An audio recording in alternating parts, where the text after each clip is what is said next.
Chapter 1 There is no one left.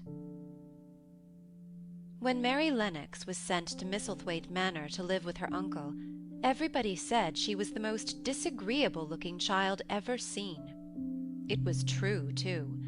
She had a little thin face and a little thin body, thin light hair and a sour expression. Her hair was yellow, and her face was yellow, because she had been born in India, and had always been ill in one way or another. Her father had held a position under the English government, and had always been busy and ill himself, and her mother had been a great beauty, who cared only to go to parties and amuse herself with gay people. She had not wanted a little girl at all, and when Mary was born she handed her over to the care of an ayah, who was made to understand that if she wished to please the Mem Sahib, she must keep the child out of sight as much as possible. So, when she was a sickly, fretful, ugly little baby, she was kept out of the way, and when she became a sickly, fretful, toddling little thing, she was kept out of the way also. She never remembered seeing familiarly anything but the dark faces of her ayah and the other native servants, and as they always obeyed her and gave her her own way in everything, because the Mem Sahib would be angry if she was disturbed by her crying, by the time she was 6 years old, she was as tyrannical and selfish a little pig as ever lived. The young English governess who came to teach her to read and write disliked her so much that she gave up her place in 3 months, and when other governesses came to try and fill it, they always went away in a shorter time than the first one. So, if Mary had not chosen to really want to know how to read books, she would never have learned her letters at all. One frightfully hot morning when she was about 9 years old, she awakened feeling very cross, and she became crosser still when she saw that the servant who stood by her bedside was not her ayah. "Why did you come?" she said to the strange woman. "I will not let you stay. Send my ayah to me." The woman looked frightened, but she only stammered that the ayah could not come, and when Mary threw herself into a passion and beat and kicked her, she looked only more frightened and repeated that it was not possible for the ayah to come to Missy Sahib. There was something mysterious in the air that morning. Nothing was done in its regular order, and several of the native servants seemed missing, while those whom Mary saw slunk or hurried about with ashy and scared faces. But no one would tell her anything, and her ayah did not come. She was actually left alone as the morning went on, and at last she wandered out into the garden and began to play by herself under a tree near the veranda.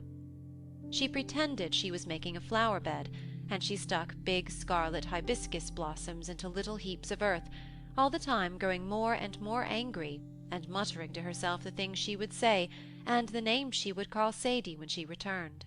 "Pig, pig, daughter of pigs," she said, because to call a native a pig is the worst insult of all. She was grinding her teeth and saying this over and over again when she heard her mother come out on the veranda with someone. She was with a fair young man, and they stood talking together in low, strange voices. Mary knew the fair young man who looked like a boy. She had heard that he was a very young officer who had just come from England. The child stared at him, but she stared most at her mother.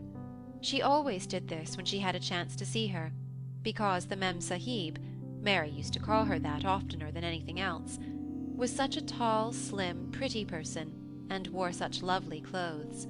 Her hair was like curly silk, and she had a delicate little nose which seemed to be disdaining things, and she had large laughing eyes. All her clothes were thin and floating, and Mary said they were "full of lace." They looked fuller of lace than ever this morning, but her eyes were not laughing at all. They were large and scared, and lifted imploringly to the fair boy officer's face. "Is it so very bad? Oh, is it?" Mary heard her say. "Awfully," the young man answered in a trembling voice. "Awfully, Mrs. Lennox. You ought to have gone to the hills 2 weeks ago." The Mem Sahib wrung her hands. "Oh, I know I ought," she cried. "I only stayed to go to that silly dinner party. What a fool I was!" At that very moment such a loud sound of wailing broke out from the servants' quarters that she clutched the young man's arm, and Mary stood shivering from head to foot. The wailing grew wilder and wilder. What is it? What is it? Mrs. Lennox gasped. Someone has died, answered the boy officer. You did not say it had broken out among your servants. I did not know. The Mem Sahib cried. Come with me, come with me. And she turned and ran back into the house. After that, appalling things happened, and the mysteriousness of the morning was explained to Mary. The cholera had broken out in its most fatal form, and people were dying like flies. The ayah had been taken ill in the night, and it was because she had just died that the servants had wailed in the huts. Before the next day, 3 other servants were dead, and others had run away in terror. There was panic on every side, and dying people in all the bungalows. During the confusion and bewilderment of the second day, Mary hid herself in the nursery and was forgotten by everyone. Nobody thought of her, nobody wanted her, and strange things happened of which she knew nothing. Mary alternately cried and slept through the hours. She only knew that people were ill, and that she heard mysterious and frightening sounds.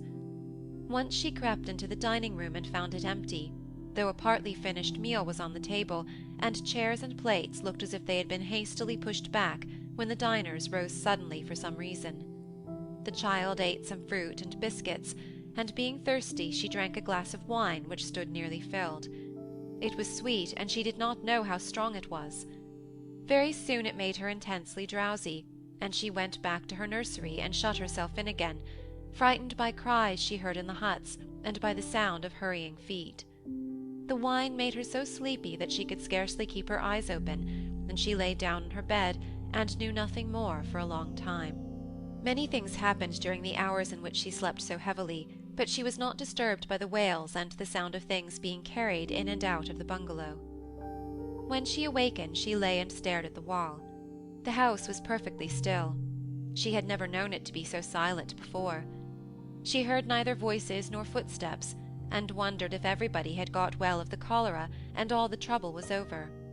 She wondered also who would take care of her now her ayah was dead. There would be a new ayah, and perhaps she would know some new stories. Mary had been rather tired of the old ones. She did not cry because her nurse had died. She was not an affectionate child, and had never cared much for anyone. The noise and hurrying about and wailing over the cholera had frightened her, and she had been angry because no one seemed to remember that she was alive.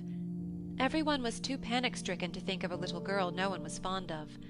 When people had the cholera, it seemed that they remembered nothing but themselves.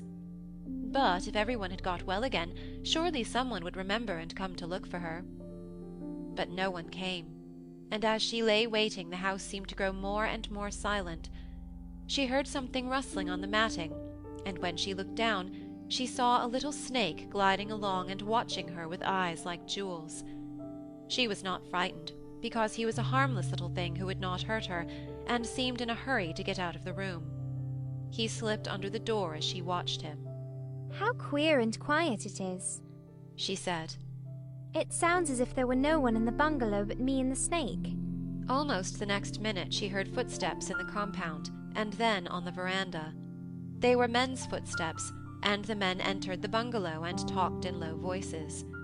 No one went to meet or speak to them, and they seemed to open doors and look into rooms. "What desolation," she heard one voice say. "That pretty, pretty woman. I suppose the child too. I heard there was a child, though no one ever saw her." Mary was standing in the middle of the nursery when they opened the door a few minutes later. She looked an ugly, cross little thing, and was frowning because she was beginning to be hungry and feel disgracefully neglected. The first man who came in was a large officer she had once seen talking to her father. He looked tired and troubled, but when he saw her he was so startled that he almost jumped back. "Barney!" he cried out. "There's a child here! A child alone? In a place like this? Mercy on us, who is she?" I am Mary Lennox, the little girl said, drawing herself up stiffly. She thought the man was very rude to call her father's bungalow a place like this. I fell asleep when everyone had the cholera, and I have only just wakened up. Why does nobody come? "It is the child no one ever saw!" exclaimed the man, turning to his companions. "She has actually been forgotten!" Why was I forgotten? Mary said, stamping her foot. Why does nobody come? The young man, whose name was Barney, was looking at her very sadly. Mary even thought she saw him wink his eyes, as if to wink tears away. Poor little kid, he said. There is nobody left to come. It was in that strange and sudden way that Mary found out that she had neither father nor mother left, that they had died and been carried away in the night, and that the few native servants who had not died also had left the house as quickly as they could get out of it, none of them even remembering that there was a Missy Sahib. That was why the place was so quiet. It was true that there was no one in the bungalow but herself and the little rustling snake. End of Chapter 1. Chapter 2. Mistress Mary Quite Contrary. Mary had liked to look at her mother from a distance, and she had thought her very pretty, but as she knew very little of her, she could scarcely have been expected to love her or to miss her very much when she was gone. She did not miss her at all, in fact, and as she was a self-absorbed child, she gave her entire thought to herself, as she had always done. If she had been older, she would no doubt have been very anxious at being left alone in the world, but she was very young, and as she had always been taken care of, she supposed she always would be. What she thought was that she would like to know if she was going to nice people, who would be polite to her and give her her own way, as her ayah and the other native servants had done. She knew that she was not going to stay at the English clergyman's house where she was taken at first. She did not want to stay. The English clergyman was poor, and he had 5 children nearly all the same age, and they wore shabby clothes, and were always quarrelling and snatching toys from each other. Mary hated their untidy bungalow, and was so disagreeable to them that after the first day or two nobody would play with her. By the second day they had given her a nickname which made her furious. It was Basil who thought of it first. Basil was a little boy with impudent blue eyes and a turned-up nose, and Mary hated him. She was playing by herself under a tree, just as she had been playing the day the cholera broke out. She was making heaps of earth and paths for a garden, and Basil came and stood near to watch her. Presently he got rather interested, and suddenly made a suggestion. "Why don't you put a heap of stones there, and pretend it is a rockery?" he said. "There, in the middle." And he leaned over her to point. Go away, cried Mary. I don't want boys. Go away. For a moment Basil looked angry, and then he began to tease. He was always teasing his sisters. He danced round and round her, and made faces, and sang and laughed. "Mistress Mary, quite contrary, how does your garden grow? With silver bells and cockle shells, and marigolds all in a row." He sang it until the other children heard and laughed too, and the crosser Mary got, the more they sang Mistress Mary Quite Contrary, and after that, as long as she stayed with them, they called her Mistress Mary Quite Contrary when they spoke of her to each other, and often when they spoke to her. "You are going to be sent home," Basil said to her, "at the end of the week, and we are glad of it." I am glad of it too, answered Mary. Where is home? "She doesn't know where home is," said Basil, with 7-year-old scorn. "It's England, of course. Our grandmamma lives there, and our sister Mabel was sent to her last year. You are not going to your grandmamma. You have none. You are going to your uncle. His name is Mr. Archibald Craven." I don't know anything about him, snapped Mary. "I know you don't," Basil answered. "You don't know anything. Girls never do. I heard father and mother talking about him. He lives in a great, big, desolate old house in the country, and no one goes near him. He's so cross he won't let them, and they wouldn't come if he would let them. He's a hunchback, and he's horrid." I don't believe you, said Mary, and she turned her back and stuck her fingers in her ears, because she would not listen any more. But she thought it over a great deal afterward, and when Mrs. Crawford told her that night that she was going to sail away to England in a few days and go to her uncle, Mr. Archibald Craven, who lived at Misselthwaite Manor, she looked so stony and stubbornly uninterested that they did not know what to think about her. They tried to be kind to her, but she only turned her face away when Mrs. Crawford attempted to kiss her, and held herself stiffly when Mr. Crawford patted her shoulder. She's such a plain child, Mrs. Crawford said pityingly afterward. And her mother was such a pretty creature. She had a very pretty manner, too, and Mary has the most unattractive ways I ever saw in a child.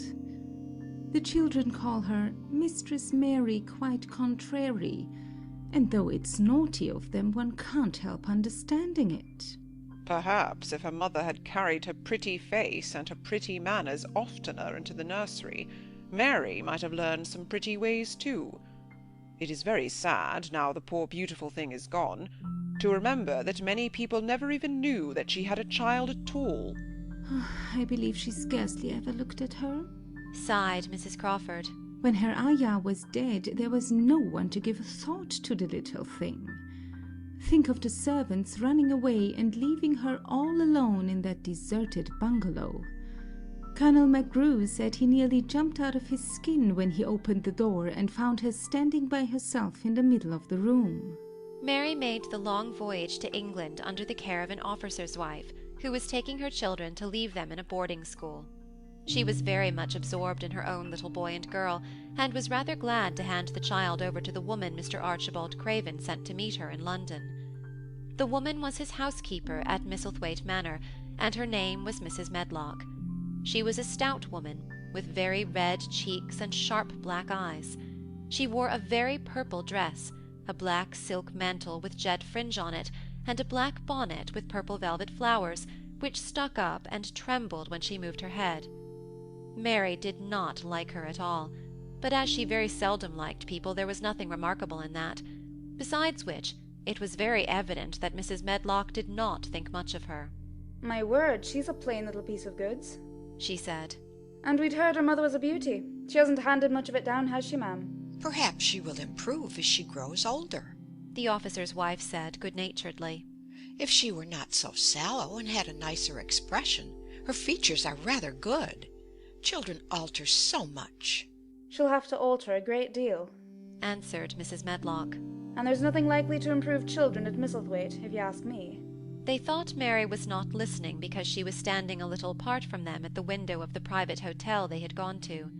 She was watching the passing buses and cabs and people, but she heard quite well, and was made very curious about her uncle and the place he lived in. What sort of a place was it, and what would he be like? What was a hunchback? She had never seen one. Perhaps there were none in India. Since she had been living in other people's houses and had had no ayah, she had begun to feel lonely and to think queer thoughts which were new to her. She had begun to wonder why she had never seemed to belong to anyone, even when her father and mother had been alive. Other children seemed to belong to their fathers and mothers, but she had never really seemed to be anyone's little girl. She had had servants and food and clothes, but no one had taken any notice of her. She did not know that this was because she was a disagreeable child, but then, of course, she did not know she was disagreeable. She often thought that other people were, but she did not know that she was so herself. She thought Mrs. Medlock the most disagreeable person she had ever seen, with her common, highly coloured face and her common fine bonnet. When the next day they set out on their journey to Yorkshire, she walked through the station to the railway carriage with her head up and trying to keep as far away from her as she could, because she did not want to seem to belong to her. It would have made her angry to think people imagined she was her little girl. But Mrs. Medlock was not in the least disturbed by her and her thoughts. She was the kind of woman who would "stand no nonsense from young ones." At least that is what she would have said if she had been asked. She had not wanted to go to London just when her sister Maria's daughter was going to be married, but she had a comfortable, well-paid place as housekeeper at Misselthwaite Manor, and the only way in which she could keep it was to do at once what Mr. Archibald Craven told her to do. She never dared even to ask a question. "Captain Lennox and his wife died of the cholera," Mr. Craven had said in his short, cold way. "Captain Lennox was my wife's brother, and I am their daughter's guardian. The child is to be brought here. You must go to London and bring her yourself." So she packed her small trunk and made the journey. Mary sat in her corner of the railway carriage and looked plain and fretful. She had nothing to read or to look at, and she had folded her little thin black-gloved hands in her lap. Her black dress made her look yellower than ever, and her limp light hair straggled from under her black crape hat. A more marred-looking young one I never saw in my life. Mrs. Medlock thought. Marred is a Yorkshire word and means spoiled and pettish. She had never seen a child who sat so still without doing anything, and at last she got tired of watching her and began to talk in a brisk, hard voice. I suppose I may as well tell you something about where you are going to, she said. Do you know anything about your uncle? No. Said Mary. Never heard your father and mother talk about him? No. Said Mary, frowning. She frowned because she remembered that her father and mother had never talked to her about anything in particular. Certainly they had never told her things.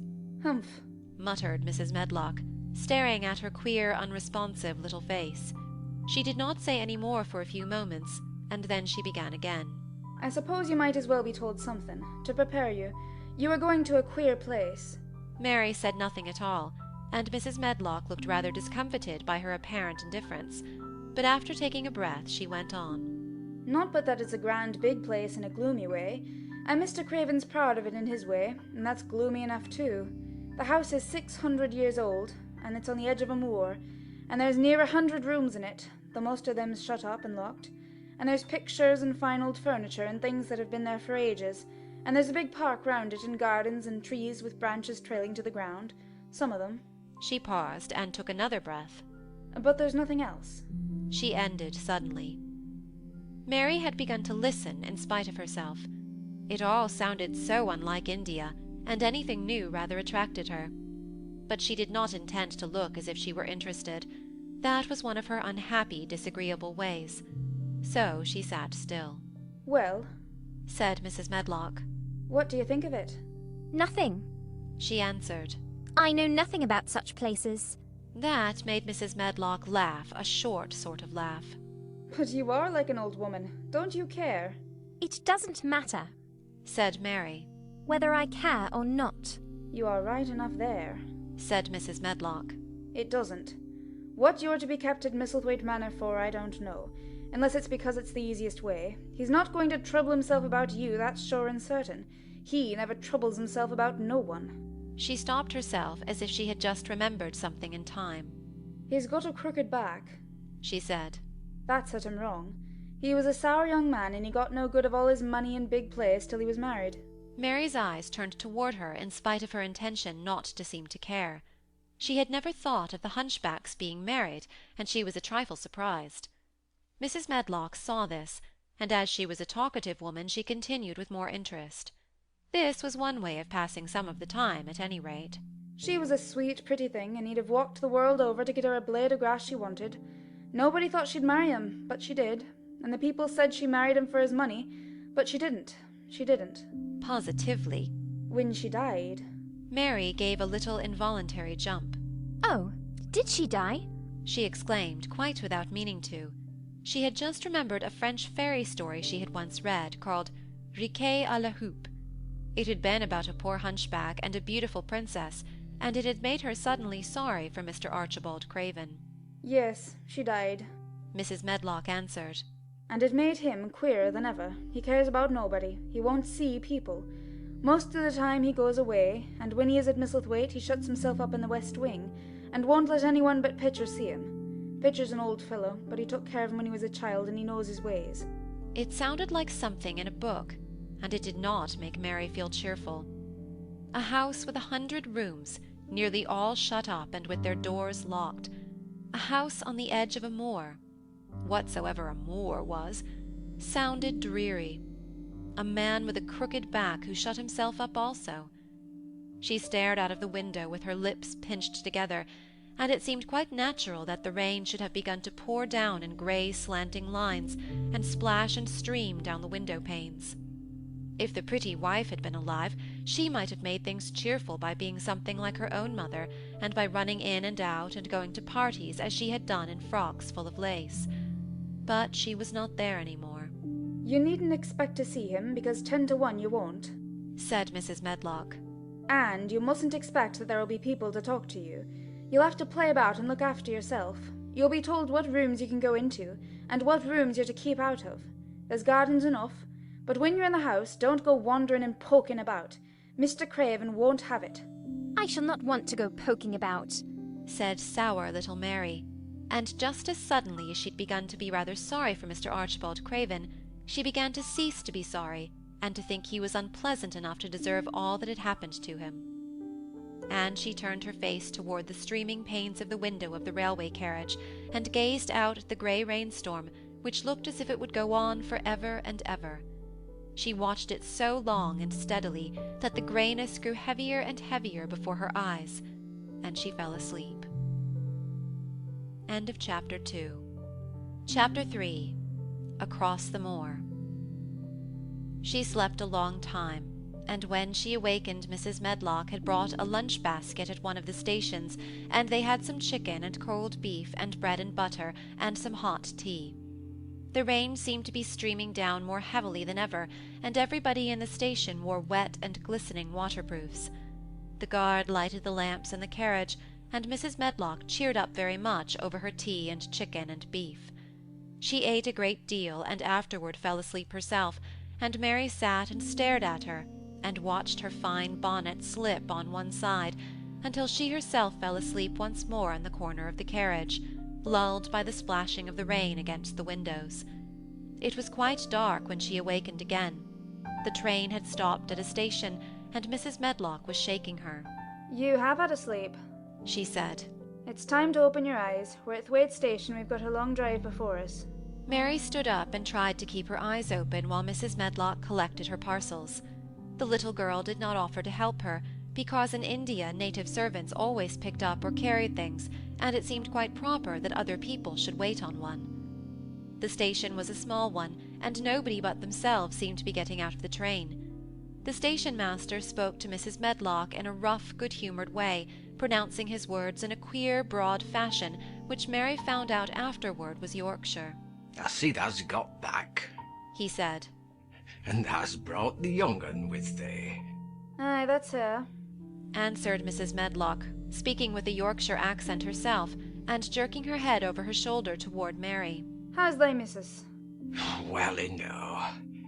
Carriage is waiting outside for thee." A brougham stood on the road before the little outside platform. Mary saw that it was a smart carriage, and that it was a smart footman who helped her in. His long waterproof coat and the waterproof covering of his hat were shining and dripping with rain as everything was, the burly station-master included. When he shut the door, mounted the box with the coachman, and they drove off, the little girl found herself seated in a comfortably cushioned corner, but she was not inclined to go to sleep again. She sat and looked out of the window, curious to see something of the road over which she was being driven, to the queer place Mrs. Medlock had spoken of. She was not at all a timid child, and she was not exactly frightened, but she felt that there was no knowing what might happen in a house with 100 rooms nearly all shut up, a house standing on the edge of a moor. What is a moor? She said suddenly to Mrs. Medlock. Look out of the window in about 10 minutes and you'll see. The woman answered. We've got to drive 5 miles across Missel Moor before we get to the manor. You won't see much because it's a dark night, but you can see something. Mary asked no more questions, but waited in the darkness of her corner, keeping her eyes on the window. The carriage lamps cast rays of light a little distance ahead of them, and she caught glimpses of the things they passed. After they had left the station, they had driven through a tiny village, and she had seen whitewashed cottages and the lights of a public-house. Then they had passed a church and a vicarage and a little shop window or so in a cottage with toys and sweets and odd things set out for sale. Then they were on the high road, and she saw hedges and trees. After that there seemed nothing different for a long time, or at least it seemed a long time to her. At last the horses began to go more slowly, as if they were climbing uphill, and presently there seemed to be no more hedges and no more trees. She could see nothing, in fact, but a dense darkness on either side. She leaned forward and pressed her face against the window, just as the carriage gave a big jolt. "Yeah, we're on the moor now, sure enough," said Mrs. Medlock.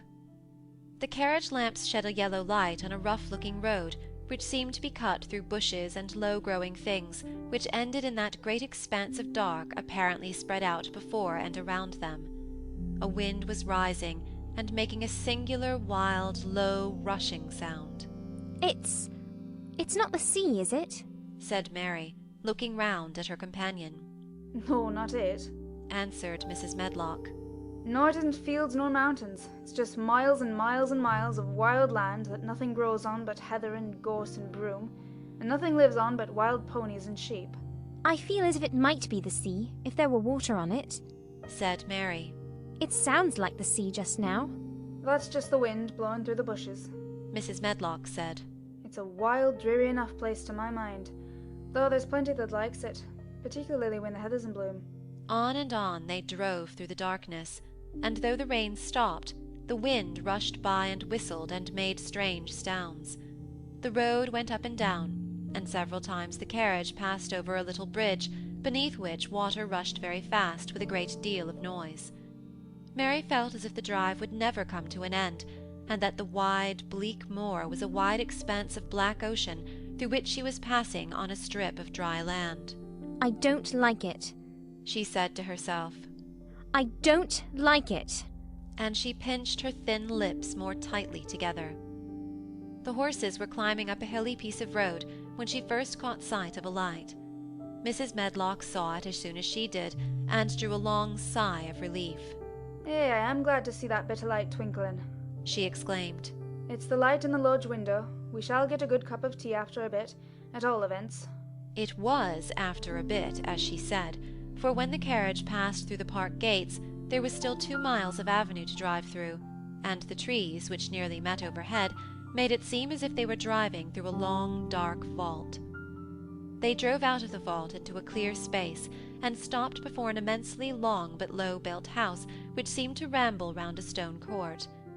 At first Mary thought that there were no lights at all in the windows, but as she got out of the carriage, she saw that one room in a corner upstairs showed a dull glow. The entrance door was a huge one made of massive, curiously shaped panels of oak, studded with big iron nails and bound with great iron bars.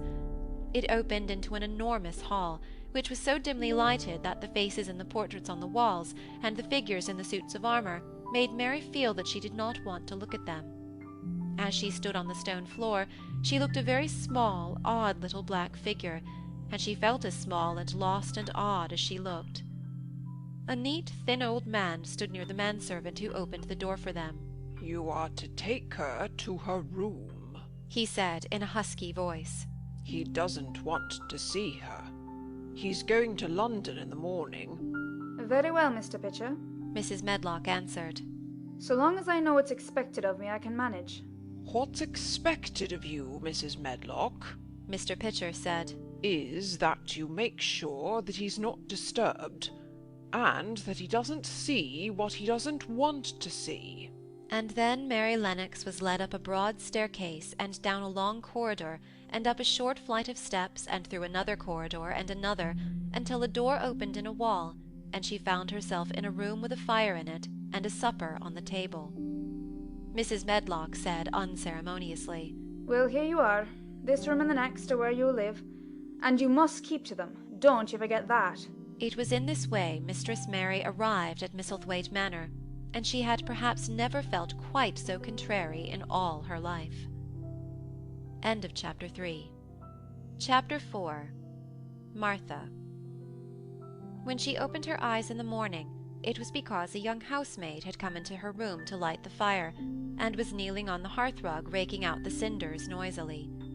Mary lay and watched her for a few moments, and then began to look about the room. She had never seen a room at all like it, and thought it curious and gloomy. The walls were covered with tapestry with a forest scene embroidered on it. There were fantastically dressed people under the trees, and in the distance there was a glimpse of the turrets of a castle.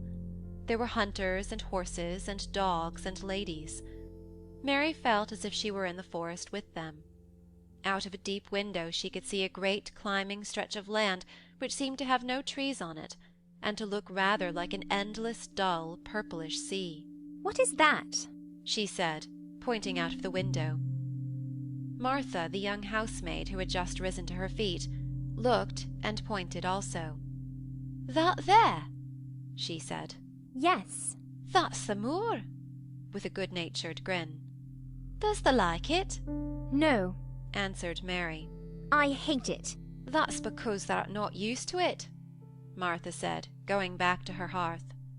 Thou thinks it's too big and bare now, but thou will like it. Do you? Inquired Mary. Aye, that I do, answered Martha, cheerfully polishing away at the grate. I just love it. It's none bare. It's covered with growing things as smells sweet. It's fair lovely in spring and summer, when the gorse and broom and heather's in flower. It smells o' honey, and there's such a lot of fresh air, and the sky looks so high, and the bees and skylarks make such a nice noise humming and singing. I wouldn't live away from the moor for anything. Mary listened to her with a grave, puzzled expression. The native servants she had been used to in India were not in the least like this. They were obsequious and servile, and did not presume to talk to their masters as if they were their equals. They made salams, and called them protector of the poor, and names of that sort. Indian servants were commanded to do things, not asked. It was not the custom to say please and thank you, and Mary had always slapped her ayah in the face when she was angry. She wondered a little what this girl would do if one slapped her in the face. She was a round, rosy, good-natured-looking creature, but she had a sturdy way which made Mistress Mary wonder if she might not even slap back, if the person who slapped her was only a little girl. You are a strange servant, she said from her pillows rather haughtily. Martha sat up on her heels with her blacking brush in her hand and laughed, without seeming the least out of temper. I know that, she said. If there was a grand Mistress at Misselthwaite, I should never have been even one of the under housemaids. I might have been let to be scullery maid, but I'd never have been let upstairs. I'm too common, and I talk too much Yorkshire. But this is a funny house for all it's so grand. Seems like there's neither master nor mistress, except Mr. Pitcher and Mrs. Medlock. Mr. Craven, he won't be troubled about anything when he's here, and he's nearly always away. Mrs. Medlock gave me the place out of kindness. She told me she could never have done it if Misselthwaite had been like other big houses. Are you going to be my servant? Mary asked, still in her imperious little Indian way. Martha began to rub her grate again. I'm Mrs. Medlock's servant, she said stoutly, and she's Mr. Craven's. But I'm to do the housemaid's work up here, and wait on you a bit. But you won't need much waiting on. Who is going to dress me? Demanded Mary. Martha sat up on her heels again and stared. She spoke in broad Yorkshire in her amazement. Canna thou dress the sen? She said. What do you mean? I don't understand your language, said Mary. I forgot, Martha said. Mrs. Medlock told me I'd have to be careful, or you wouldn't know what I was saying. I mean, can't you put on your own clothes? No, answered Mary quite indignantly. I never did in my life. My ayah dressed me, of course. Well, said Martha, evidently not in the least aware that she was impudent. It's time thou should learn. Thou cannot begin younger. It'll do thee good to wait on the sen for a bit. My mother always said she couldn't see why grand people's children didn't turn out fair fools, what with nurses and being washed and dressed and took out to walk as if they was puppies. It is different in India, said Mistress Mary disdainfully. She could scarcely stand this. But Martha was not at all crushed. I can see it's different, she answered almost sympathetically. I dare say it's because there's such a lot of blacks there instead of respectable white people. When I heard you was coming from India, I thought you was a black too. Mary sat up in bed, furious. What? She said. What? You thought I was a native? You daughter of a pig! Martha stared and looked hot. Who are you calling names? She said. You needn't be so vexed. That's not the way for a young lady to talk. I've nothing against the blacks. When you read about 'em in tracts, they're always very religious. You always read as if black's a man and a brother. I've never seen a black, and I was fair pleased to think I was going to see one close. When I come in to light your fire this morning, I crept up to your bed and pulled the cover back to careful look at you. And there you was, disappointedly. No more black than me, for all you're so yeller. Mary did not even try to control her rage and humiliation. You thought I was a native. You dared. You don't know anything about natives. They are not people. They're servants who must salaam to you. You know nothing about India. You know nothing about anything. She was in such a rage and felt so helpless before the girl's simple stare, and somehow she suddenly felt so horribly lonely and far away from everything she understood and which understood her, that she threw herself face downward on the pillows and burst into passionate sobbing. She sobbed so unrestrainedly that good-natured Yorkshire Martha was a little frightened and quite sorry for her. She went to the bed and bent over her. You mustn't cry like that there," she begged. "You mustn't for sure. I didn't know you'd be so vexed.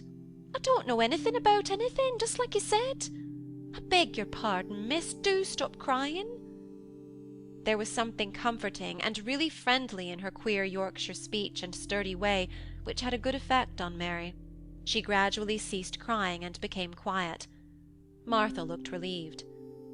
"It's time for thee to get up now," she said. "Mrs. Medlock says I was to carry the breakfast and tea and dinner into the room next to this. It's been made into a nursery for thee. I'll help thee on with thy clothes if thou'll get out of bed. If the buttons are at the back, thou cannot button them up thyself." When Mary at last decided to get up, the clothes Martha took from the wardrobe were not the ones she had worn when she arrived the night before with Mrs. Medlock. "These are not mine," she said. "Mine are black." She looked the thick white wool coat and dress over, and added with cool approval, "Those are nicer than mine." "These are the ones thou must put on," Martha answered. "Mr. Craven ordered Mrs. Medlock to get him in London. He said, 'I won't have a child dressed in black wandering about like a lost soul,' he said. 'It'd make the place sadder than it is. Put colour on her.' Mother said she knew what he meant. Mother always knows what a body means. She doesn't hold with black herself." "I hate black things," said Mary. The dressing process was one which taught them both something. Martha had buttoned up her little sisters and brothers, but she had never seen a child who stood still and waited for another person to do things for her, as if she had neither hands nor feet of her own. "Why doesn't thou put on thy own shoes?" she said, when Mary quietly held out her foot. "My ayah did it," answered Mary, staring. "It was the custom." She said that very often. It was the custom. The native servants were always saying it. If one told them to do a thing their ancestors had not done for 1,000 years, they gazed at one mildly and said, "It is not the custom," and one knew that that was the end of the matter. It had not been the custom that Mistress Mary should do anything but stand and allow herself to be dressed like a doll, but before she was ready for breakfast, she began to suspect that her life at Misselthwaite Manor would end by teaching her a number of things quite new to her, things such as putting on her own shoes and stockings, and picking up things she let fall. If Martha had been a well-trained, fine young lady's maid, she would have been more subservient and respectful, and would have known that it was her business to brush hair and button boots, and pick things up and lay them away. She was, however, only an untrained Yorkshire rustic who had been brought up in a moorland cottage with a swarm of little brothers and sisters, who had never dreamed of doing anything but waiting on themselves and on the younger ones who were either babies in arms or just learning to totter about and tumble over things. If Mary Lennox had been a child who was ready to be amused, she would perhaps have laughed at Martha's readiness to talk, but Mary only listened to her coldly and wondered at her freedom of manner. At first she was not at all interested, but gradually, as the girl rattled on in her good-tempered, homely way, Mary began to notice what she was saying. You should see 'em all," she said. "There's 12 of us, and my father only gets 16 shilling a week. I can tell you, my mother's put to it to get porridge for 'em all. They tumble about on the moor and play there all day, and mother says the air of the moor fattens 'em. She says she believes they eat the grass same as the wild ponies do. Our Dickon, he's 12 years old, and he's got a young pony he calls his own." "Where did he get it?" asked Mary. "He found it on the moor, with its mother when it was a little one, and he began to make friends with it and give it bits of bread and pluck young grass for it, and it got to like him, so it follows him about and lets him get on his back. Dickon's a kind lad, and animals likes him." Mary had never possessed an animal pet of her own, and had always thought she should like one. So she began to feel a slight interest in Dickon, and as she had never before been interested in anyone but herself, it was the dawning of a healthy sentiment. When she went into the room which had been made into a nursery for her, she found that it was rather like the one she had slept in. It was not a child's room, but a grown-up person's room, with gloomy old pictures on the walls and heavy old oak chairs. A table in the centre was set with a good substantial breakfast. But she had always had a very small appetite, and she looked with something more than indifference at the first plate Martha set before her. I don't want it, she said. Thee doesn't want thy porridge? Martha exclaimed incredulously. No. Thee doesn't know how good it is. Put a bit of treacle on it, or a bit of sugar. I don't want it, repeated Mary. Said Martha. I can't abide to see good victuals go to waste. If our children was at this table, they'd clean it bare in 5 minutes. Why? Said Mary coldly. Why? Echoed Martha. Because they scarce ever had their stomachs full in their lives. They're as hungry as young hawks and foxes. I don't know what it is to be hungry, said Mary, with the indifference of ignorance. Martha looked indignant. Well, it would do thee good to try it. I can see that plain enough, she said outspokenly. I've no patience with folk as sits and just stares at good bread and meat. My word, don't I wish Dickon and Phil and Jane and the rest of 'em had what's here under their pinafores. Why don't you take it to them? Suggested Mary. It's not mine, answered Martha stoutly. And this isn't my day out. I get my day out once a month, same as the rest. Then I go home and clean up for mother and give her a day's rest. Mary drank some tea and ate a little toast and some marmalade. You wrap up warm and run out and play you, said Martha. It'll do you good, and give you some stomach for your meat. Mary went to the window. There were gardens and paths and big trees, but everything looked dull and wintry. Out? Why should I go out on a day like this? Well, if they doesn't go out, they'll have to stay in. And what has they got to do? Mary glanced about her. There was nothing to do. When Mrs. Medlock had prepared the nursery, she had not thought of amusement. Perhaps it would be better to go and see what the gardens were like. Who will go with me? She inquired. Martha stared. You'll go by yourself? She answered. You'll have to learn to play like other children does when they haven't got sisters and brothers. Our Dickon goes off on the moor by himself and plays for hours. That's how he made friends with the pony. He's got sheep on the moor that knows him, and birds as come and eats out of his hand. However little there is to eat, he always saves a bit of his bread to coax his pets. It was really this mention of Dickon which made Mary decide to go out, though she was not aware of it. There would be birds outside, though there would not be ponies or sheep. They would be different from the birds in India, and it might amuse her to look at them. Martha found her coat and hat for her, and a pair of stout little boots, and she showed her her way downstairs. If they goes round that way, they'll come to the gardens, she said, pointing to a gate in a wall of shrubbery. There's lots of flowers in summer-time, but there's nothing blooming now. She seemed to hesitate a second before she added, One of the gardens is locked up.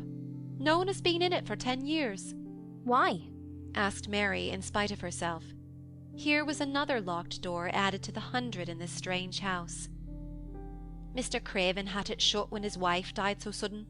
He won't let no one go inside. It was her garden. He locked the door and dug a hole and buried the key. Oh, there's Mrs. Medlock's bell ringing. I must run. After she was gone, Mary turned down the walk which led to the door in the shrubbery. She could not help thinking about the garden which no one had been into for 10 years. She wondered what it would look like, and whether there were any flowers still alive in it. When she had passed through the shrubbery gate, she found herself in great gardens, with wide lawns and winding walks with clipped borders. There were trees and flower beds and evergreens clipped into strange shapes, and a large pool with an old grey fountain in its midst.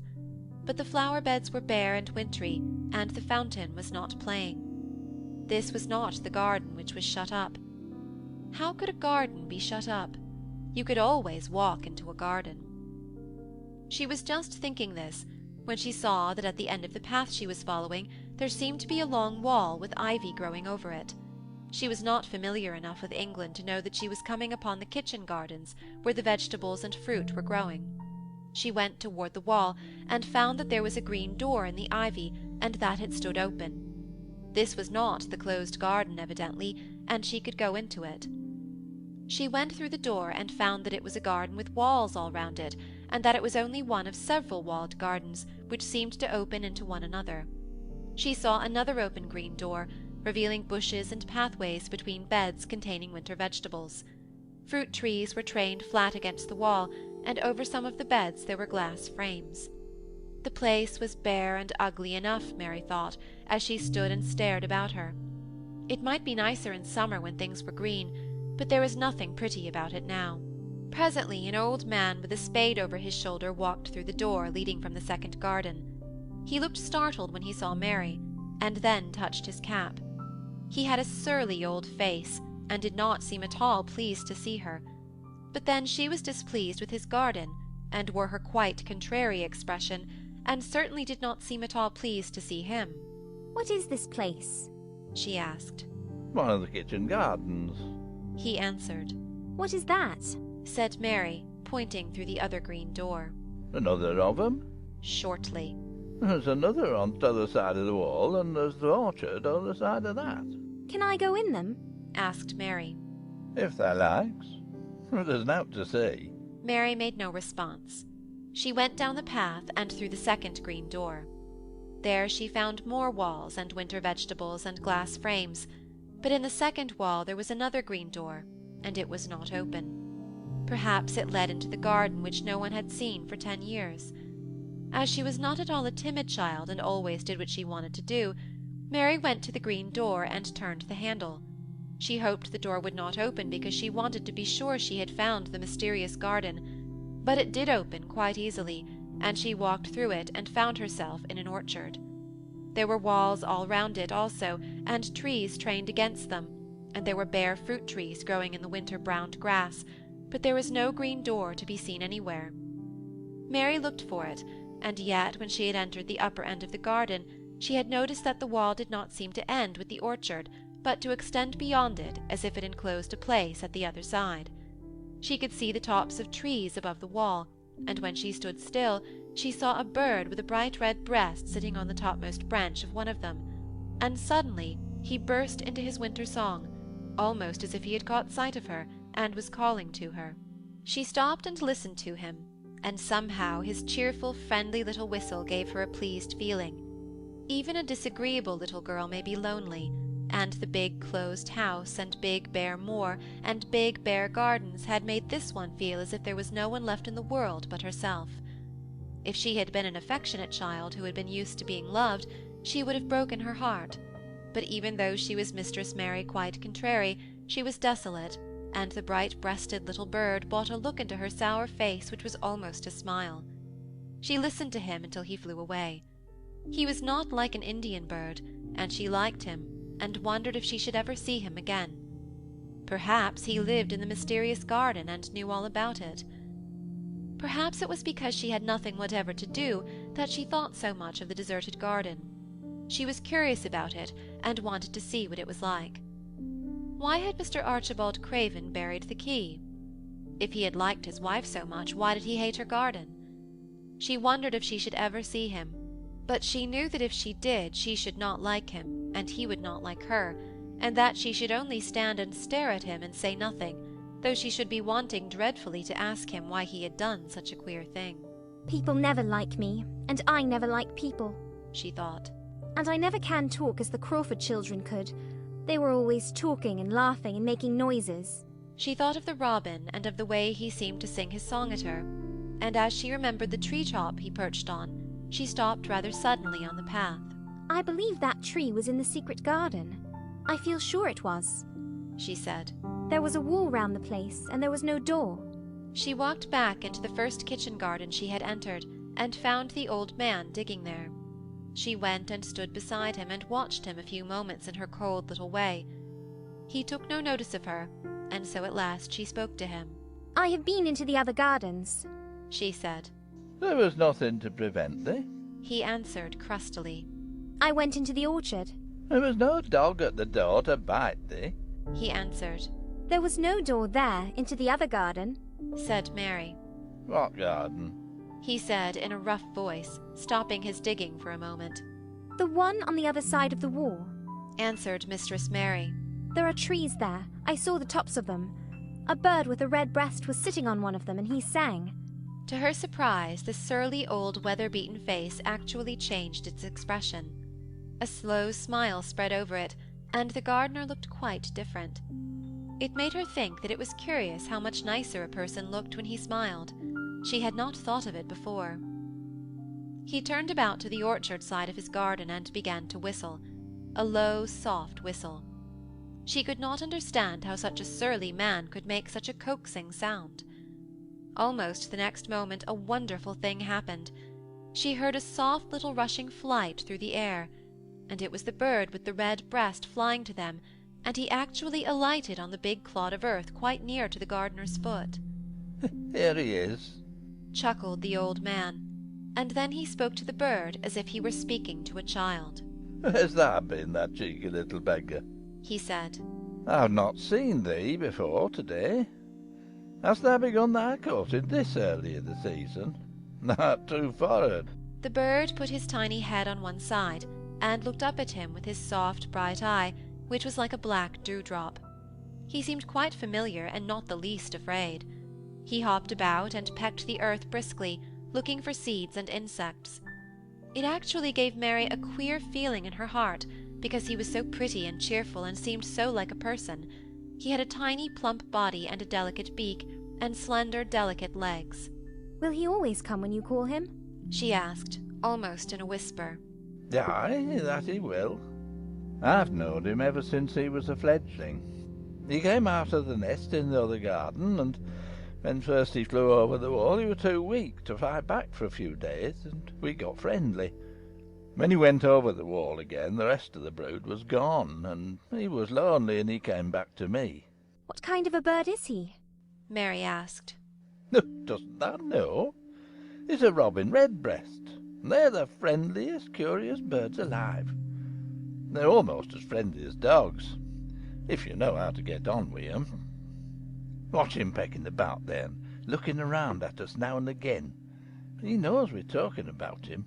It was the queerest thing in the world to see the old fellow. He looked at the plump little scarlet waistcoated bird as if he were both proud and fond of him. Oh, he's the conceited one. He chuckled.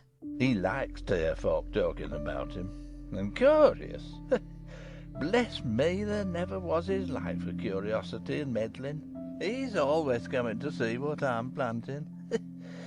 He knows all the things that Mr. Craven never troubles himself to find out. He's the head gardener, he is. The robin hopped about, busily pecking the soil, and now and then stopped and looked at them a little. Mary thought his black dewdrop eyes gazed at her with great curiosity. It really seemed as if he were finding out all about her. The queer feeling in her heart increased. Where did the rest of the brood fly to? She asked. There's no knowing. The old ones turn them out of their nest and make them fly, and they're scattered before you know it. This one was a knowing one, and he knew he was lonely. Mistress Mary went a step nearer to the robin and looked at him very hard. I'm lonely, she said. She had not known before that this was one of the things which made her feel sour and cross. She seemed to find it out when the robin looked at her, and she looked at the robin. The old gardener pushed his cap back on his bald head and stared at her for a minute. Art thou the little wench from India? He asked. Mary nodded. Oh, then no wonder thou'rt lonely. Thou'lt be lonely afore thou'st done, he said. He began to dig again, driving his spade deep into the rich black garden soil, while the robin hopped about very busily employed. What is your name? Mary inquired. He stood up to answer her. Ben Weatherstaff, he answered, and then he added with a surly chuckle. I'm lonely myself, except when he's with me. And he jerked his thumb toward the robin. He's the only friend I've got. I have no friends at all, said Mary. I never had. My ayah didn't like me, and I never played with anyone. It is a Yorkshire habit to say what you think with blunt frankness, and old Ben Weatherstaff was a Yorkshire moorman. And I and me are a good bit alike, he said. We was wove out the same cloth. We're neither of us good looking, and we're both of us as sour as we look. We've got the same nasty tempers, both of us, I'll warrant. This was plain speaking, and Mary Lennox had never heard the truth about herself in her life. Native servants always salaamed and submitted to you whatever you did. She had never thought much about her looks, but she wondered if she was as unattractive as Ben Weatherstaff, and she also wondered if she looked as sour as he had looked before the robin came. She actually began to wonder also if she was nasty-tempered. She felt uncomfortable. Suddenly a clear, rippling little sound broke out near her, and she turned round. She was standing a few feet from a young apple-tree, and the robin had flown onto one of its branches and had burst out into a scrap of a song. Ben Weatherstaff laughed outright. What did he do that for? asked Mary. He's made up his mind to make friends with thee, replied Ben. Dang me if he hasn't took a fancy to thee. To me? said Mary, and she moved toward the little tree softly and looked up. Would you make friends with me? she said to the robin, just as if she was speaking to a person. Would you? And she did not say it either in her hard little voice or in her imperious Indian voice, but in a tone so soft and eager and coaxing that Ben Weatherstaff was as surprised as she had been when she heard him whistle. Why, he cried out, thou said that as nice and human as if thou was a real child instead of a sharp old woman. Thou said it almost like Dickon talks to his wild things on the moor. Do you know Dickon? Mary asked, turning round rather in a hurry. Oh, everybody knows him. Dickon's wandering about everywhere. The very blackberries and heatherbells knows him. I warrant the foxes shows him where their cubs lie, and the skylarks doesn't hide their nests from him. Mary would have liked to ask some more questions. She was almost as curious about Dickon as she was about the deserted garden. But just that moment the robin, who had ended his song, gave a little shake of his wings, spread them, and flew away. He had made his visit and had other things to do. He has flown over the wall, Mary cried out, watching him. He has flown into the orchard. He has flown across the other wall, into the garden where there is no door. He lives there, said old Ben. He came out of the egg there. If he's caught in, he's making up to some young madam of a robin that lives among the old rose trees there. Rose trees? said Mary. Are there rose trees? Ben Weatherstaff took up his spade again and began to dig. There was 10 years ago, he mumbled. I should like to see them, said Mary. Where is the green door? There must be a door somewhere. Ben drove his spade deep, and looked as uncompanionable as he had looked when she first saw him. Yeah, there was 10 years ago, but there isn't now, he said. No door? cried Mary. There must be. None as anyone can find, and none as is anyone's business. Don't you be a meddlesome wench and poke your nose where there's no cause to go. Here, I must get on with my work. Get you gone and play. I've no more time. And he actually stopped digging, threw his spade over his shoulder, and walked off, without even glancing at her or saying goodbye. End of Chapter 4. Chapter 5. The Cry in the Corridor. At first, each day which passed by for Mary Lennox was exactly like the others. Every morning she awoke in her tapestried room and found Martha kneeling upon the hearth building her fire. Every morning she ate her breakfast in the nursery, which had nothing amusing in it, and after each breakfast she gazed out of the window across to the huge moor, which seemed to spread out on all sides and climb up to the sky.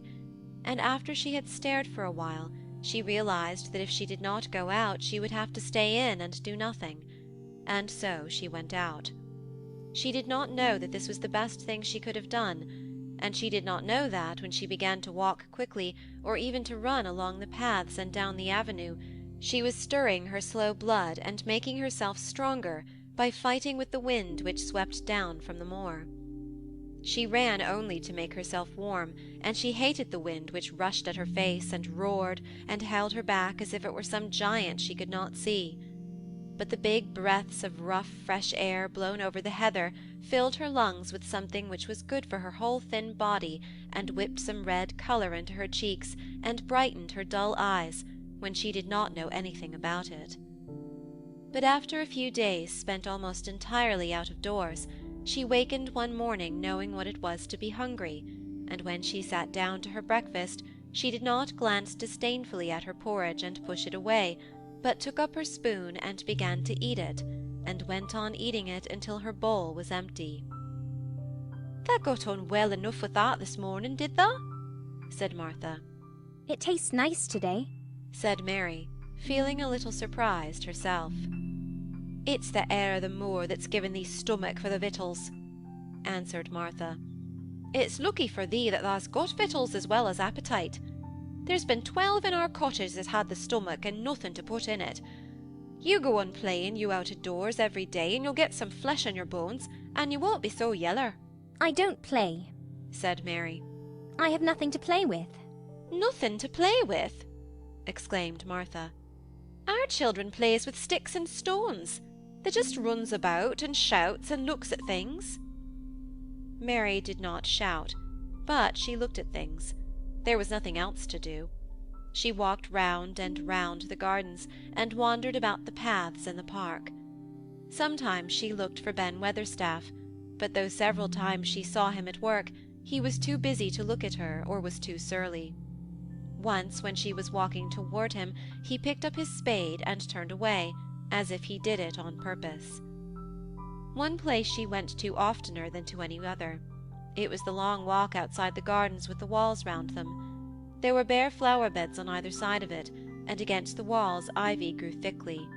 There was one part of the wall where the creeping dark green leaves were more bushy than elsewhere. It seemed as if for a long time that part had been neglected. The rest of it had been clipped and made to look neat, but at this lower end of the walk it had not been trimmed at all.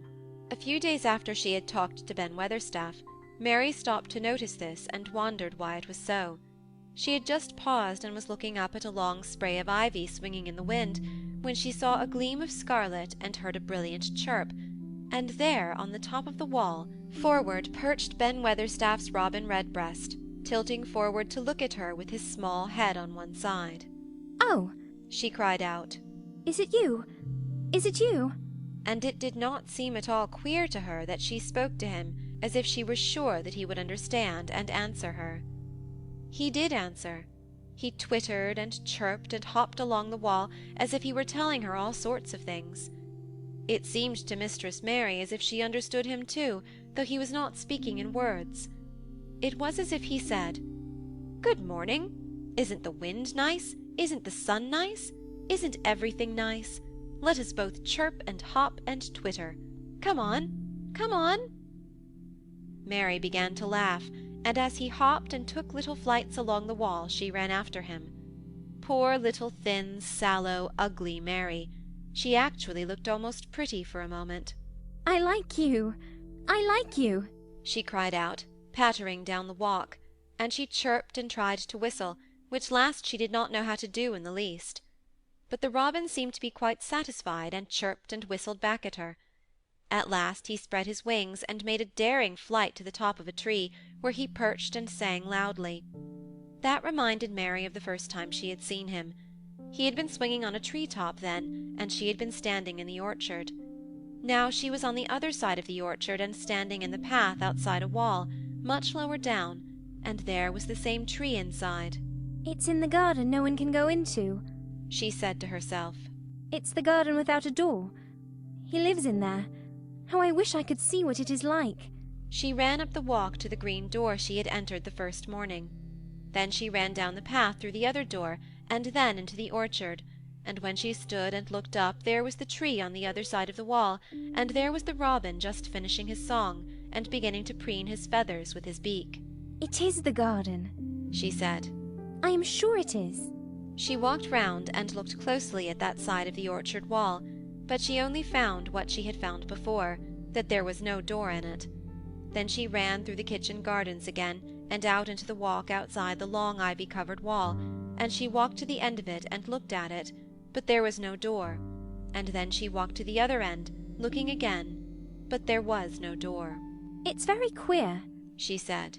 "Ben Weatherstaff said there was no door, and there is no door. But there must have been one 10 years ago, because Mr. Craven buried the key." This gave her so much to think of that she began to be quite interested, and feel that she was not sorry that she had come to Misselthwaite Manor. In India she had always felt hot and too languid to care much about anything. The fact was that the fresh wind from the moor had begun to blow the cobwebs out of her young brain and to waken her up a little. She stayed out of doors nearly all day, and when she sat down to her supper at night, she felt hungry and drowsy and comfortable. She did not feel cross when Martha chattered away.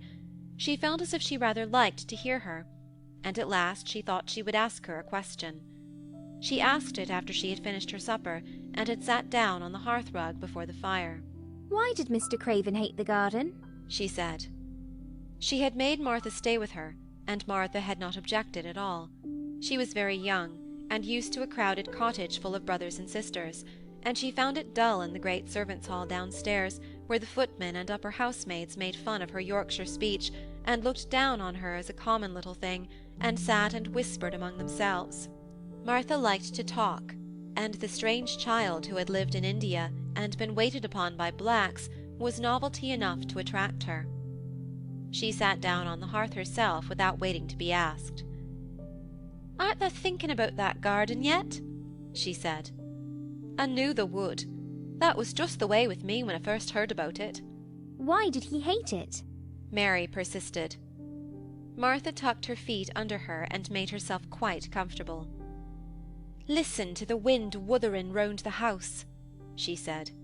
"You could bear stand up on the moor if you was out on it tonight." Mary did not know what wuthering meant until she listened, and then she understood.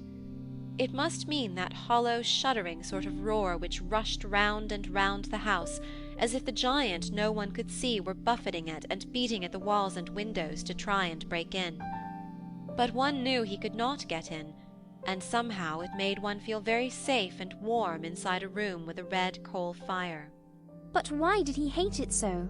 she asked after she had listened. She intended to know if Martha did. Then Martha gave up her store of knowledge.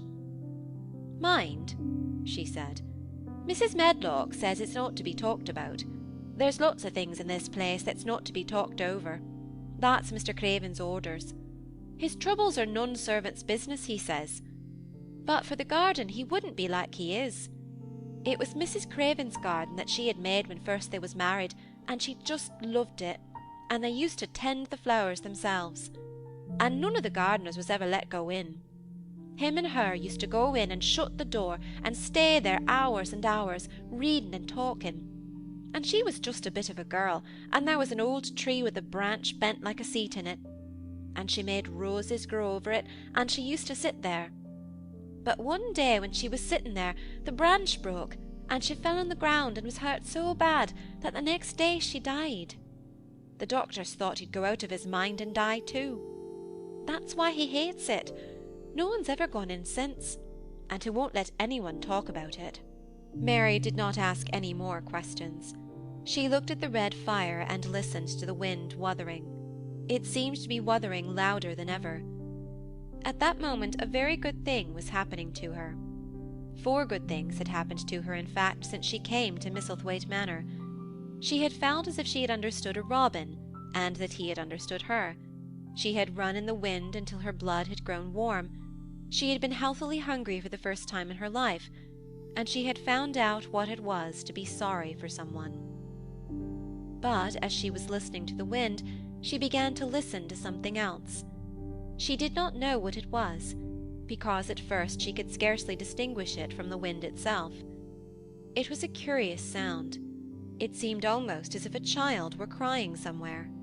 Sometimes the wind sounded rather like a child crying, but presently Mistress Mary felt quite sure this sound was inside the house, not outside it. It was far away, but it was inside. She turned round and looked at Martha. "Do you hear anyone crying?" she said. Martha suddenly looked confused. "No," she answered. "It's the wind. Sometimes it sounds as if it was someone lost on the moor and wailing. It's got all sorts of sounds." But listen, said Mary. "It's in the house, down one of those long corridors." And at that very moment a door must have been opened somewhere downstairs, for a great rushing draught blew along the passage, and the door of the room they sat in was blown open with a crash, and as they both jumped to their feet, the light was blown out, and the crying sound was swept down the far corridor, so that it was to be heard more plainly than ever. "There," said Mary. "I told you so. It is someone crying, and it isn't a grown-up person." Martha ran and shut the door and turned the key, but before she did it they both heard the sound of a door in some far passage shutting with a bang, and then everything was quiet, for even the wind ceased wuthering for a few moments. "It was the wind," said Martha stubbornly. "And if it wasn't, it was little Betty Butterworth, the scullery maid. She's had the toothache all day." But something troubled and awkward in her manner made Mistress Mary stare very hard at her. She did not believe she was speaking the truth. End of chapter 5.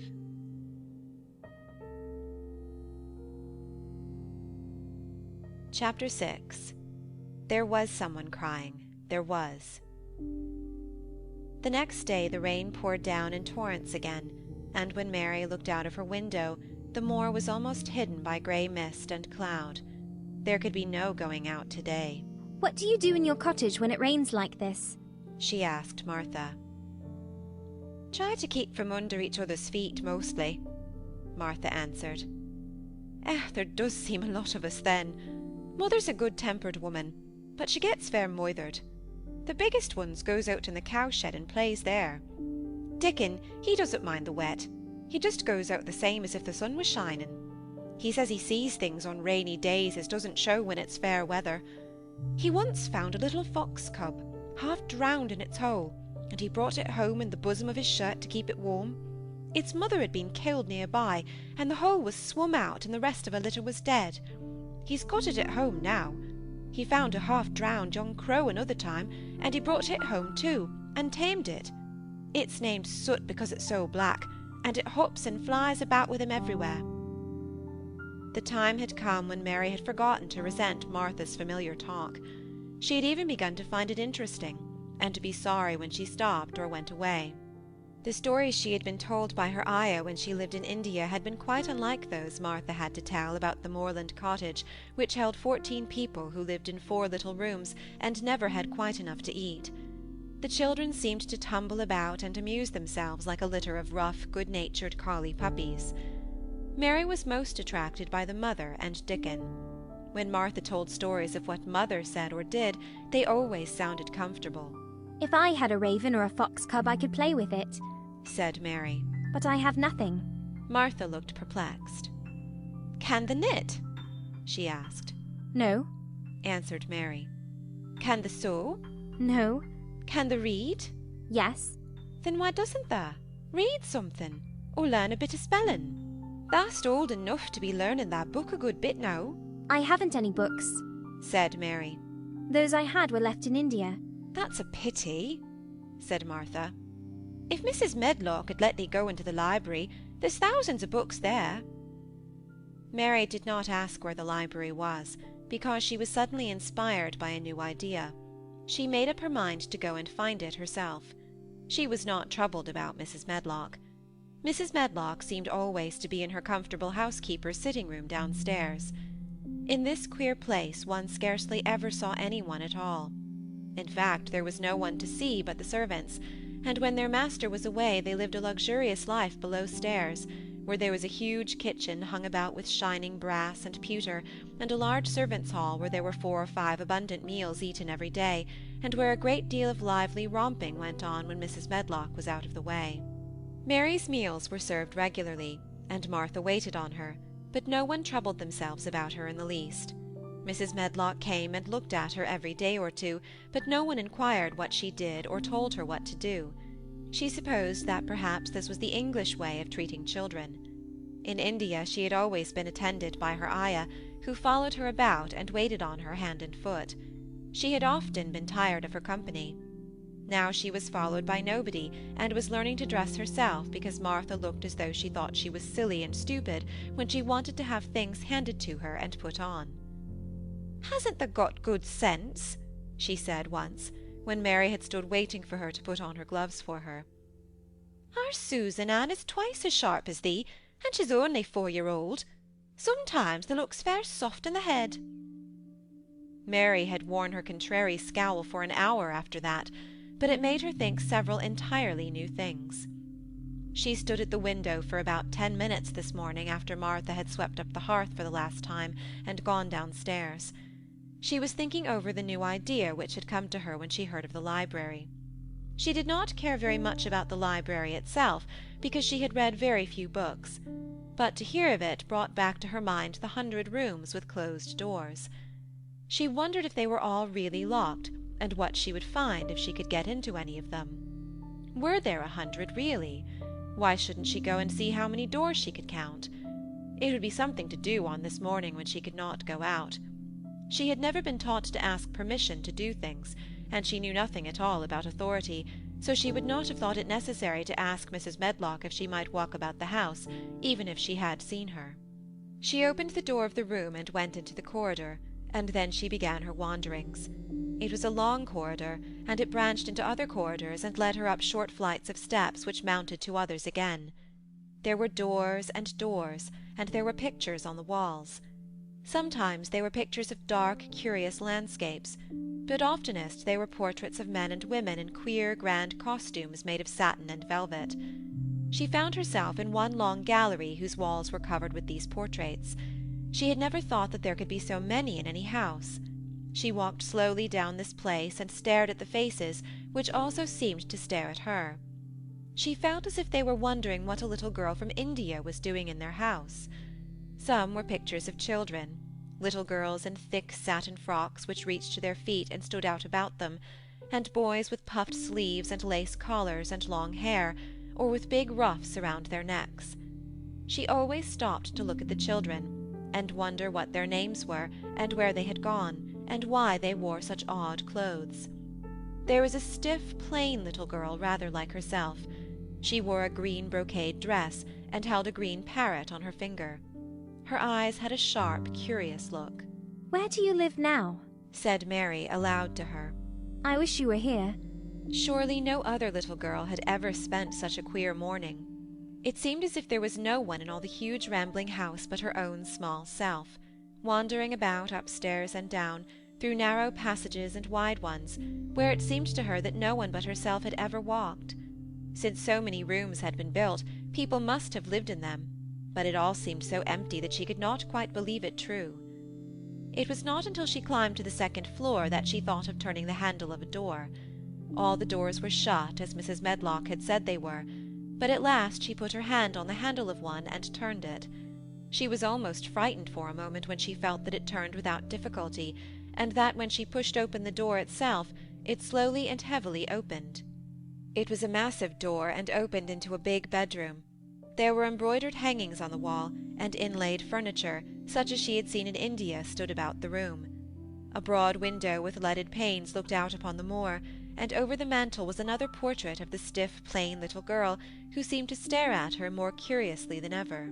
"Perhaps she slept here once," said Mary. "She stares at me so that she makes me feel queer." After that she opened more doors and more. She saw so many rooms that she became quite tired, and began to think that there must be 100, though she had not counted them. In all of them there were old pictures or old tapestries with strange scenes worked on them. There were curious pieces of furniture and curious ornaments in nearly all of them. In one room, which looked like a lady's sitting-room, the hangings were all embroidered velvet, and in a cabinet were about 100 little elephants made of ivory. They were of different sizes, and some had their mahouts or palanquins on their backs. Some were much bigger than the others, and some were so tiny they seemed only babies. Mary had seen carved ivory in India, and she knew all about elephants.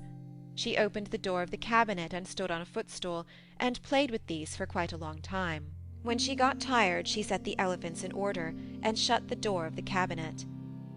In all her wanderings through the long corridors and the empty rooms, she had seen nothing alive, but in this room she saw something. Just after she had closed the cabinet door, she heard a tiny rustling sound. It made her jump and look around at the sofa by the fireplace, from which it seemed to come. In the corner of the sofa there was a cushion, and in the velvet which covered it there was a hole, and out of the hole peeped a tiny head with a pair of frightened eyes in it. Mary crept softly across the room to look. The bright eyes belonged to a little grey mouse, and the mouse had eaten a hole into the cushion and made a comfortable nest there. 6 baby mice were cuddled up asleep near her. If there was no one else alive in the 100 rooms, there were 7 mice who did not look lonely at all. If they wouldn't be so frightened, I would take them back with me, said Mary. She had wandered about long enough to feel too tired to wander any farther, and she turned back. 2 or 3 times she lost her way by turning down the wrong corridor, and was obliged to ramble up and down till she found the right one. But at last she reached her own floor again, though she was some distance from her own room, and did not know exactly where she was. I believe I have taken a wrong turning again, she said, standing still at what seemed the end of a short passage with tapestry on the wall. I don't know which way to go. How still everything is. It was while she was standing here, and just after she had said this, that the stillness was broken by a sound. It was another cry, but not quite like the one she had heard last night. It was only a short one, a fretful, childish whine muffled by passing through walls. It's nearer than it was, said Mary, her heart beating rather faster. And it is crying. She put her hand accidentally upon the tapestry near her, and then sprang back, feeling quite startled. The tapestry was the covering of a door which fell open, and showed her that there was another part of the corridor behind it, and Mrs. Medlock was coming up it with her bunch of keys in her hand and a very cross look on her face. "What are you doing here?" she said, and she took Mary by the arm and pulled her away. "What did I tell you?" I turned round the wrong corner, explained Mary. I didn't know which way to go, and I heard someone crying. She quite hated Mrs. Medlock at the moment, but she hated her more the next. "You didn't hear anything of the sort," said the housekeeper.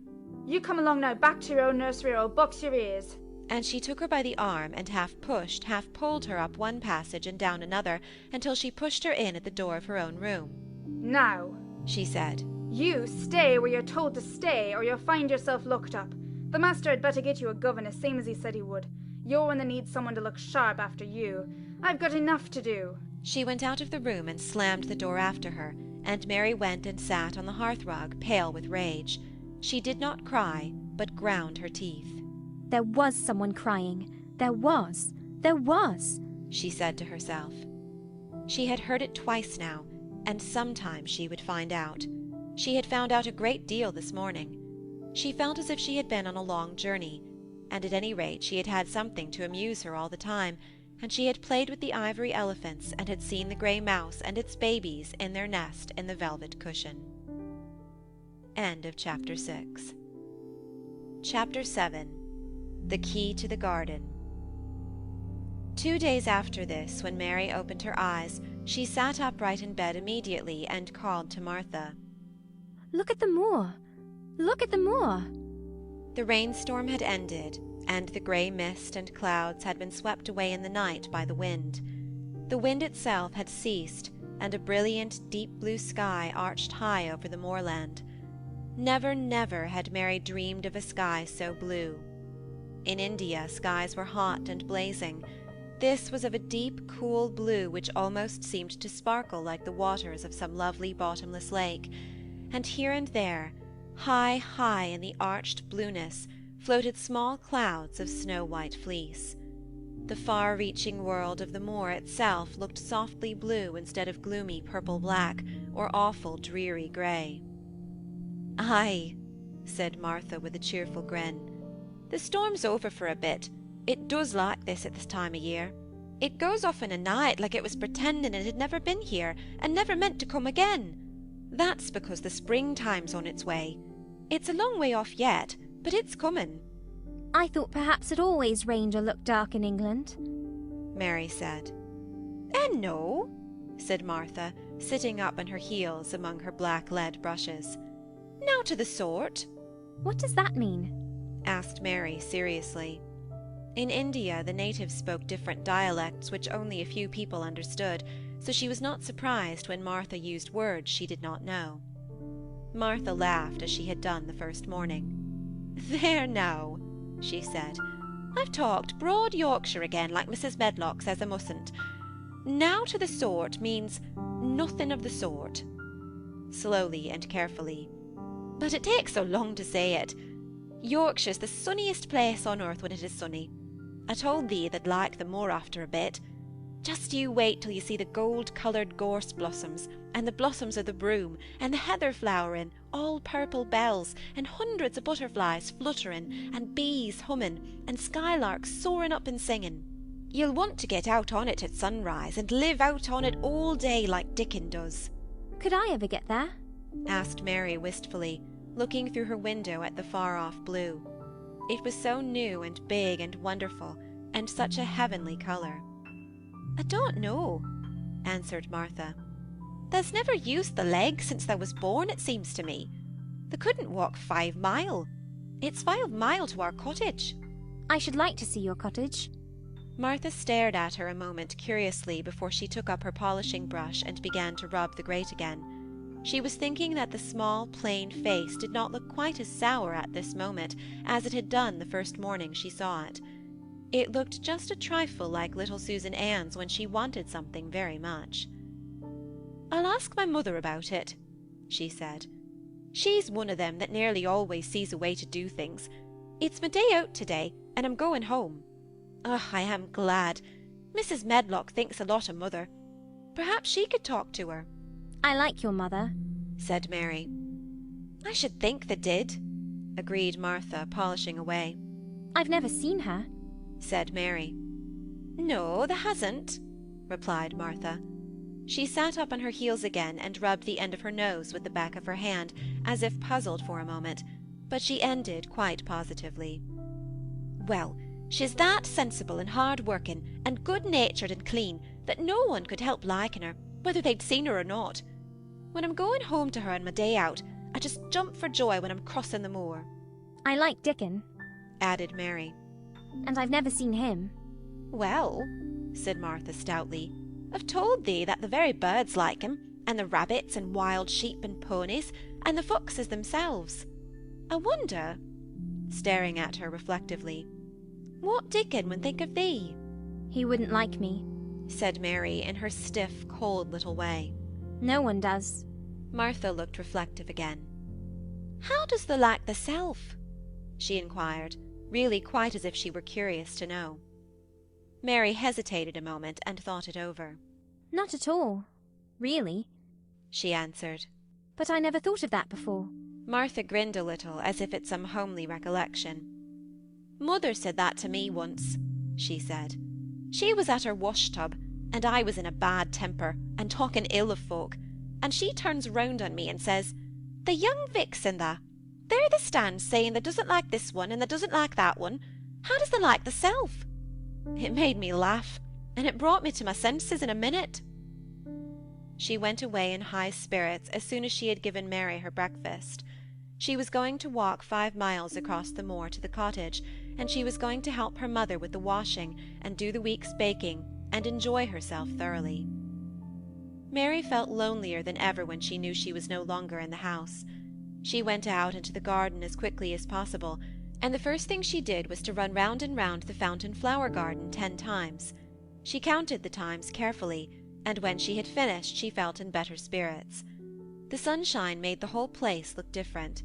The high, deep blue sky arched over Misselthwaite as well as over the moor, and she kept lifting her face and looking up into it, trying to imagine what it would be like to lie down on one of the little snow-white clouds and float about. She went into the first kitchen garden, and found Ben Weatherstaff working there with 2 other gardeners. The change in the weather seemed to have done him good. He spoke to her of his own accord. "Springtime's coming," he said. "Cannot thou smell it?" Mary sniffed and thought she could. I smell something nice and fresh and damp, she said. "That's a good rich earth," he answered, digging away. "It's in a good humour, making ready to grow things. It's glad when planting time comes. It's dull in the winter, when it's got nowt to do. In the flower gardens out there, things will be stirring down below in the dark. The sun's warming 'em. You'll see bits of green spikes sticking out of the black earth after a bit. What will they be? asked Mary. Crocuses and snowdrops and daffodillies.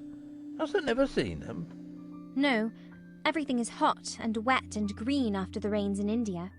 Said Mary. And I think things grow up in a night. These won't grow up in a night. Said Weatherstaff. They'll have to wait for 'em. They'll poke up a bit higher here, and push out a spike more there, and uncurl a leaf this day, and another that. You watch 'em. I am going to, answered Mary. Very soon she heard the soft rustling flight of wings again, and she knew at once that the robin had come again. He was very pert and lively, and hopped about so close to her feet, and put his head on one side and looked at her so slyly that she asked Ben Weatherstaff a question. Do you think he remembers me? She said. Remembers thee?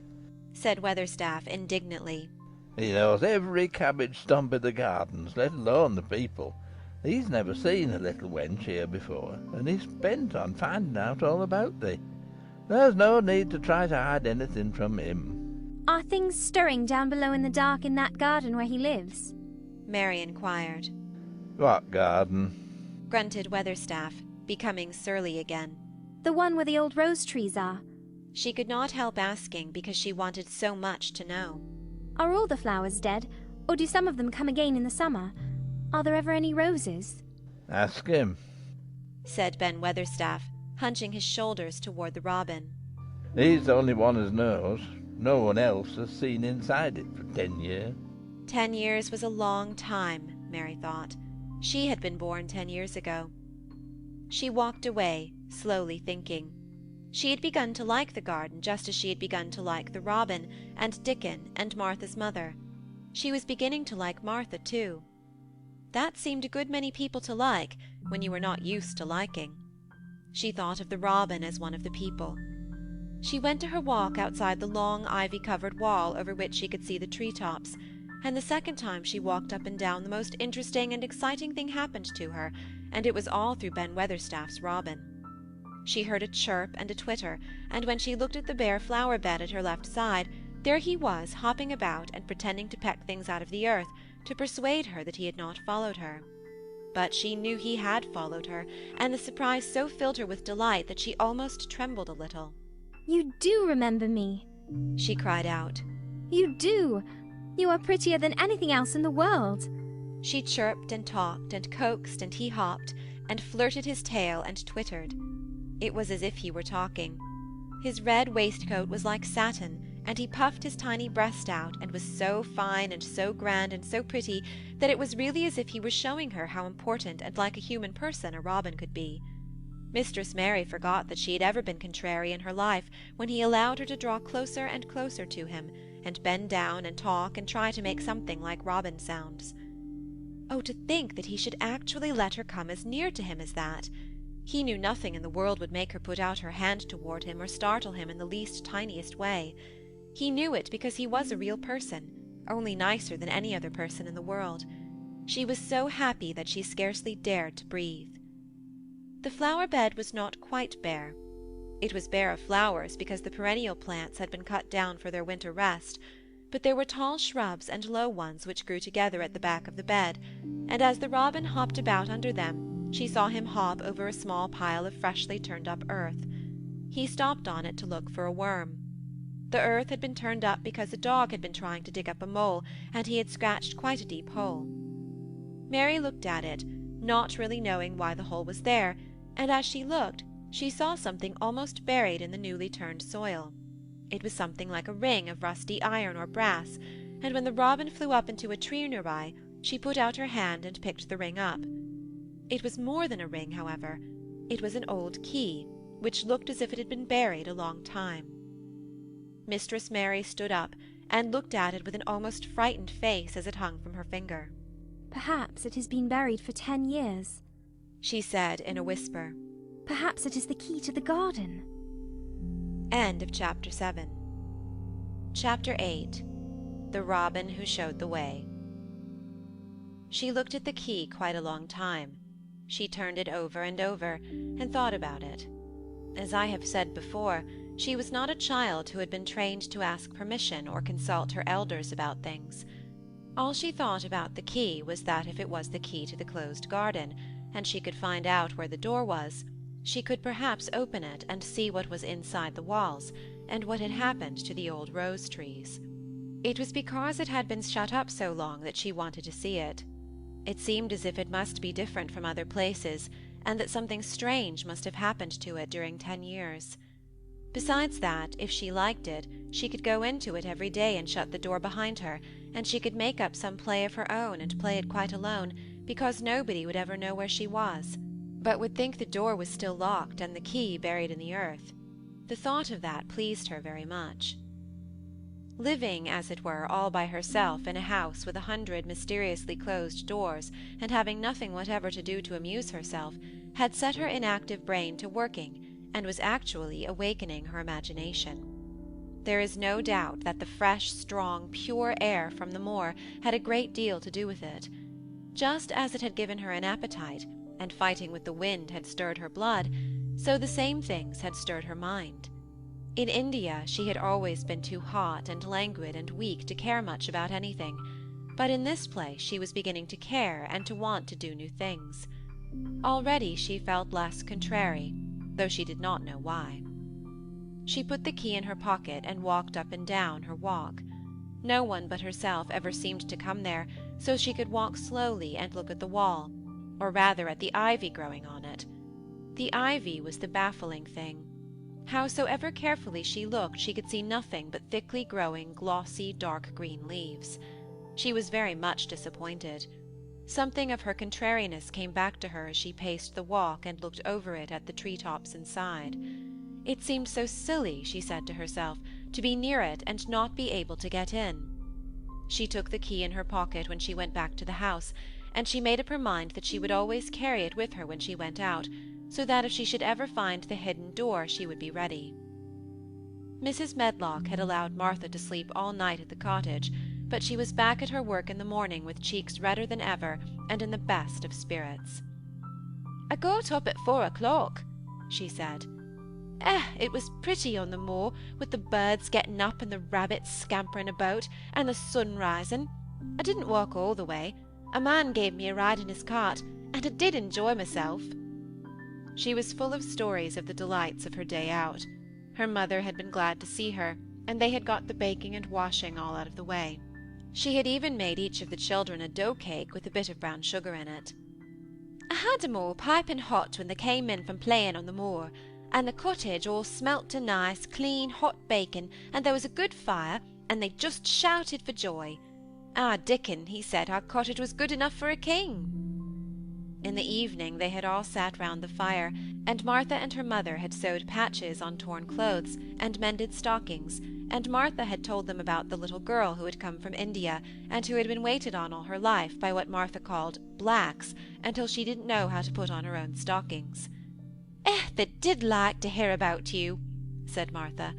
"They wanted to know all about the blacks, and about the ship you came in. I couldn't tell 'em enough." Mary reflected a little. "I'll tell you a great deal more before your next day out," she said, "so that you will have more to talk about. I dare say they would like to hear about riding on elephants and camels, and about the officers going to hunt tigers." "My word!" cried delighted Martha. "It would set 'em clean off their heads. Would they really do that, miss? It would be the same as a wild beast show like we heard they had in York once." "India is quite different from Yorkshire," Mary said slowly, as she thought the matter over. "I never thought of that. Did Dickon and your mother like to hear you talk about me?" "Why, our Dickon's eyes nearly started out of his head, they got that round," answered Martha. "But mother, she was put out about your seeming to be all about by yourself. She said, 'Hasn't Mr. Craven got no governess for her, nor no nurse?' And I said, 'No, he hasn't, though Mrs. Medlock says he will when he thinks of it. But she says he mayn't think of it for 2 or 3 years. "I don't want a governess," said Mary sharply. "But mother says you ought to be learning your book by this time, and you ought to have a woman to look after you, and she says, 'Now, Martha, you just think how you'd feel yourself in a big place like that, wandering about all alone, and no mother. You do your best to cheer her up,' she says, and I said I would." Mary gave her a long, steady look. You do cheer me up, she said. I like to hear you talk. Presently Martha went out of the room and came back with something held in her hands under her apron. What dost thou think? She said with a cheerful grin. I've brought thee a present. A present? Exclaimed Mistress Mary. How could a cottage full of 14 hungry people give anyone a present? A man was driving across the moor peddling, Martha explained, and he stopped his cart at our door. He had pots and pans and odds and ends, but Mother had no money to buy anything. Just as he was going away, our Lisbeth Ellen called out, Mother, he's got skipping ropes with red and blue handles. And Mother, she calls out quite sudden, Here, stop, mister, how much are they?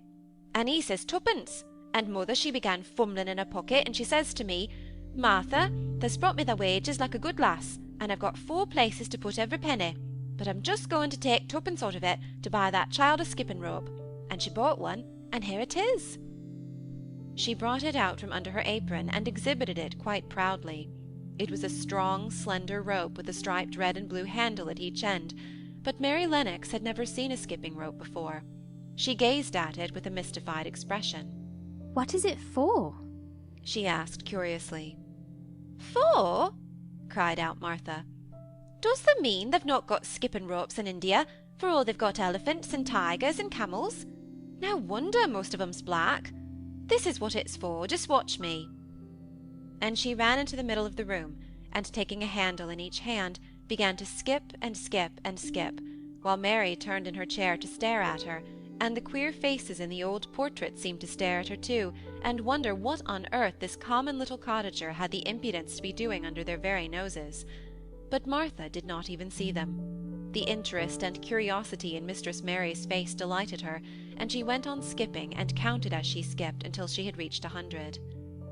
I could skip longer than that, she said when she stopped. I've skipped as much as 500 when I was 12, but I wasn't as fat then as I am now, and I was in practice. Mary got up from her chair, beginning to feel excited herself. It looks nice, she said. Your mother is a kind woman. Do you think I could ever skip like that? You just try it, urged Martha, handing her the skipping rope.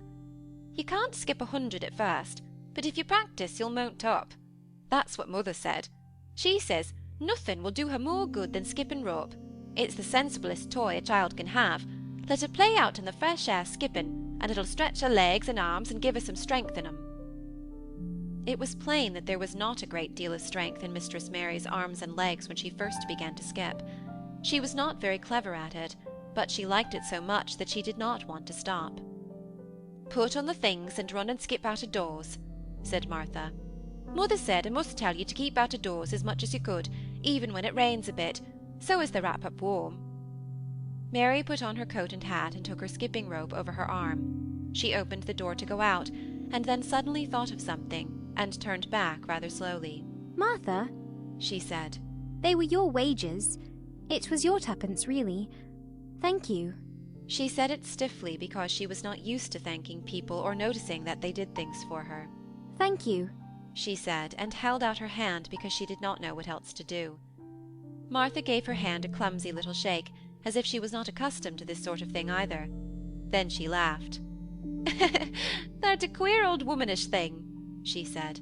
If tha'd been our Lisbeth Ellen, tha'd have given me a kiss. Mary looked stiffer than ever. Do you want me to kiss you? Martha laughed again. Nay, not me, she answered. If that was different, perhaps they'd want to themselves, but that isn't. Run off outside and play with the rope. Mistress Mary felt a little awkward as she went out of the room. Yorkshire people seemed strange, and Martha was always rather a puzzle to her. At first she had disliked her very much, but now she did not. The skipping rope was a wonderful thing. She counted and skipped and skipped and counted until her cheeks were quite red, and she was more interested than she had ever been since she was born. The sun was shining and a little wind was blowing, not a rough wind, but one which came in delightful little gusts and brought a fresh scent of newly turned earth with it. She skipped round the fountain garden, and up one walk and down another. She skipped at last into the kitchen garden, and saw Ben Weatherstaff digging and talking to his robin, which was hopping about him. She skipped down the walk toward him, and he lifted his head and looked at her with a curious expression. She had wondered if he would notice her. She wanted him to see her skip. "Well," he exclaimed, "upon my word, perhaps thou art a young un after all, and perhaps thou'st got child's blood in thy veins instead of sour buttermilk. Thou skipped red into thy cheeks as sure as my name's Ben Weatherstaff. I wouldn't have believed I could do it." I never skipped before, Mary said. I'm just beginning. I can only go up to 20. Keep on, said Ben. Thy shape's well enough at it for a young un that's lived with heathen. Just see how he's watching thee. Jerking his head toward the robin. He followed after thee yesterday. He'll be at it again today. He'll be bound to find out what the skipping rope is. He's never seen one, eh? Shaking his head at the bird. Yeah, thy curiosity'll be the death of thee sometime, if thou doesn't look sharp. Mary skipped round all the gardens and round the orchard, resting every few minutes. At length she went to her own special walk, and made up her mind to try if she could skip the whole length of it. It was a good long skip, and she began slowly, but before she had gone halfway down the path she was so hot and breathless that she was obliged to stop. She did not mind much, because she had already counted up to 30. She stopped with a little laugh of pleasure, and there, lo and behold, was the robin, swaying on a long branch of ivy.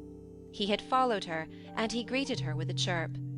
As Mary had skipped toward him, she felt something heavy in her pocket strike against her at each jump, and when she saw the robin, she laughed again.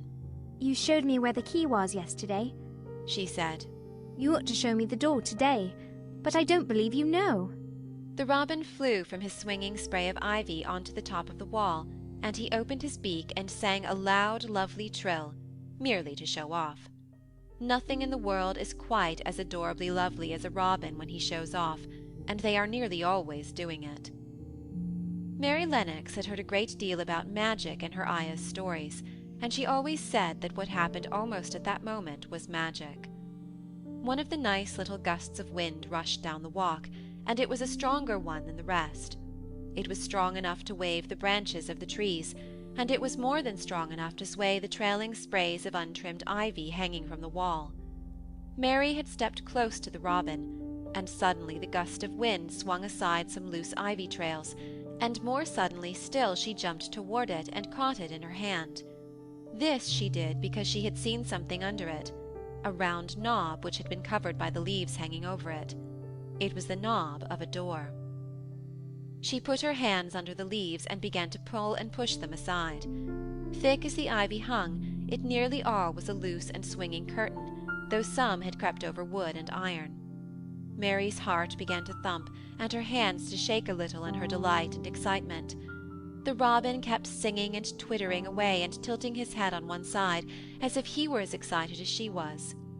What was this under her hands, which was quite square and made of iron, and which her fingers found a hole in? It was the lock of the door, which had been closed 10 years, and she put her hand in her pocket, drew out the key, and found it fitted the keyhole. She put the key in and turned it. It took 2 hands to do it, but it did turn. And then she took a long breath and looked behind her up the long walk to see if anyone was coming. No one was coming. No one ever did come, it seemed, and she took another long breath because she could not help it, and she held back the swinging curtain of ivy and pushed back the door, which opened slowly, slowly. Then she slipped through it and shut it behind her, and stood with her back against it, looking about her and breathing quite fast with excitement and wonder and delight. She was standing inside the secret garden. End of Chapter 8. Chapter 9. The strangest house anyone ever lived in. It was the sweetest, most mysterious-looking place anyone could imagine. The high walls which shut it in were covered with the leafless stems of climbing roses, which were so thick that they were matted together. Mary Lennox knew they were roses, because she had seen a great many roses in India. All the ground was covered with grass of a wintry brown, and out of it grew clumps of bushes which were surely rose bushes if they were alive. There were numbers of standard roses which had so spread their branches that they were like little trees. There were other trees in the garden, and one of the things which made the place look strangest and loveliest was that climbing roses had run all over them and swung down long tendrils which made light swaying curtains, and here and there they had caught at each other or at a far-reaching branch, and had crept from one tree to another, and made lovely bridges of themselves. There were neither leaves nor roses on them now, and Mary did not know whether they were dead or alive, but their thin grey or brown branches and sprays looked like a sort of hazy mantle spreading over everything, walls and trees, and even brown grass, where they had fallen from their fastenings and run along the ground. It was this hazy tangle from tree to tree which made it all look so mysterious. Mary had thought it must be different from other gardens which had not been left by themselves so long, and indeed it was different from any other place she had ever seen in her life. "How still it is," she whispered. "How still." Then she waited a moment and listened at the stillness. The robin, who had flown to his tree-top, was as still as all the rest. He did not even flutter his wings. He sat without stirring and looked at Mary. "No wonder it is still," she whispered again. "I am the first person who has spoken in here for 10 years. She moved away from the door, stepping as softly as if she were afraid of awakening someone. She was glad that there was grass under her feet and that her steps made no sounds. She walked under one of the fairy-like grey arches between the trees, and looked up at the sprays and tendrils which formed them. "I wonder if they are all quite dead," she said. "Is it all a quite dead garden? I wish it wasn't." If she had been Ben Weatherstaff, she could have told whether the wood was alive by looking at it, but she could only see that there were only grey or brown sprays and branches, and none showed any signs of even a tiny leaf-bud anywhere. But she was inside the wonderful garden, and she could come through the door under the ivy any time, and she felt as if she had found a world all her own. The sun was shining inside the 4 walls, and the high arch of blue sky over this particular piece of Misselthwaite seemed even more brilliant and soft than it was over the moor. The robin flew down from his tree-top, and hopped about or flew after her from one bush to another. He chirped a good deal and had a very busy air, as if he were showing her things. Everything was strange and silent, and she seemed to be hundreds of miles away from anyone. But somehow she did not feel lonely at all. All that troubled her was her wish that she knew whether the roses were dead, or if perhaps some of them had lived and might put out leaves and buds as the weather got warmer. She did not want it to be a quite dead garden. If it were a quite alive garden, how wonderful it would be, and what thousands of roses would grow on every side. Her skipping rope had hung over her arm when she came in, and after she had walked about for a while, she thought she would skip round the whole garden, stopping when she wanted to look at things. There seemed to have been grass paths here and there, and in 1 or 2 corners there were alcoves of evergreen with stone seats, or tall moss-covered flower urns in them. As she came near the second of these alcoves, she stopped skipping. There had once been a flower-bed in it, and she thought she saw something sticking out of the black earth, some sharp little pale green points. She remembered what Ben Weatherstaff had said, and she knelt down to look at them. "Yes, they are tiny growing things, and they might be crocuses or snowdrops or daffodils," she whispered. She bent very close to them and sniffed the fresh scent of the damp earth. She liked it very much. "Perhaps there are some other ones coming up in other places," she said. "I will go all over the garden and look." She did not skip, but walked. She went slowly and kept her eyes on the ground. She looked in the old border beds and among the grass, and after she had gone round, trying to miss nothing, she had found ever so many more sharp pale green points, and she had become quite excited again. "It isn't a quite dead garden," she cried out softly to herself. "Even if the roses are dead, there are other things alive." She did not know anything about gardening, but the grass seemed so thick in some of the places where the green points were pushing their way through that she thought they did not seem to have enough room to grow. She searched about until she found a rather sharp piece of wood, and knelt down and dug and weeded out the weeds and grass until she made nice little clear places around them. "Now they look as if they could breathe," she said after she had finished with the first ones. "I'm going to do ever so many more. I'll do all I can see. If I haven't time today, I can come tomorrow." She went from place to place and dug and weeded, and enjoyed herself so immensely that she was led on from bed to bed and into the grass under the trees. The exercise made her so warm that she first threw her coat off and then her hat, and without knowing it she was smiling down onto the grass and the pale green points all the time. The robin was tremendously busy. He was very much pleased to see gardening begun on his own estate. He had often wondered at Ben Weatherstaff. Where gardening is done, all sorts of delightful things to eat are turned up with the soil. Now here was this new kind of creature who was not half Ben's size, and yet had had the sense to come into his garden and begin at once. Mistress Mary worked in her garden until it was time to go to her midday dinner. In fact, she was rather late in remembering, and when she put on her coat and hat and picked up her skipping rope, she could not believe that she had been working 2 or 3 hours. She had been actually happy all the time, and dozens of the tiny pale green points were to be seen in cleared places, looking twice as cheerful as they had looked before when the grass and weeds had been smothering them. I shall come back this afternoon, she said, looking all round at her new kingdom, and speaking to the trees and the rose bushes as if they heard her. Then she ran lightly across the grass, pushed open the slow old door, and slipped through it under the ivy. She had such red cheeks and such bright eyes, and ate such a dinner, that Martha was delighted. 2 pieces of meat, and 2 helps of rice pudding, she said. Mother will be pleased when I tell her what the skipping rope's done for thee. In the course of her digging with her pointed stick, Mistress Mary had found herself digging up a sort of white root rather like an onion. She had put it back in its place and patted the earth carefully down on it, and just now she wondered if Martha could tell her what it was. Martha, she said, what are those white roots that look like onions? They're bulbs, answered Martha. Lots of spring flowers grow from 'em. The very little ones are snowdrops and crocuses, and the big ones are narcissuses and jonquils and daffodillies.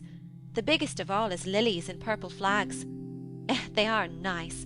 Dickon's got a whole lot of 'em planted in our bit of garden. Does Dickon know all about them? asked Mary, a new idea taking possession of her. Our Dickon can make a flower grow out of a brick walk.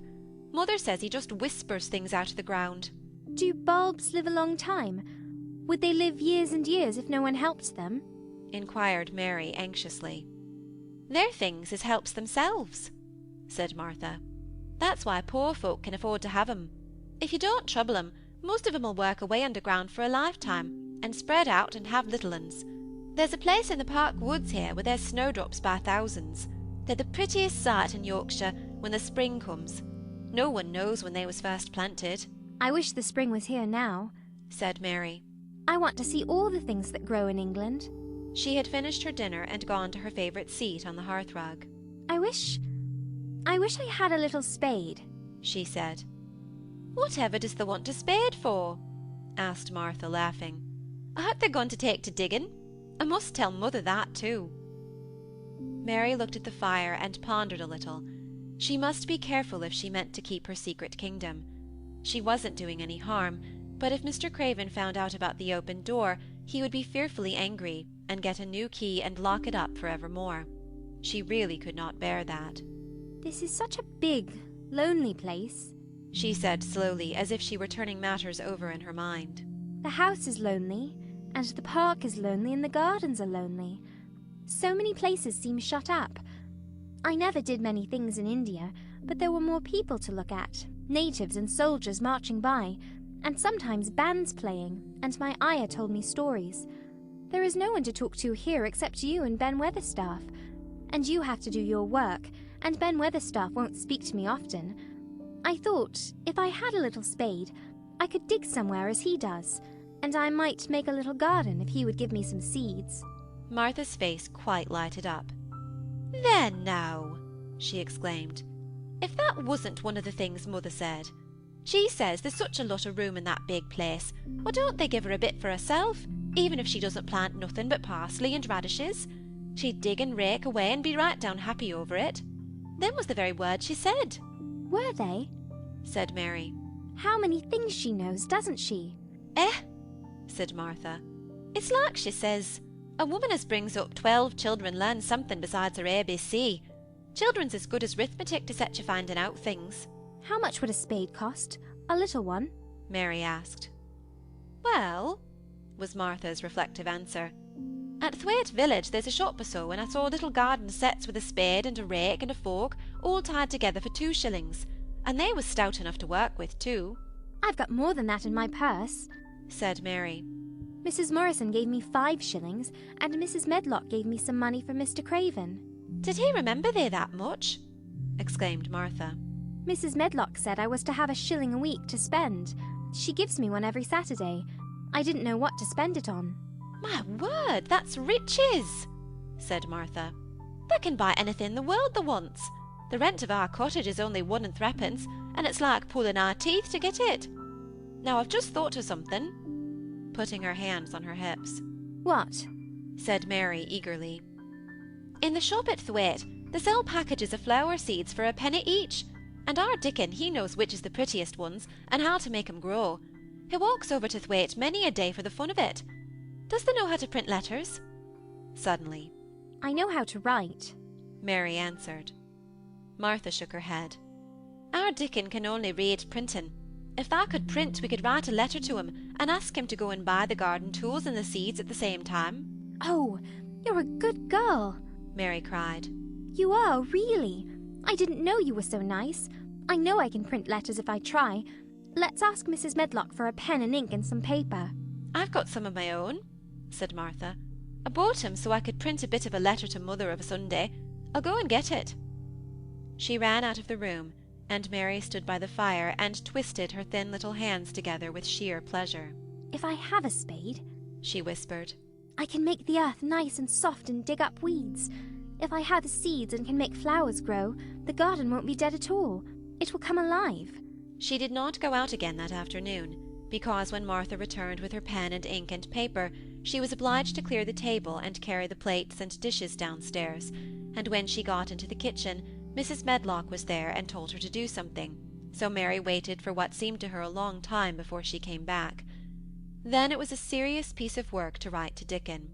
Mary had been taught very little, because her governess had disliked her too much to stay with her. She could not spell particularly well, but she found that she could print letters when she tried. This was the letter Martha dictated to her. My dear Dickon, this comes hoping to find you well as it leaves me at present.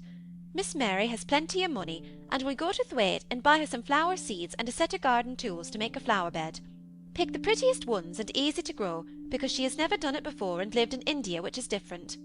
Give my love to Mother and every one of you. Miss Mary is going to tell me a lot more, so that on my next day out you can hear about elephants and camels and gentlemen going hunting lions and tigers. Your loving sister, Martha Phoebe Sowerby. We'll put the money in the envelope, and I'll get the butcher boy to take it in his cart. He's a great friend of Dickon's, said Martha. How shall I get the things when Dickon buys them? He'll bring 'em to you himself. He'll like to walk over this way. Oh, exclaimed Mary. Then I shall see him. I never thought I should see Dickon. Does thee want to see him? asked Martha suddenly, for Mary had looked so pleased. Yes, I do. I never saw a boy foxes and crows loved. I want to see him very much. Martha gave a little start, as if she remembered something. Now to think, she broke out. To think of me forgetting that there. And I thought I was going to tell you first thing this morning. I asked Mother, and she said she'd ask Mrs. Medlock her own self.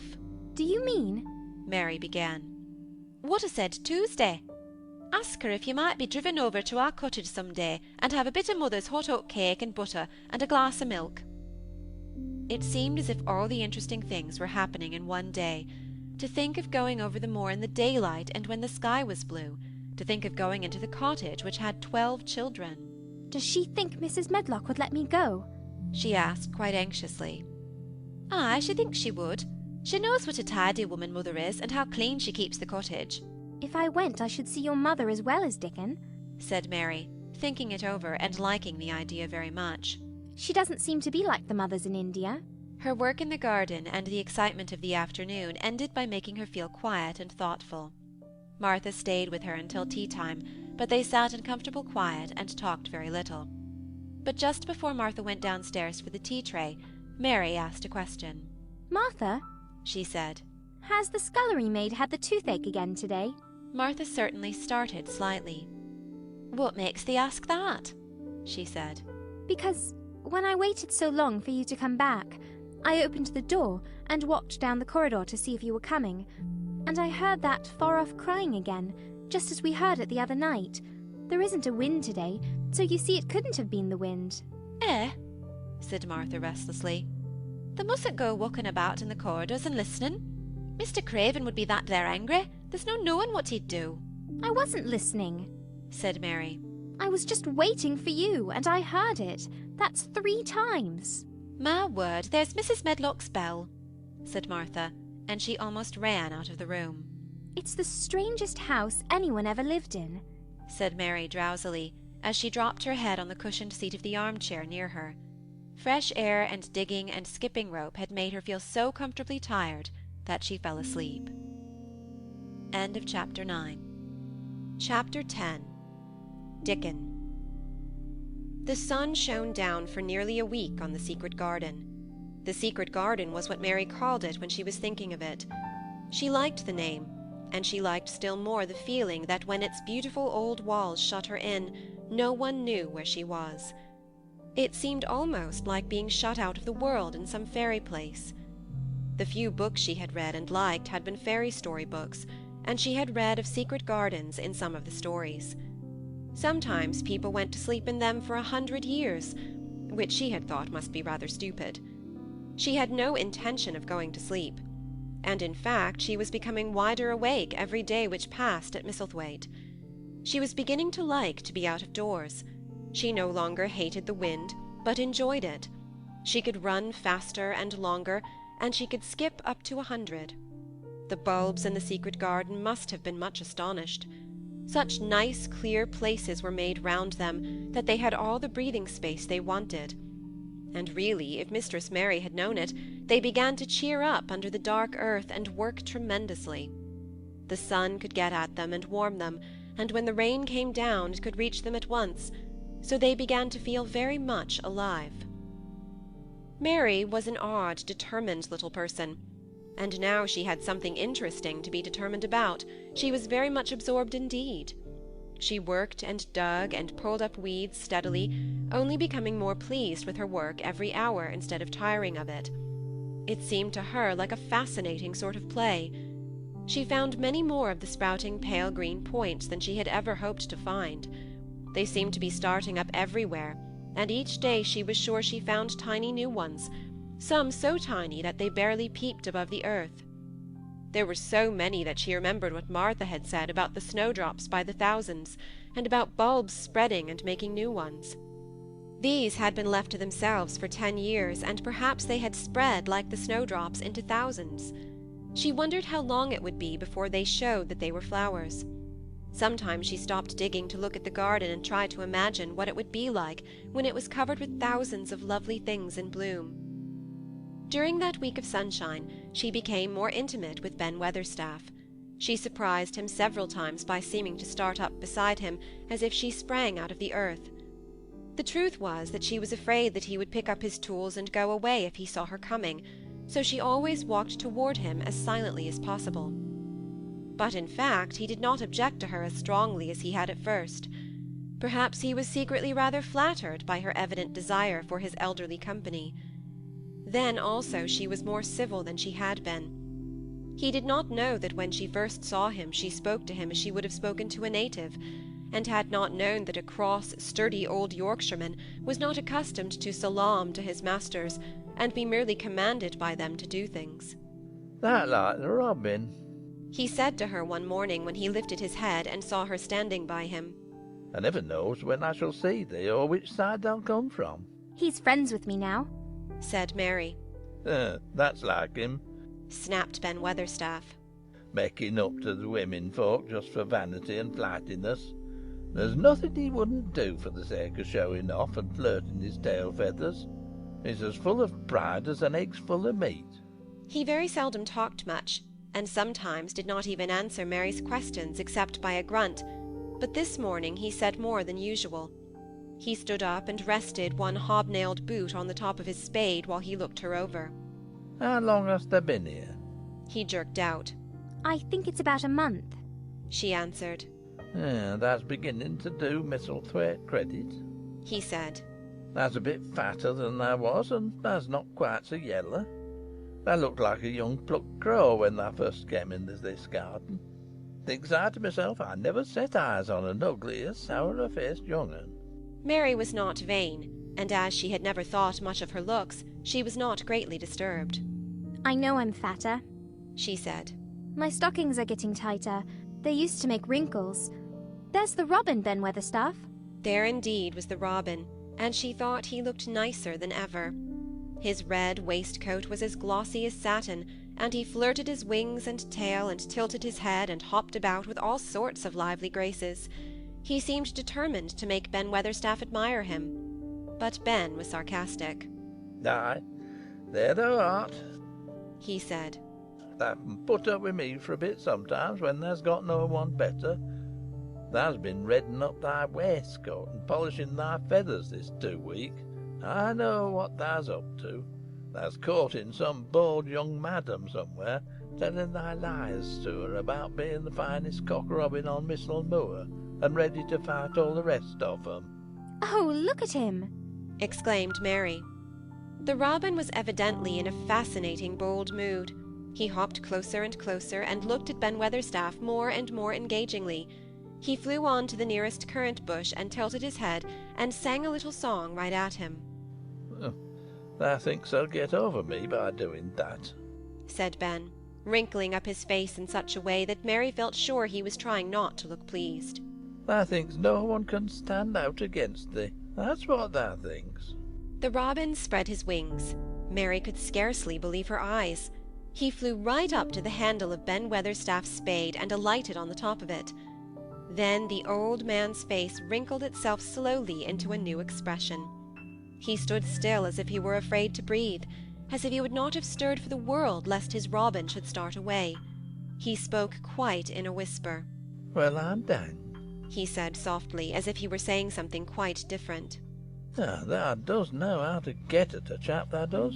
That's fair unearthly, that's so knowing. And he stood without stirring, almost without drawing his breath, until the robin gave another flirt to his wings and flew away. Then he stood looking at the handle of the spade, as if there might be magic in it, and he began to dig again, and said nothing for several minutes. But because he kept breaking into a slow grin now and then, Mary was not afraid to talk to him.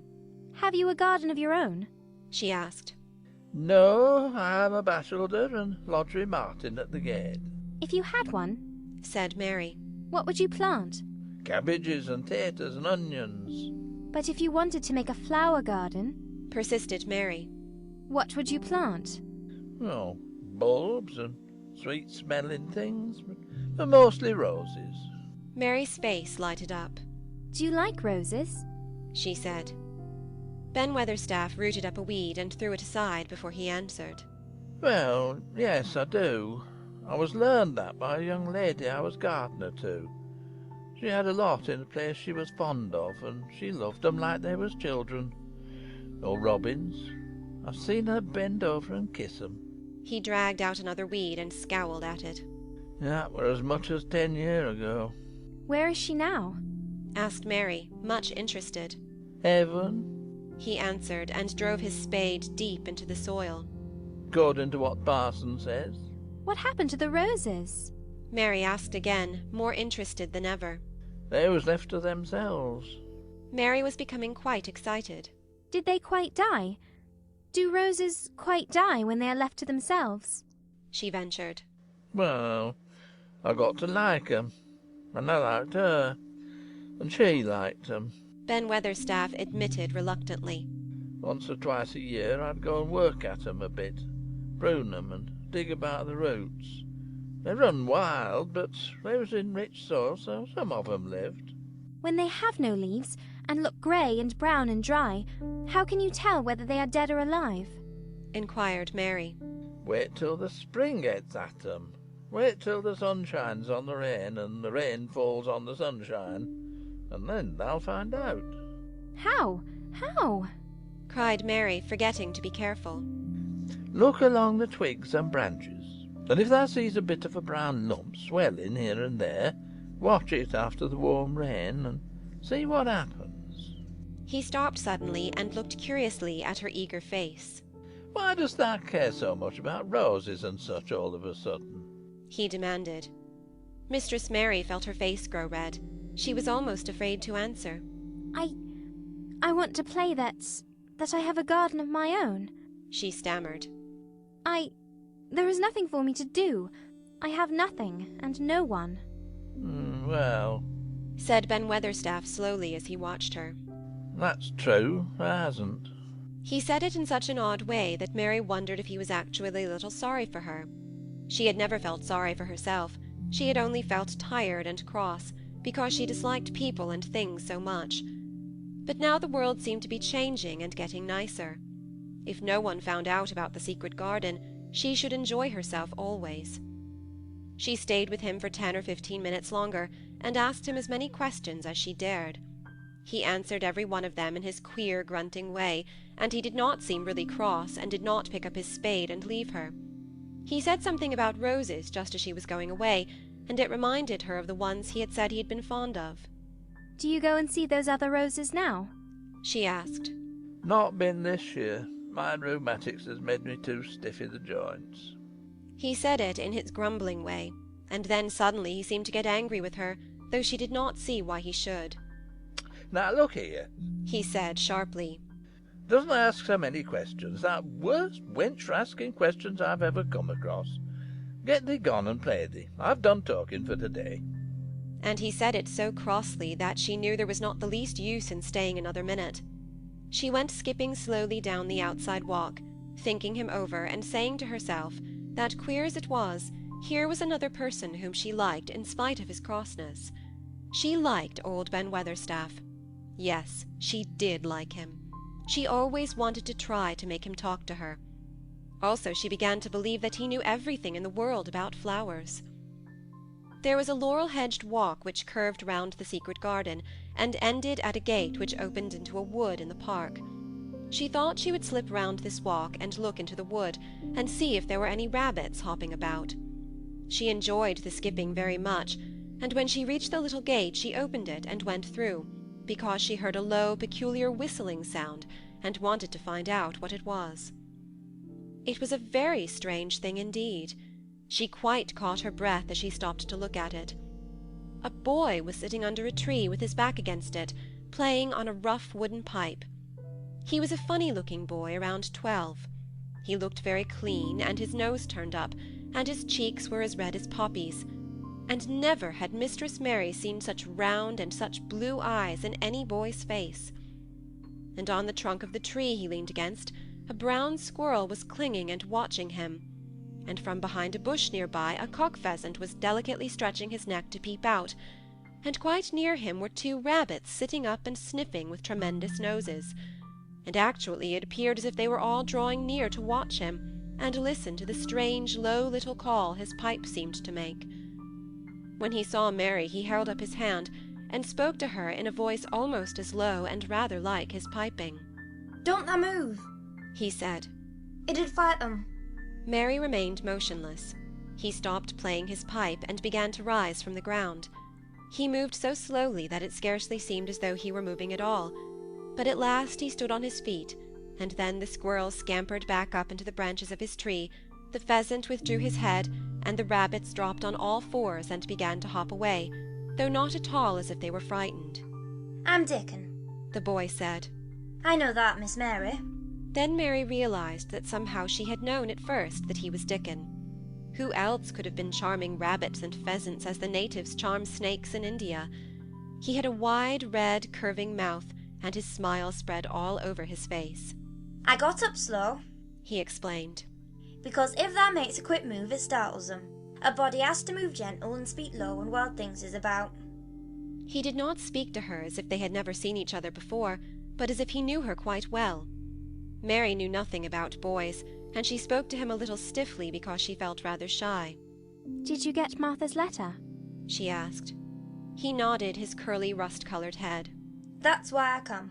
He stooped to pick up something which had been lying on the ground beside him when he piped. "I've got to garden tools. There's a little spade and rake and a fork and hoe. They are good uns. There's a trowel too, and to woman at the shop threw in a packet of white poppy. and won a blue larkspur when I brought t'other seeds. Will you show the seeds to me? Mary said. She wished she could talk as he did. His speech was so quick and easy. It sounded as if he liked her and was not the least afraid she would not like him, though he was only a common Moor boy, in patched clothes and with a funny face and a rough, rusty red head. As he came closer to him she noticed that there was a clean, fresh scent of heather and grass and leaves about him, almost as if he were made of them. She liked it very much, and when she looked into his funny face with the red cheeks and round blue eyes, she forgot that she had felt shy. Let us sit down on this log and look at them, she said. They sat down, and he took a clumsy little brown paper package out of his coat pocket. He untied the string, and inside there were ever so many neater and smaller packages with a picture of a flower on each one. There's a lot of mignonette and poppies, he said. Mignonette's too sweet a smelling thing as grows, and it'll grow wherever you cast it, same as poppies will. Them as'll come up and bloom if you just whistle at them. Them's the nicest of all. He stopped and turned his head quickly, his poppy-cheeked face lighting up. Where's that robin as is calling us? He said. The chirp came from a thick holly bush bright with scarlet berries, and Mary thought she knew whose it was. Is it really calling us? She asked. Aye, said Dickon, as if it was the most natural thing in the world. He's calling someone he's friends with. That's the same as saying, here I am, look at me, I want a bit of chat. There he is in the bush. Whose is he? He's Ben Weatherstaff's, but I think he knows me a little, answered Mary. Aye, he knows thee, said Dickon in his low voice again. And he likes thee. He's took thee on. He'll tell me all about thee in a minute. He moved quite close to the bush with the slow movement Mary had noticed before, and then he made a sound almost like the robin's own twitter.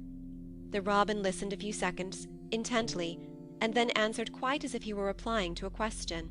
Aye, he's a friend of yours, chuckled Dickon. Do you think he is? Cried Mary eagerly. She did so want to know. Do you think he really likes me? He won't come near thee if he didn't, answered Dickon. Birds is rare choosers, and a robin can flout a body worse than a man. See, he's making up to thee now. Canna thee see a chap, he's saying? And it really seemed as if it must be true. He so sidled and twittered and tilted as he hopped on his bush. Do you understand everything birds say? Said Mary. Dickon's grin spread until he seemed all wide, red, curving mouth, and he rubbed his rough head. I think I do, and they think I do, he said. I've lived on to Moor with them so long. I've watched them break shell and come out and fledge and learn to fly and begin to sing till I think I'm one of them. Sometimes I think perhaps I'm a bird or a fox or a rabbit or a squirrel or even a beetle and I don't know it. He laughed and came back to the log and began to talk about the flower seeds again. He told her what they looked like when they were flowers. He told her how to plant them and watch them and feed and water them.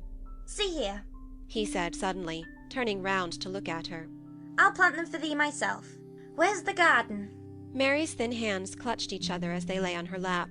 She did not know what to say, so for a whole minute she said nothing. She had never thought of this.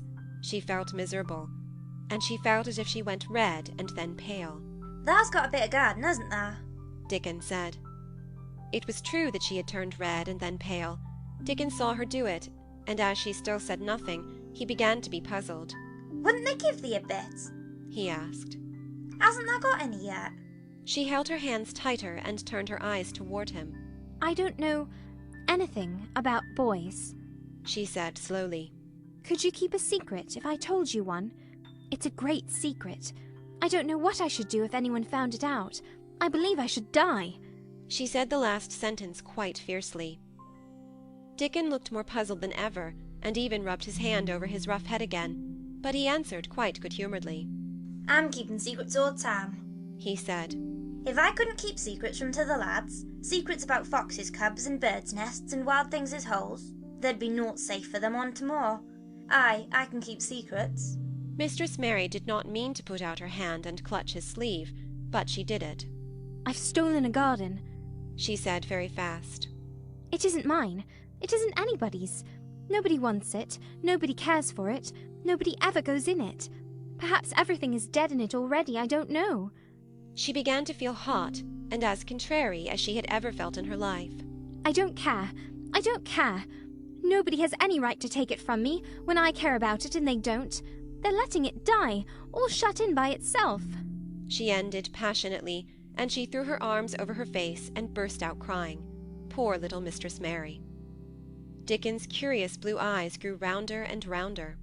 "Eh," he said, drawing his exclamation out slowly, and the way he did it meant both wonder and sympathy. I've nothing to do, said Mary. Nothing belongs to me. I found it myself, and I got into it myself. I was only just like the robin, and they wouldn't take it from the robin. "Where is it?" asked Dickon in a dropped voice. Mistress Mary got up from the log at once. She knew she felt contrary again and obstinate, and she did not care at all. She was imperious and Indian, and at the same time hot and sorrowful. Come with me, and I'll show you, she said. She led him round the laurel path and to the walk where the ivy grew so thickly. Dickon followed her with a queer, almost pitying look on his face. He felt as if he were being led to look at some strange bird's nest and must move softly. When she stepped to the wall and lifted the hanging ivy, he started. There was a door, and Mary pushed it slowly open, and they passed in together, and then Mary stood and waved her hand round defiantly. It's this, she said. It's a secret garden, and I'm the only one in the world who wants it to be alive. Dickon looked round and round about it, and round again. "Eh," he almost whispered. "It is a queer, pretty place. It's like as if a body was in a dream." End of Chapter 10. Chapter 11. The Nest of the Missel Thrush. For 2 or 3 minutes he stood looking round him, while Mary watched him, and then he began to walk about softly, even more lightly than Mary had walked the first time she had found herself inside the 4 walls. His eyes seemed to be taking in everything, the grey trees with the grey creepers climbing over them and hanging from their branches, the tangle on the walls and among the grass, the evergreen alcoves with the stone seats and tall flower urns standing in them. "I never thought I'd see this place," he said at last in a whisper. Did you know about it? asked Mary. She had spoken aloud, and he made a sign to her. "We must talk low," he said, "or someone will hear us and wonder what's to do in here." "Oh, I forgot," said Mary, feeling frightened and putting her hand quickly against her mouth. "Did you know about the garden?" she asked again when she had recovered herself. Dickon nodded. "Martha told me there was one as no one went inside," he answered. "I used to wonder what it was like." He stopped and looked round at the lovely grey tangle around him, and his round eyes looked queerly happy. "Hey, the nest'll be here come spring," he said. "It'd be the safest nesting place in England. No one ever coming near and tangles of trees and roses to build in. I wonder all the birds on the moor don't build here." Mistress Mary put her hand on his arm again without knowing it. "Will there be roses?" she whispered. "Can you tell? I thought perhaps they were all dead." "Hey, no, not them. Not all of them," he answered. "Look here." He stepped over to the nearest tree, an old one with grey lichen all over its bark, but upholding a curtain of tangled sprays and branches. He took a thick knife out of his pocket and opened one of its blades. "There's lots of dead wood as ought to be cut out," he said. "And there's lots of old wood, but it made some new last year. This here's a new bit." And he touched a shoot which looked brownish-green instead of hard, dry grey. Mary touched it herself in an eager, reverent way. "That one," she said.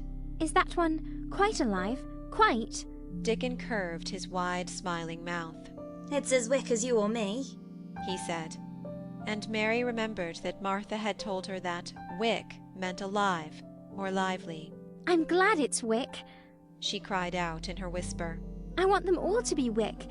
Let us go round the garden and count how many wick ones there are." She quite panted with eagerness, and Dickon was as eager as she was. They went from tree to tree and from bush to bush. Dickon carried his knife in his hand and showed her things which she thought wonderful. "They've run wild," he said. "But the strongest ones has fair thrived on it. The weakest ones has died out, but t'others has growed and spread, till they's as wonder. See here." And he pulled down a thick, grey, dry-looking branch. "A body might think this was dead wood, but I don't believe it is, down to the roots. I'll cut it low down and see." He knelt, and with his knife cut the lifeless-looking branch through, not far above the earth. "There," he said exultingly. I told thee so. There's green in that wood yet. Look at it. Mary was down on her knees before he spoke, gazing with all her might. When it looks a bit greenish and juicy like that, it's wick, he explained. When insides are dry and breaks easily, like this piece I cut off, it's done for. There's a big root here as all this live wood is sprung out of.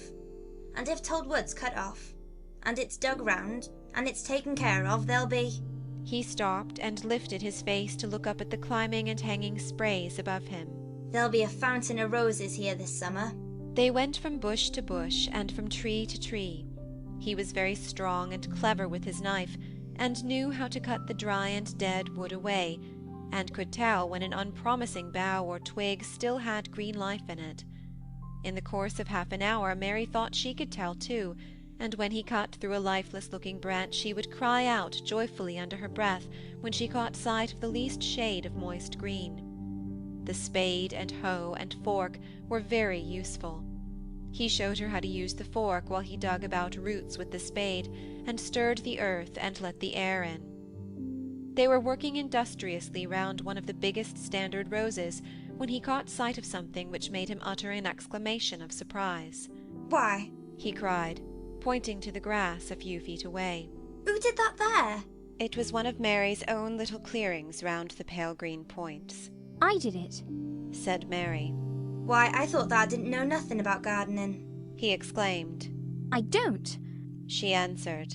But they were so little, and the grass was so thick and strong, and they looked as if they had no room to breathe. So I made a place for them. I don't even know what they are. Dickon went and knelt down by them, smiling his wide smile. That was right, he said. A gardener couldn't have told thee better. They'll grow now like Jack's beanstalk. There's crocuses and snowdrops, and these here are narcissuses. Turning to another patch. And here's daffydowndillies. They'll be a sight. He ran from one clearing to another. Thou hast done a lot of work for a little wench, he said, looking her over. I'm growing fatter, said Mary. And I'm growing stronger. I used always to be tired. When I dig, I'm not tired at all. I like to smell the earth when it's turned up. It's a rare good for thee, he said, nodding his head wisely. There's nowt as nice as the smell of good clean earth, except the smell of fresh things growing when the rain falls on them. I get out on the moor many a day when it's raining, and lie under a bush and listen to the soft swish of the drops on the heather, and I just sniff and sniff. My nose end fair quivers like a rabbit's, mother says. Do you never catch cold? Inquired Mary, gazing at him wonderingly. She had never seen such a funny boy, or such a nice one. Not me, he said, grinning. I never catched a cold since I was born. I wasn't brought up nesh enough. I've chased about on the moor in all weathers, same as the rabbit does. Mother says I've sniffed up too much fresh air for 12 years to ever get sniffling with a cold. I'm as tough as a whitethorn knobstick. He was working all the time as he was talking, and Mary was following him and helping him with her fork or the trowel. There's a lot of work to do here, he said once, looking about quite exultingly. Will you come again and help me to do it? Mary begged. I'm sure I can help too. I can dig and pull up weeds, and do whatever you tell me. Oh, do come, Dickon. I'll come every day if thou wants me to, rain or shine, he answered stoutly. It's the best fun I've ever had in my life, shut in here and wakening up a garden. If you will come, said Mary. If you will help me to make it alive, I don't know what I'll do, she ended helplessly. What could you do for a boy like that? I'll tell thee what thou'll do, said Dickon with his happy grin. Thou'll get fat and thou'll get hungry as a young fox, and thou'll learn how to talk to the robin same as I do. We'll have a lot of fun. He began to walk about, looking up in the trees and at the walls and bushes with a thoughtful expression. I wouldn't want to make it look like a gardener's garden, all clipped and spick and span, would you? He said. It's nicer like this, with things running wild and swinging and catching hold of each other. Don't let us make it tidy, said Mary anxiously. It wouldn't seem like a secret garden if it was tidy. Dickon stood rubbing his rusty red head with a rather puzzled look. It's a secret garden sure enough, he said. But it seems to me that someone beside the robin must have been in it, since it was shut up 10 years ago. But the door was locked and the key was buried, said Mary. No one could get in. That's true, he answered. It's a queer place. Seems to me as if there'd been some pruning done here and there. Later than 10 years ago. But how could it have been done? said Mary. He was examining a branch of a standard rose, and he shook his head. Aye, how could it? He murmured. With the door locked and the key buried. Mistress Mary always felt that however many years she lived, she should never forget that first morning when her garden began to grow. Of course, it did seem to begin to grow for her that morning. When Dickon began to clear places to plant seeds, she remembered what Basil had sung at her when he wanted to tease her. Are there any flowers that look like bells? She inquired. Lilies of the valley does, he answered, digging away with the trowel. And there's canterbury bells and campullias. Let's plant some, said Mary. There's lilies of the valleys here already. I saw 'em. They'll have grown too close and we'll have to separate them, but there's plenty. T'other ones take 2 years to bloom from seed, but I'll bring you some bits of plants from our cottage garden. Why does thou want them? Then Mary told him about Basil and his brothers and sisters in India, and of how she had hated them, and of their calling her Mistress Mary quite contrary. They used to dance round and sing at me. They sang, "Mistress Mary quite contrary, how does your garden grow? With silver bells and cockle shells and marigolds all in a row." I just remembered it, and it made me wonder if there were really flowers like silver bells. She frowned a little, and gave her trowel a rather spiteful dig into the earth. I wasn't as contrary as they were. But Dickon laughed. Hey, he said, and as he crumbled the rich black soil, she saw he was sniffing up the scent of it. There doesn't seem to be no need for no one to be contrary, when there's flowers and such like. And lots of friendly wild things running about, making homes for themselves and building nests and singing and whistling, does there? Mary, kneeling by him holding the seeds, looked at him and stopped frowning. Dickon, she said. You are as nice as Martha said you were. I like you, and you make the 5th person. I never thought I should like 5 people. Dickon sat up on his heels as Martha did when she was polishing the grate. He did look funny and delightful, Mary thought, with his round blue eyes and red cheeks and happy-looking turned-up nose. Only 5 folks as thou likes, he said. Who's t'other for? Your mother and Martha. Mary checked them off on her fingers. And the robin, and Ben Weatherstaff. Dickon laughed so that he was obliged to stifle the sound by putting his arm over his mouth. I know thou thinks I'm a queer lad, he said. But I think that the queerest lass I ever saw. Then Mary did a strange thing. She leaned forward and asked him a question she had never dreamed of asking anyone before, and she tried to ask it in Yorkshire, because that was his language, and in India a native was always pleased if you knew his speech. Does thou like me? She said. Hey, he answered heartily. That I does. I likes thee wonderful, and so does the robin, I do believe. That's 2 then, said Mary. That's 2 for me. And then they began to work harder than ever and more joyfully. Mary was startled and sorry when she heard the big clock in the courtyard strike the hour of her midday dinner. I shall have to go, she said mournfully. And you will have to go too, won't you? Dickon grinned. My dinner's easy to carry about with me, he said. Mother always lets me put a bit of something in my pocket. He picked up his coat from the grass and brought out of a pocket a lumpy little bundle tied up in a quite clean, coarse, blue and white handkerchief. It held 2 thick pieces of bread with a slice of something laid between them. It's oftenest naught but bread, he said. But I got a fine slice of fat bacon with it today. Mary thought it looked a queer dinner, but he seemed ready to enjoy it. Run on and get thy victuals, said he. I'll be done with mine first. I'll get some more work done before I start back home. He sat down with his back against a tree. I'll call the robin up, he said, and give him the ground of the bacon to peck at. They liked a bit of fat wonderful. Mary could scarcely bear to leave him. Suddenly it seemed as if he might be a sort of wood fairy who might be gone when she came into the garden again. He seemed too good to be true. She went slowly halfway to the door in the wall, and then she stopped and went back. Whatever happens, you never would tell, she said. His poppy-coloured cheeks were distended with his first big bite of bread and bacon, but he managed to smile encouragingly. If thou was a Missel thrush, and showed me where thy nest was, does thou think I'd tell anyone? Not me, he said. Thou'rt as safe as a Missel thrush. And she was quite sure she was. Chapter 12. Might I have a bit of earth? Mary ran so fast that she was rather out of breath when she reached her room. Her hair was ruffled on her forehead, and her cheeks were bright pink. Her dinner was waiting on the table, and Martha was waiting near it. "Tha's a bit late," she said. "Where's thou been?" "I've seen Dickon," said Mary. "I've seen Dickon." "I knew he'd come," said Martha exultantly. "How does thou like him?" I think he's beautiful," said Mary in a determined voice. Martha looked rather taken aback, but she looked pleased too. "Well," she said, "he's the best lad as ever was born, but I never thought he was handsome. His nose turns up too much." "I like it to turn up," said Mary. "And his eyes is so round," said Martha, a trifle doubtful. "Though they're a nice colour." "I like them round," said Mary. "And they are exactly the colour of the sky over the moor." Martha beamed with satisfaction. "Mother says he made him that colour with always looking up at the birds and the clouds.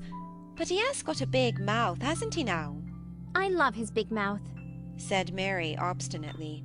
"I wish mine were just like it." Martha chuckled delightedly. "It'd look rare and funny in thy bit of a face," she said. "But I knowed it would be that way when they saw him. How did they like the seeds and the garden tools?" "How did you know he brought them?" said Mary. I never thought of him not bringing 'em. He'd be sure to bring 'em if they was in Yorkshire. He's such a trusty lad." Mary was afraid that she might begin to ask difficult questions, but she did not. She was very much interested in the seeds and gardening tools, and there was only one moment when Mary was frightened. This was when she began to ask where the flowers were to be planted. "Who did they ask about it?" she inquired. "I haven't asked anybody yet," said Mary, hesitating. "Well, I wouldn't ask the head gardener. He's too grand, Mr. Roach is." "I've never seen him," said Mary. "I've only seen under gardeners and Ben Weatherstaff." "If I was you, I'd ask Ben Weatherstaff," advised Martha. "He's not half as bad as he looks, for all he's so crabbed. Mr. Craven lets him do what he likes, because he was here when Mrs. Craven was alive, and he used to make her laugh. She liked him. Perhaps he'd find you a corner somewhere, out of the way." "If it was out of the way and no one wanted it, no one could mind my having it, could they?" Mary said anxiously. "There wouldn't be no reason," answered Martha. "You wouldn't do no harm." Mary ate her dinner as quickly as she could, and when she rose from the table she was going to run to her room to put on her hat again, but Martha stopped her. "I've got something to tell you," she said. "I thought I'd let you eat your dinner first. Mr. Craven came back this morning, and I think he wants to see you." Mary turned quite pale. "Oh," she said. "Why? Why? He didn't want to see me when I came. I heard Pitcher say he didn't." "Well," explained Martha, "Mrs. Medlock says it's because of Mother. She was walking to Thwaite village and she met him. She'd never spoke to him before, but Mrs. Craven had been to our cottage 2 or 3 times. He'd forgot, but Mother hadn't, and she made bold to stop him. I don't know what she said to him about you, but she said something has put him in the mind to see you before he goes away again tomorrow." "Oh!" cried Mary. "Is he going away tomorrow? I'm so glad." "He's going for a long time. He mayn't come back until autumn or winter. He's going to travel in foreign places. He's always doing it." "Oh, I'm so glad, said Mary thankfully. If he did not come back until winter or even autumn, there would be time to watch the secret garden come alive. Even if he found out then and took it away from her, she would have had that much at least. "When do you think he will want to see—" She did not finish the sentence, because the door opened and Mrs. Medlock walked in. She had on her best black dress and cap, and her collar was fastened with a large brooch with a picture of a man's face on it. It was a coloured photograph of Mr. Medlock, who had died years ago, and she always wore it when she was dressed up. She looked nervous and excited. "Your hair's rough," she said quickly. "Go and brush it. Martha, help her to slip on her best dress. Mr. Craven sent me to bring her to him in his study." All the pink left Mary's cheeks. Her heart began to thump, and she felt herself changing into a stiff, plain, silent child again. She did not even answer Mrs. Medlock, but turned and walked into her bedroom, followed by Martha. She said nothing while her dress was changed and her hair brushed, and after she was quite tidy she followed Mrs. Medlock down the corridors in silence. What was there for her to say? She was obliged to go and see Mr. Craven, and he would not like her, and she would not like him. She knew what he would think of her. She was taken to a part of the house she had not been into before. At last Mrs. Medlock knocked at a door, and when someone said, "Come in," they entered the room together. A man was sitting in an armchair before the fire, and Mrs. Medlock spoke to him. "This is Miss Mary, sir," she said. "You can go and leave her here. I will ring for you when I want you to take her away," said Mr. Craven. When she went out and closed the door, Mary could only stand waiting, a plain little thing, twisting her thin hands together. She could see that the man in the chair was not so much a hunchback as a man with high, rather crooked shoulders, and he had black hair streaked with white. He turned his head over his high shoulders and spoke to her. "Come here," he said. Mary went to him. He was not ugly. His face would have been handsome if it had not been so miserable. He looked as if the sight of her worried and fretted him, and as if he did not know what in the world to do with her. "Are you well?" he asked. Yes. Answered Mary. "Do they take good care of you?" Yes. He rubbed his forehead fretfully as he looked her over. "You are very thin," he said. I am getting fatter, Mary answered in what she knew was her stiffest way. What an unhappy face he had! His black eyes seemed as if they scarcely saw her, as if they were seeing something else, and he could hardly keep his thoughts upon her. "I forgot you," he said. "How could I remember you? I intended to send you a governess, or a nurse, or someone of that sort, but I forgot." Please, began Mary. Please. And then the lump in her throat choked her. "What do you want to say?" he inquired. I am too big for a nurse, said Mary. And please don't make me have a governess yet. He rubbed his forehead again and stared at her. "That was what the Sowerby woman said," he muttered absent-mindedly. Then Mary gathered a scrap of courage. Is she Martha's mother? She stammered. "Yes, I think so," he replied. She knows about children, said Mary. She has 12, she knows. He seemed to rouse himself. "What do you want to do?" I want to play out of doors, Mary answered, hoping that her voice did not tremble. I never liked it in India. It makes me hungry here, and I am getting fatter. He was watching her. "Mrs. Sowerby said it would do you good. Perhaps it will," he said. "She thought you had better get stronger before you had a governess." It makes me feel strong when I play, and the wind comes over the moor, argued Mary. "Where do you play?" he asked next. Everywhere, gasped Mary. Martha's mother sent me a skipping rope. I skip and run, and I look about to see if things are beginning to stick up out of the earth. I don't do any harm. "Don't look so frightened," he said in a worried voice. "You could not do any harm, a child like you. You may do what you like." Mary put her hand up to her throat, because she was afraid he might see the excited lump which she felt jump into it. She came a step nearer to him. May I? She said tremulously. Her anxious little face seemed to worry him more than ever. "Don't look so frightened," he exclaimed. "Of course you may. I am your guardian, though I am a poor one for any child. I cannot give you time or attention. I am too ill and wretched and distracted. But I wish you to be happy and comfortable. I don't know anything about children, but Mrs. Medlock is to see that you have all you need. I sent for you today because Mrs. Sowerby said I ought to see you. Her daughter had talked about you. She thought you needed fresh air and freedom and running about." She knows all about children, Mary said again in spite of herself. "She ought to," said Mr. Craven.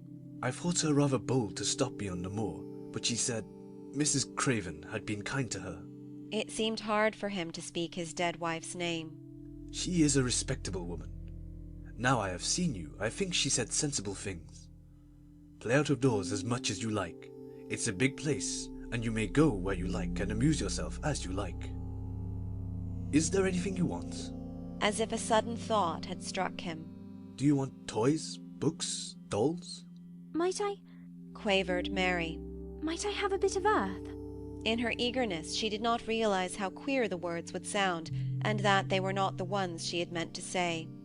Mr. Craven looked quite startled. Earth? He repeated. What do you mean?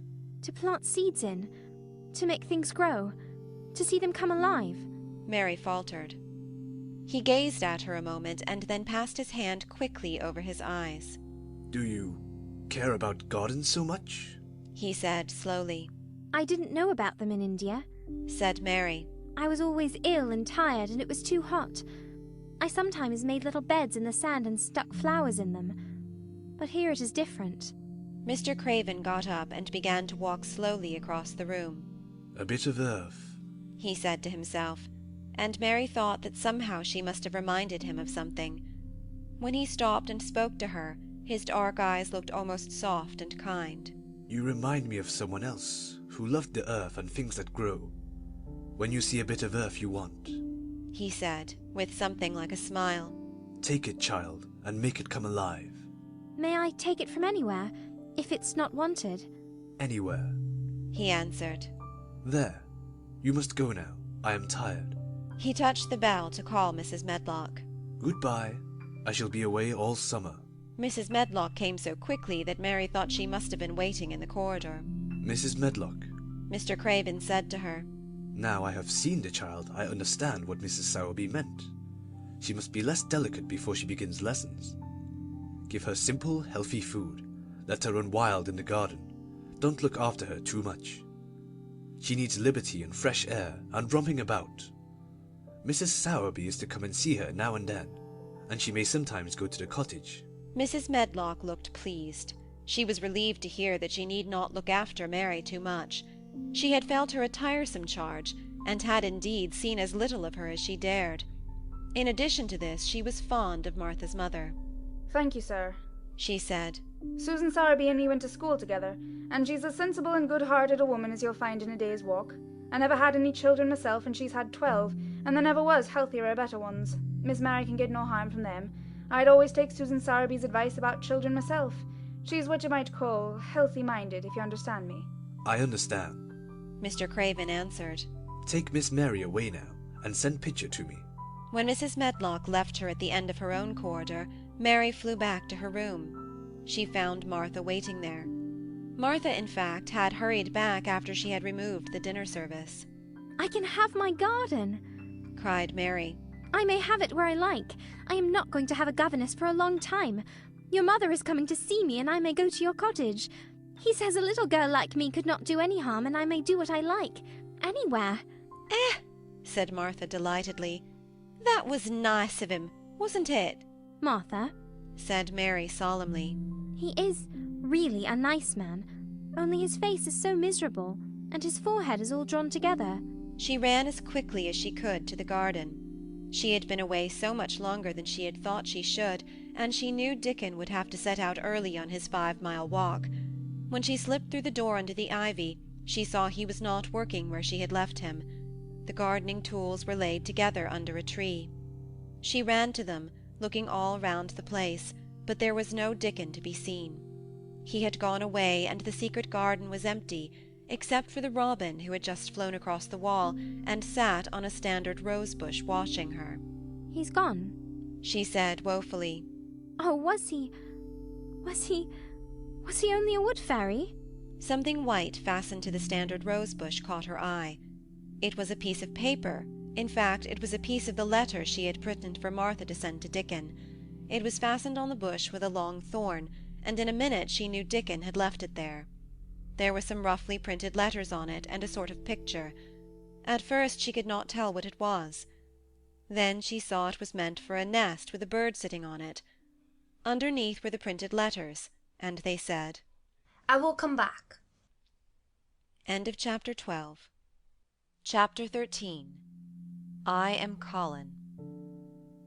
Mary took the picture back to the house when she went to her supper, and she showed it to Martha. Said Martha with great pride. I never knew our Dickon was as clever as that. That there's a picture of a missel thrush on a nest, as large as life and twice as natural." Then Mary knew Dickon had meant the picture to be a message. He had meant that she might be sure he would keep her secret. Her garden was her nest, and she was like a missel thrush. Oh, how she did like that queer common boy! She hoped he would come back the very next day, and she fell asleep looking forward to the morning.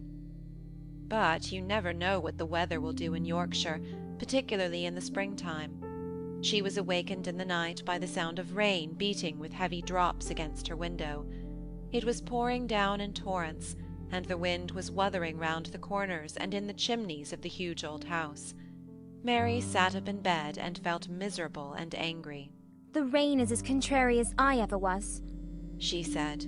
"It came because it knew I did not want it." She threw herself back on her pillow and buried her face. She did not cry, but she lay and hated the sound of the heavily beating rain, and she hated the wind and its wuthering. She could not go to sleep again. The mournful sound kept her awake because she felt mournful herself. If she had felt happy, it probably would have lulled her to sleep. How it wuthered, and how the big raindrops poured down and beat against the pane. "It sounds just like a person lost on the moor, and wandering on and on crying," she said. She had been lying awake, turning from side to side for about an hour, when suddenly something made her sit up in bed and turn her head toward the door, listening. She listened and she listened. "It isn't the wind now," she said in a loud whisper. "That isn't the wind. It is different. It is that crying I heard before." The door of her room was ajar, and the sound came down the corridor, a far-off, faint sound of fretful crying. She listened for a few minutes, and each minute she became more and more sure. She felt as if she must find out what it was. It seemed even stranger than the secret garden and the buried key. Perhaps the fact that she was in a rebellious mood made her bold.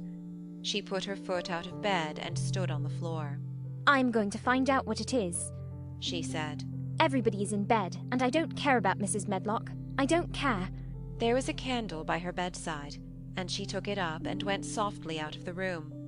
The corridor looked very long and dark, but she was too excited to mind that. She thought she remembered the corners she must turn to find the short corridor with the door covered with tapestry, the one Mrs. Medlock had come through the day she lost herself. The sound had come up that passage. So she went on with her dim light, almost feeling her way, her heart beating so loud that she fancied she could hear it. The far-off faint crying went on and led her. Sometimes it stopped for a moment or so, and then began again. Was this the right corner to turn? She stopped and thought. Yes, it was. Down this passage and then to the left, and then up 2 broad steps and then to the right again. Yes, there was the tapestry door. She pushed it open very gently and closed it behind her, and she stood in the corridor and could hear the crying quite plainly, though it was not loud. It was on the other side of the wall at her left, and a few yards farther on there was a door. She could see a glimmer of light coming from beneath it. The someone was crying in that room, and it was quite a young someone. So she walked to the door and pushed it open, and there she was, standing in the room. It was a big room with ancient, handsome furniture in it. There was a low fire glowing faintly on the hearth, and a nightlight burning by the side of a carved 4-posted bed hung with brocade, and on the bed was lying a boy, crying fretfully. Mary wondered if she was in a real place, or if she had fallen asleep again and was dreaming without knowing it. The boy had a sharp, delicate face the colour of ivory, and he seemed to have eyes too big for it. He had also a lot of hair, which tumbled over his forehead in heavy locks, and made his thin face seem smaller. He looked like a boy who had been ill, but he was crying more as if he were tired and cross than if he were in pain. Mary stood near the door with her candle in her hand, holding her breath. Then she crept across the room, and as she drew nearer, the light attracted the boy's attention, and he turned his head on his pillow and stared at her, his grey eyes opening so wide that they seemed immense. Who are you? he said at last in a half-frightened whisper. Are you a ghost? No, I am not. Mary answered, her own whisper sounding half-frightened. Are you one? He stared and stared and stared. Mary could not help noticing what strange eyes he had. They were agate grey, and they looked too big for his face because they had black lashes all round them. No, he replied after waiting a moment or so. I am Colin. Who is Colin? She faltered. I am Colin Craven. Who are you? I am Mary Lennox. Mr. Craven is my uncle. He is my father, said the boy. Your father? Gasped Mary. No one ever told me he had a boy. Why didn't they? Come here, he said, still keeping his strange eyes fixed on her with an anxious expression. She came close to the bed, and he put out his hand and touched her. You are real, aren't you? He said. I have such real dreams very often. You might be one of them. Mary had slipped on a woolen wrapper before she left her room, and she put a piece of it between his fingers. Rub that and see how thick and warm it is, she said. I will pinch you a little if you like, to show you how real I am. For a minute I thought you might be a dream too. Where did you come from? He asked. From my own room. The wind wuthered so I couldn't go to sleep, and I heard someone crying and wanted to find out who it was. What were you crying for? Because I couldn't go to sleep either, and my head ached. Tell me your name again. Mary Lennox. Did no one ever tell you I had come to live here? He was still fingering the fold of her wrapper, but he began to look a little more as if he believed in her reality. No, he answered. They daren't. Why? Asked Mary. Because I should have been afraid you would see me. I won't let people see me and talk me over. Why? Mary asked again, feeling more mystified every moment. Because I am like this always, ill and having to lie down. My father won't let people talk me over either. The servants are not allowed to speak about me. If I live, I may be a hunchback, but I shan't live. My father hates to think I may be like him. Oh, what a queer house this is, Mary said. What a queer house. Everything is a kind of secret. Rooms are locked up and gardens are locked up. And you? Have you been locked up? No. I stay in this room because I don't want to be moved out of it. It tires me too much. Does your father come and see you? Mary ventured. Sometimes. Generally when I am asleep. He doesn't want to see me. Why? Mary could not help asking again. A sort of angry shadow passed over the boy's face. My mother died when I was born, and it makes him wretched to look at me. He thinks I don't know, but I've heard people talking. He almost hates me. He hates the garden because she died, said Mary, half speaking to herself. What garden? The boy asked. Oh, just a garden she used to like. Mary stammered. Have you been here always? Nearly always. Sometimes I've been taken to places at the seaside, but I won't stay, because people stare at me. I used to wear an iron thing to keep my back straight, but a grand doctor came from London to see me, and said it was stupid. He told them to take it off, and keep me out in the fresh air. I hate fresh air, and I don't want to go out. I didn't when first I came here, said Mary. Why do you keep looking at me like that? Because of the dreams that are so real, he answered rather fretfully. Sometimes when I open my eyes, I don't believe I'm awake. We're both awake, said Mary. She glanced round the room with its high ceiling and shadowy corners and dim firelight. It looks quite like a dream, and it's the middle of the night, and everybody in the house is asleep. Everybody but us. We are wide awake.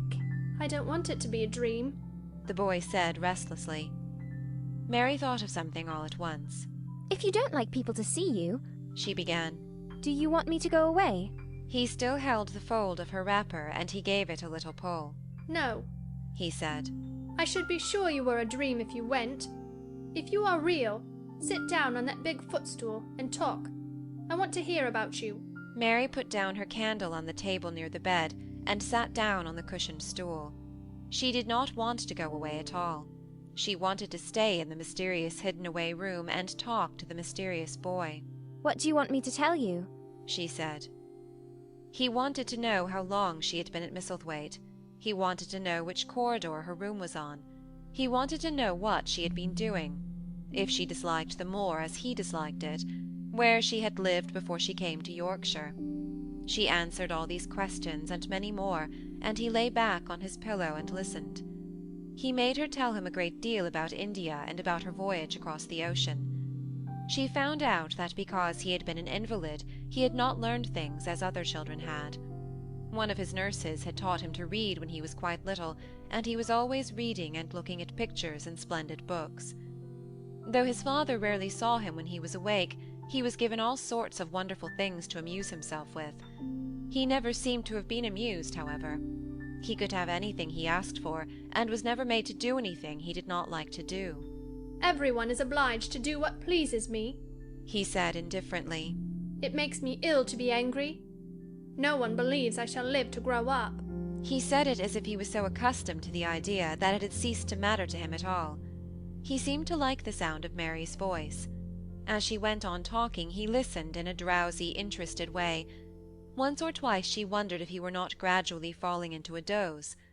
But at last he asked a question which opened up a new subject. "How old are you?" he asked. "I am 10. Answered Mary, forgetting herself for the moment. "And so are you." "How do you know that?" he demanded in a surprised voice. "Because when you were born, the garden door was locked and the key was buried, and it has been locked for 10 years. Colin half sat up, turning toward her, leaning on his elbows. "What garden door was locked? Who did it? Where was the key buried?" he exclaimed, as if he were suddenly very much interested. It was the garden Mr. Craven hates," said Mary nervously. "He locked the door. No one knew where he buried the key." "What sort of a garden is it?" Colin persisted eagerly. "No one has been allowed to go into it for 10 years.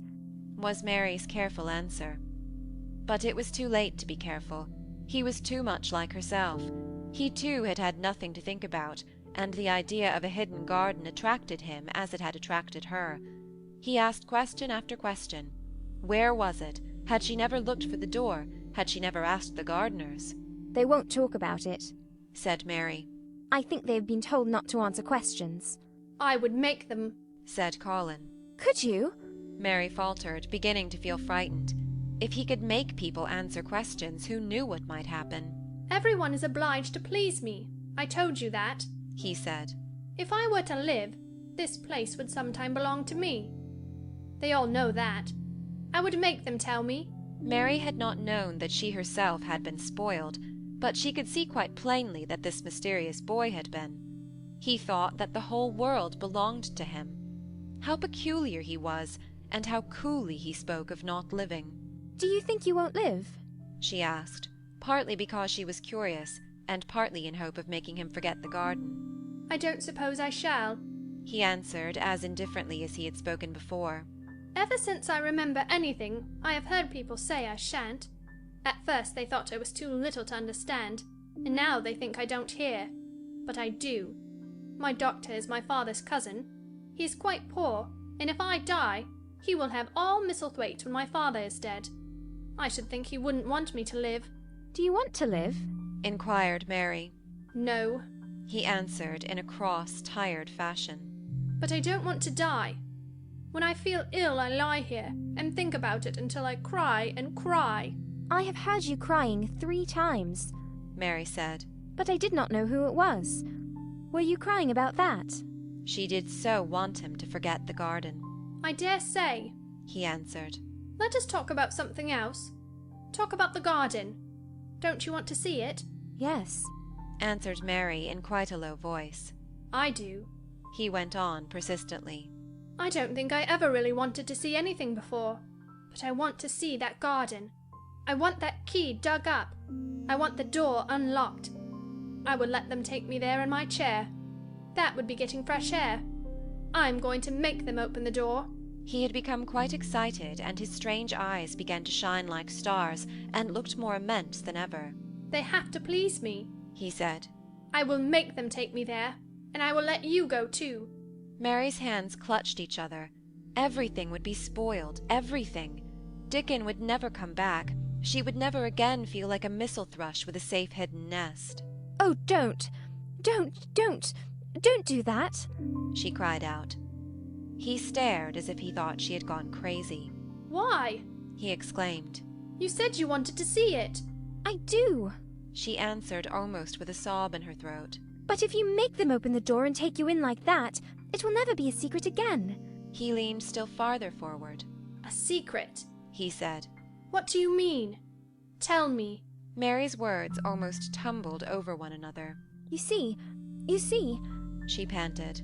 If no one knows but ourselves, if there was a door, hidden somewhere under the ivy, if there was, and we could find it, and if we could slip through it together and shut it behind us, and no one knew anyone was inside, and we called it our garden and pretended that we were missel thrushes and it was our nest, and if we played there almost every day, and dug and planted seeds and made it all come alive... Is it dead? He interrupted her. It soon will be if no one cares for it. She went on. The bulbs will live, but the roses... He stopped her again, as excited as she was herself. What are bulbs? He put in quickly. They are daffodils and lilies and snowdrops. They are working in the earth now, pushing up pale green points because the spring is coming. Is the spring coming? He said. What is it like? You don't see it in rooms if you are ill.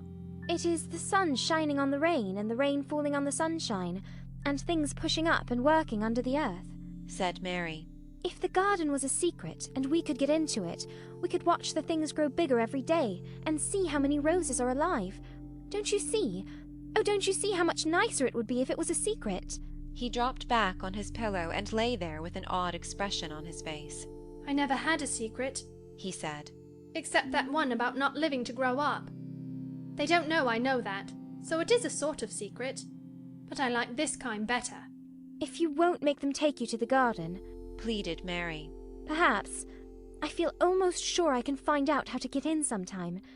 And then, if the doctor wants you to go out in your chair, and if you can always do what you want to do, perhaps we might find some boy who would push you, and we could go alone, and it would always be a secret garden. I should like that, he said very slowly, his eyes looking dreamy. I should like that. I should not mind fresh air in a secret garden. Mary began to recover her breath and feel safer, because the idea of keeping the secret seemed to please him. She felt almost sure that if she kept on talking, and could make him see the garden in his mind as she had seen it, he would like it so much that he could not bear to think that everybody might tramp into it when they chose. I'll tell you what I think it would be like if we could go into it, she said. It has been shut up so long, things have grown into a tangle, perhaps. He lay quite still and listened while she went on talking about the roses which might have clambered from tree to tree and hung down, about the many birds which might have built their nests there because it was so safe. And then she told him about the robin and Ben Weatherstaff, and there was so much to tell about the robin, and it was so easy and safe to talk about it, that she ceased to be afraid. The robin pleased him so much that he smiled until he looked almost beautiful, and at first Mary had thought that he was even plainer than herself, with his big eyes and heavy locks of hair. I did not know birds could be like that, he said. But if you stay in a room, you never see things. What a lot of things you know. I feel as if you had been inside that garden. She did not know what to say, so she did not say anything. He evidently did not expect an answer, and the next moment he gave her a surprise. I'm going to let you look at something, he said. Do you see that rose-coloured silk curtain hanging on the wall over the mantelpiece? Mary had not noticed it before, but she looked up and saw it. It was a curtain of soft silk hanging over what seemed to be some picture. Yes, she answered. There is a cord hanging from it, said Colin. Go and pull it. Mary got up, much mystified, and found the cord. When she pulled it, the silk curtain ran back on rings, and when it ran back, it uncovered a picture. It was the picture of a girl with a laughing face. She had bright hair tied up with a blue ribbon, and her gay, lovely eyes were exactly like Colin's unhappy ones, agate grey and looking twice as big as they really were because of the black lashes all round them. She is my mother, said Colin complainingly. I don't see why she died. Sometimes I hate her for doing it. How queer, said Mary. If she had lived, I believe I should not have been ill always, he grumbled. I dare say I should have lived too, and my father would not have hated to look at me. I dare say I should have had a strong back. Draw the curtain again. Mary did as she was told and returned to her footstool. She is much prettier than you, she said. But her eyes are just like yours. At least they are the same shape and colour. Why is the curtain drawn over her? He moved uncomfortably. I made them do it, he said. Sometimes I don't like to see her looking at me. She smiles too much when I am ill and miserable. Besides, she is mine, and I don't want everyone to see her. There were a few moments of silence, and then Mary spoke. What would Mrs. Medlock do if she found out that I had been here? She inquired. She would do as I told her to do, he answered. And I should tell her that I wanted you to come here and talk to me every day. I am glad you came. So am I, said Mary. I will come as often as I can, but... She hesitated. I shall have to look every day for the garden door. Yes, you must, said Colin. And you can tell me about it afterward. He lay thinking a few minutes, as he had done before, and then he spoke again. I think you shall be a secret too, he said. I will not tell them until they find out. I can always send the nurse out of the room and say that I want to be by myself. Do you know Martha? Yes, I know her very well, said Mary. She waits on me. He nodded his head toward the outer corridor. She is the one who is asleep in the other room. The nurse went away yesterday to stay all night with her sister, and she always makes Martha attend to me when she wants to go out. Martha shall tell you when to come here. Then Mary understood Martha's troubled look when she had asked questions about the crying. Martha knew about you all the time, she said. Yes, she often attends to me. The nurse likes to get away from me, and then Martha comes. I have been here a long time, said Mary. Shall I go away now? Your eyes look sleepy. I wish I could go to sleep before you leave me, he said rather shyly. Shut your eyes, said Mary, drawing her footstool closer. And I will do what my ayah used to do in India. I will pat your hand and stroke it, and sing something quite low. I should like that, perhaps, he said drowsily. Somehow she was sorry for him and did not want him to lie awake, so she leaned against the bed and began to stroke and pat his hand and sing a very low little chanting song in Hindustani. That is nice, he said more drowsily still, and she went on chanting and stroking, but when she looked at him again, his black lashes were lying close against his cheeks, for his eyes were shut and he was fast asleep. So she got up softly, took her candle, and crept away without making a sound. End of chapter 13. Chapter 14. A Young Rajah. The moor was hidden in mist when the morning came, and the rain had not stopped pouring down. There could be no going out of doors. Martha was so busy that Mary had no opportunity of talking to her, but in the afternoon she asked her to come and sit with her in the nursery. She came, bringing the stocking she was always knitting when she was doing nothing else. "What's the matter with thee?" she asked as soon as they sat down. "The looks as if they'd had something to say." I have found out what the crying was," said Mary. Martha let her knitting drop on her knee and gazed at her with startled eyes. "Thou hasn't!" she exclaimed. "Never!" "I heard it in the night," Mary went on, "and I got up and went to see where it came from. It was Colin. I found him." Martha's face became red with fright. "Ah, Miss Mary," she said, half crying. "Thou shouldn't have done it. Thou shouldn't. They'll get me in trouble. I never told thee nothing about him, but they'll get me in trouble. I shall lose my place, and what'll mother do?" "You won't lose your place," said Mary. "He was glad I came. We talked and talked, and he said he was glad I came." "Was he?" cried Martha. "Art thou sure? Thou doesn't know what he's like when anything vexes him. He's a big lad to cry like a baby, but when he's in a passion he'll fair scream just to frighten us. He knows us daren't call our souls our own." "He wasn't vexed," said Mary. "I asked him if I should go away, and he made me stay. He asked me questions, and I sat on a big footstool and talked to him about India and about the robin and gardens. He wouldn't let me go. He let me see his mother's picture. Before I left him, I sang him to sleep." Martha fairly gasped with amazement. "I can scarcely believe thee," she protested. "It's as if they'd walked straight into a lion's den. If it'd been like he is most times, he'd have throwed himself into one of his tantrums and roused the house. He won't let strangers look at him. He let me look at him.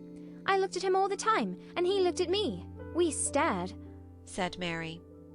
"I don't know what to do," cried agitated Martha. "If Mrs. Medlock finds out, she'll think I broke orders and told thee, and I shall be packed back to mother." "He's not going to tell Mrs. Medlock anything about it yet. It's to be a sort of secret just at first," said Mary firmly.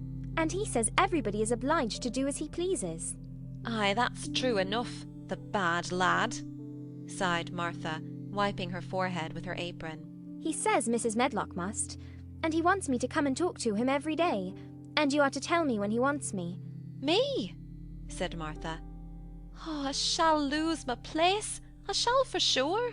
"You can't if you are doing what he wants you to do, and everybody is ordered to obey him," Mary argued.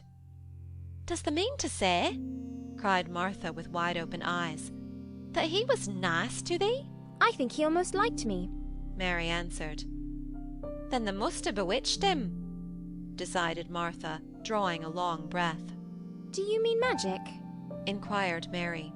"I've heard about magic in India, but I can't make it. I just went into his room, and I was so surprised to see him I stood and stared, and then he turned round and stared at me, and he thought I was a ghost or a dream, and I thought perhaps he was. And it was so queer, being there alone together in the middle of the night and not knowing about each other. And we began to ask each other questions. And when I asked him if I must go away, he said I must not." "The world's coming to an end," gasped Martha. "What is the matter with him?" asked Mary. "Nobody knows for sure and certain," said Martha. "Mr. Craven went off his head like when he was born. The doctors thought he'd have to be put in an asylum. It was because Mrs. Craven died, like I told you. He wouldn't set eyes on the baby. He just raved and said it'd be another hunchback like him, and it had better die." "Is Colin a hunchback?" Mary asked. "He didn't look like one." "He isn't yet," said Martha. "But he began all wrong. Mother said that there was enough trouble and raging in the house to set any child wrong. They was afraid his back was weak, and they've always been taking care of it, keeping him lying down and not letting him walk. Once they made him wear a brace, but he fretted so he was downright ill. Then a big doctor came to see him and made them take it off. He talked to the other doctor quite rough, in a polite way. He said there'd been too much medicine and too much letting him have his own way." "I think he's a very spoiled boy," said Mary. "He's the worst young nowt as ever was," said Martha. "I won't say as he hasn't been ill a good bit. He's had coughs and colds that nearly killed him 2 or 3 times. Once he had rheumatic fever, and once he had typhoid. Mrs. Medlock did get a fright then.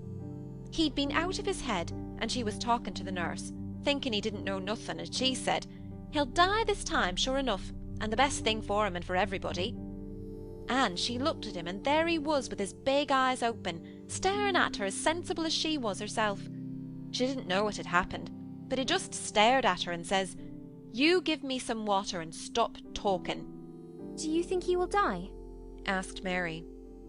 "Mother says there's no reason why any child should live that gets no fresh air and doesn't do nothing but lie on his back and read picture books and take medicine. He's weak and hates the trouble of being taken out of doors, and he gets cold so easy he says it makes him ill." Mary sat and looked at the fire. "I wonder," she said slowly, "if it would not do him good to go out into a garden and watch things growing. It did me good." "One of the worst fits he ever had," said Martha, "was one time they took him out where the roses is by the fountain. He'd been reading in a paper about people getting something he called rose cult, and he began to sneeze and said he'd got it, and then a new gardener, as didn't know the rules, passed by and looked at him curious. He threw himself into a passion, and he said he'd looked at him because he was going to be a hunchback. He cried himself into a fever, and was ill all night." "If he ever gets angry at me, I'll never go and see him again," said Mary. "He'll have thee if he wants thee," said Martha. "They may as well know that at the start." Very soon afterward a bell rang, and she rolled up her knitting. "I dare say the nurse wants me to stay with him a bit," she said. "I hope he's in a good temper." She was out of the room about 10 minutes, and then she came back with a puzzled expression. "Well, thou hast bewitched him," she said. "He's up in his sofa, with his picture books. He's told the nurse to stay away till 6 o'clock. I'm to wait in the next room. The minute she was gone, he called me to him and says, 'I want Mary Lennox to come and talk to me, and remember, you're not to tell anyone. You'd better go as quick as you can.'" Mary was quite willing to go quickly. She did not want to see Colin as much as she wanted to see Dickon, but she wanted to see him very much. There was a bright fire on the hearth when she entered his room, and in the daylight she saw it was a very beautiful room indeed. There were rich colours in the rugs and hangings and pictures and books on the walls, which made it look glowing and comfortable even in spite of the grey day and falling rain. Colin looked rather like a picture himself. He was wrapped in a velvet dressing-gown and sat against a big brocaded cushion. He had a red spot on each cheek. "Come in," he said. "I've been thinking about you all morning." "I've been thinking about you too," answered Mary. "You don't know how frightened Martha is. She says Mrs. Medlock will think she told me about you, and then she will be sent away." He frowned. "Go and tell her to come here," he said. "She is in the next room." Mary went and brought her back. Poor Martha was shaking in her shoes. Colin was still frowning. "Have you to do what I please, or have you not?" he demanded. "I have to do what you please, sir," Martha faltered, turning quite red. "Has Medlock to do what I please?" "Everybody has, sir," said Martha. "Well then, if I order you to bring Miss Mary to me, how can Medlock send you away if she finds it out?" "Please don't let her, sir," pleaded Martha. "I'll send her away if she dares to say a word about such a thing," said Master Craven grandly. "She wouldn't like that, I can tell you." "Thank you, sir," bobbing a curtsy. "I want to do my duty, sir." "What I want is your duty," said Colin more grandly still. "I'll take care of you. Now go away." When the door closed behind Martha, Colin found Mistress Mary gazing at him as if he had set her wondering. "Why do you look at me like that?" he asked her. "What are you thinking about?" "I am thinking about 2 things." "What are they? Sit down and tell me." "This is the first one," said Mary, seating herself on the big stool. "Once, in India, I saw a boy who was a Rajah. He had rubies and emeralds and diamonds stuck all over him. He spoke to his people just as you spoke to Martha. Everybody had to do everything he told them, in a minute. I think they would have been killed if they hadn't." "I shall make you tell me about Rajahs presently," he said. "But first tell me what the second thing was." "I was thinking," said Mary, "how different you are from Dickon." "Who is Dickon?" he said. "What a queer name." She might as well tell him. She thought she could talk about Dickon without mentioning the secret garden. She had liked to hear Martha talk about him. Besides, she longed to talk about him. It would seem to bring him nearer. "He is Martha's brother. He is 12 years old," she explained. "He is not like anyone else in the world. He can charm foxes and squirrels and birds, just as the natives in India charm snakes. He plays a very soft tune on a pipe and they come and listen." There were some big books on a table at his side, and he dragged one suddenly toward him. "There's a picture of a snake charmer in this," he exclaimed. "Come and look at it." The book was a beautiful one with superb coloured illustrations, and he turned to one of them. "Can he do that?" he asked eagerly. "He played on his pipe and they listened," Mary explained. "But he doesn't call it magic. He says it's because he lives on the moor so much and he knows their ways. He says he feels sometimes as if he was a bird or a rabbit himself, he likes them so. I think he asked the robin questions. It seemed as if they talked to each other in soft chirps." Colin lay back on his cushion, and his eyes grew larger and larger, and the spots on his cheeks burned. "Tell me some more about him," he said. "He knows all about eggs and nests," Mary went on. "and he knows where foxes and badgers and otters live. He keeps them secret so that other boys won't find their holes and frighten them. He knows about everything that grows or lives on the moor." "Does he like the moor?" said Colin. "How can he, when it's such a great, bare, dreary place?" "It's the most beautiful place," protested Mary. "Thousands of lovely things grow on it, and there are thousands of little creatures, all busy building nests and making holes and burrows and chippering or singing or squeaking to each other. They are so busy and having such fun under the earth or in the trees or heather. It's their world." "How do you know all that?" said Colin, turning on his elbow to look at her. I have never been there once, really, said Mary, suddenly remembering. I only drove over it in the dark. I thought it was hideous. Martha told me about it first, and then Dickon. When Dickon talks about it, you feel as if you saw things and heard them, and as if you were standing in the heather with the sun shining and the gorse smelling like honey, and all full of bees and butterflies. You never see anything if you are ill, said Colin restlessly. He looked like a person listening to a new sound in the distance and wondering what it was. You can't if you stay in a room, said Mary. I couldn't go on the moor, he said in a resentful tone. Mary was silent for a minute, and then she said something bold. You might. Sometime. He moved as if he were startled. Go on the moor? How could I? I am going to die. How do you know? Said Mary unsympathetically. She didn't like the way he had of talking about dying. She did not feel very sympathetic. She felt rather as if he almost boasted about it. Oh, I've heard it ever since I remember, he answered crossly. They are always whispering about it, and thinking I don't notice. They wish I would, too. Mistress Mary felt quite contrary. She pinched her lips together. If they wished I would, she said. I wouldn't. Who wishes you would? The servants, and of course Dr. Craven, because he would get Misselthwaite and be rich instead of poor. He daren't say so, but he always looks cheerful when I am worse. When I had typhoid fever, his face got quite fat. I think my father wishes it too.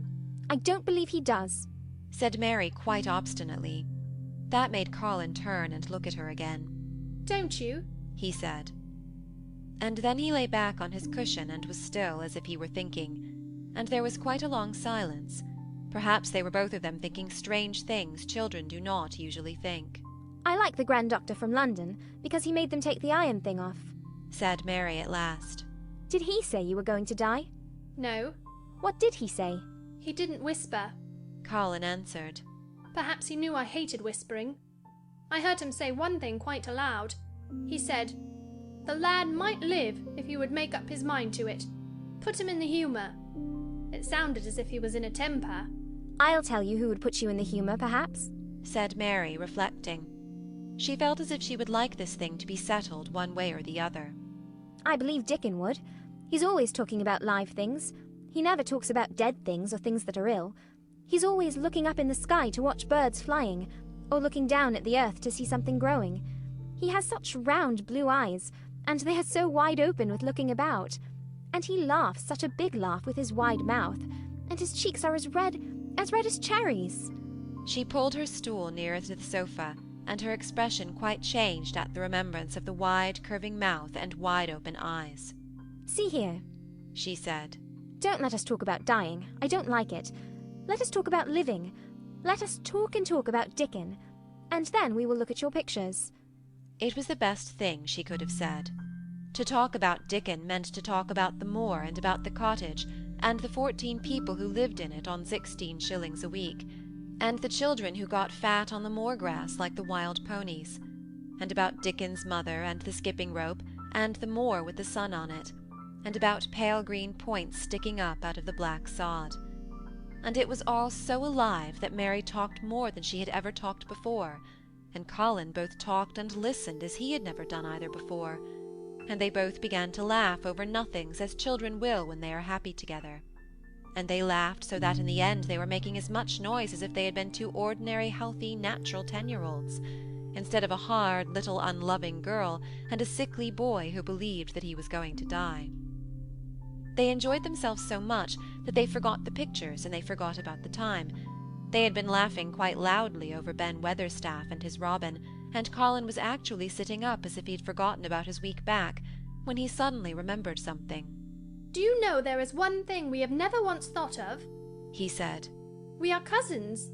It seemed so queer that they had talked so much and never remembered this simple thing that they laughed more than ever, because they had got into the humour to laugh at anything. And in the midst of the fun, the door opened, and in walked Dr. Craven and Mrs. Medlock. Dr. Craven started in actual alarm, and Mrs. Medlock almost fell back because he had accidentally bumped against her. Good Lord! Exclaimed poor Mrs. Medlock, with her eyes almost starting out of her head. Good Lord! What is this? said Dr. Craven, coming forward. What does it mean? Then Mary was reminded of the boy Rajah again.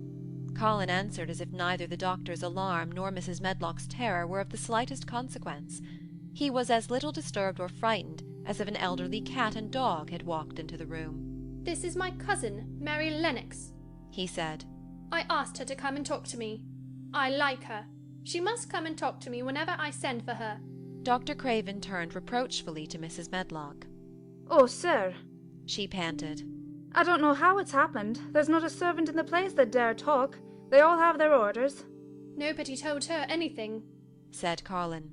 "She heard me crying and found me herself. I am glad she came. Don't be silly, Medlock."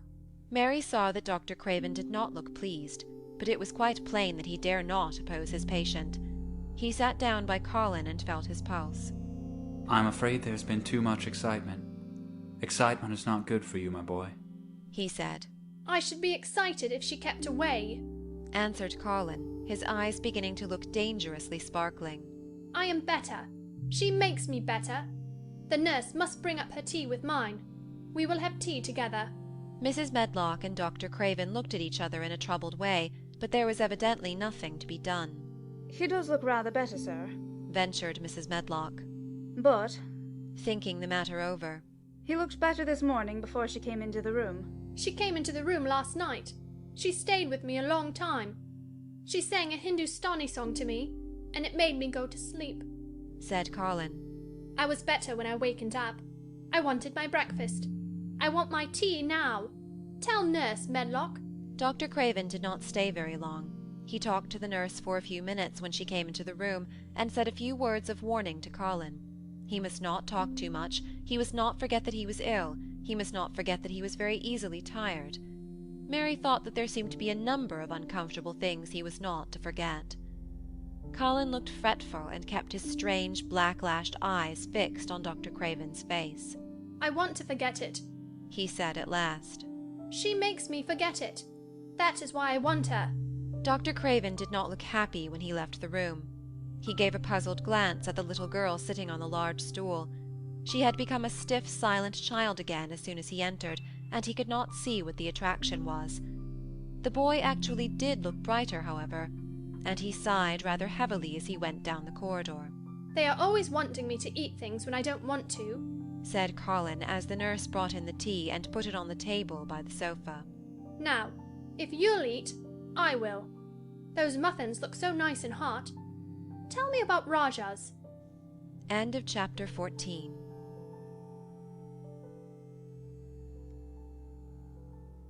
Chapter 15. Nest Building. After another week of rain, the high arch of blue sky appeared again, and the sun, which poured down, was quite hot. Though there had been no chance to see either the secret garden or Dickon, Mistress Mary had enjoyed herself very much. The week had not seemed long. She had spent hours of every day with Colin in his room, talking about Rajahs or gardens or Dickon, and the cottage on the moor. They had looked at splendid books and pictures, and sometimes Mary had read things to Colin, and sometimes he had read a little to her. When he was amused and interested, she thought he scarcely looked like an invalid at all, except that his face was so colourless, and he was always on the sofa. "You are a sly young one, to listen and get out of your bed to go flooring things up like you did that night," Mrs. Medlock said once. "But there's no saying it's not been a sort of blessing to the lot of us. He's not had a tantrum or a whining fit since you made friends. The nurse was just going to give up on the case because she was so sick of him, but she says she doesn't mind staying now you've gone on duty with her," laughing a little. In her talks with Colin, Mary had tried to be very cautious about the secret garden. There were certain things she wanted to find out from him, but she felt that she must find them out without asking him direct questions. In the first place, as she began to like to be with him, she wanted to discover whether he was the kind of boy you could tell a secret to. He was not in the least like Dickon, but he was evidently so pleased with the idea of a garden no one knew anything about that she thought perhaps he could be trusted. But she had not known him long enough to be sure. The second thing she wanted to find out was this: if he could be trusted, if he really could, wouldn't it be possible to take him to the garden without having anyone find it out? The grand doctor had said that he must have fresh air, and Colin had said that he would not mind fresh air in a secret garden.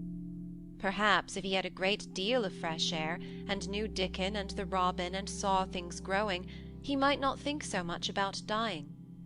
Mary had seen herself in the glass sometimes lately when she had realized that she looked quite a different creature from the child she had seen when she arrived from India.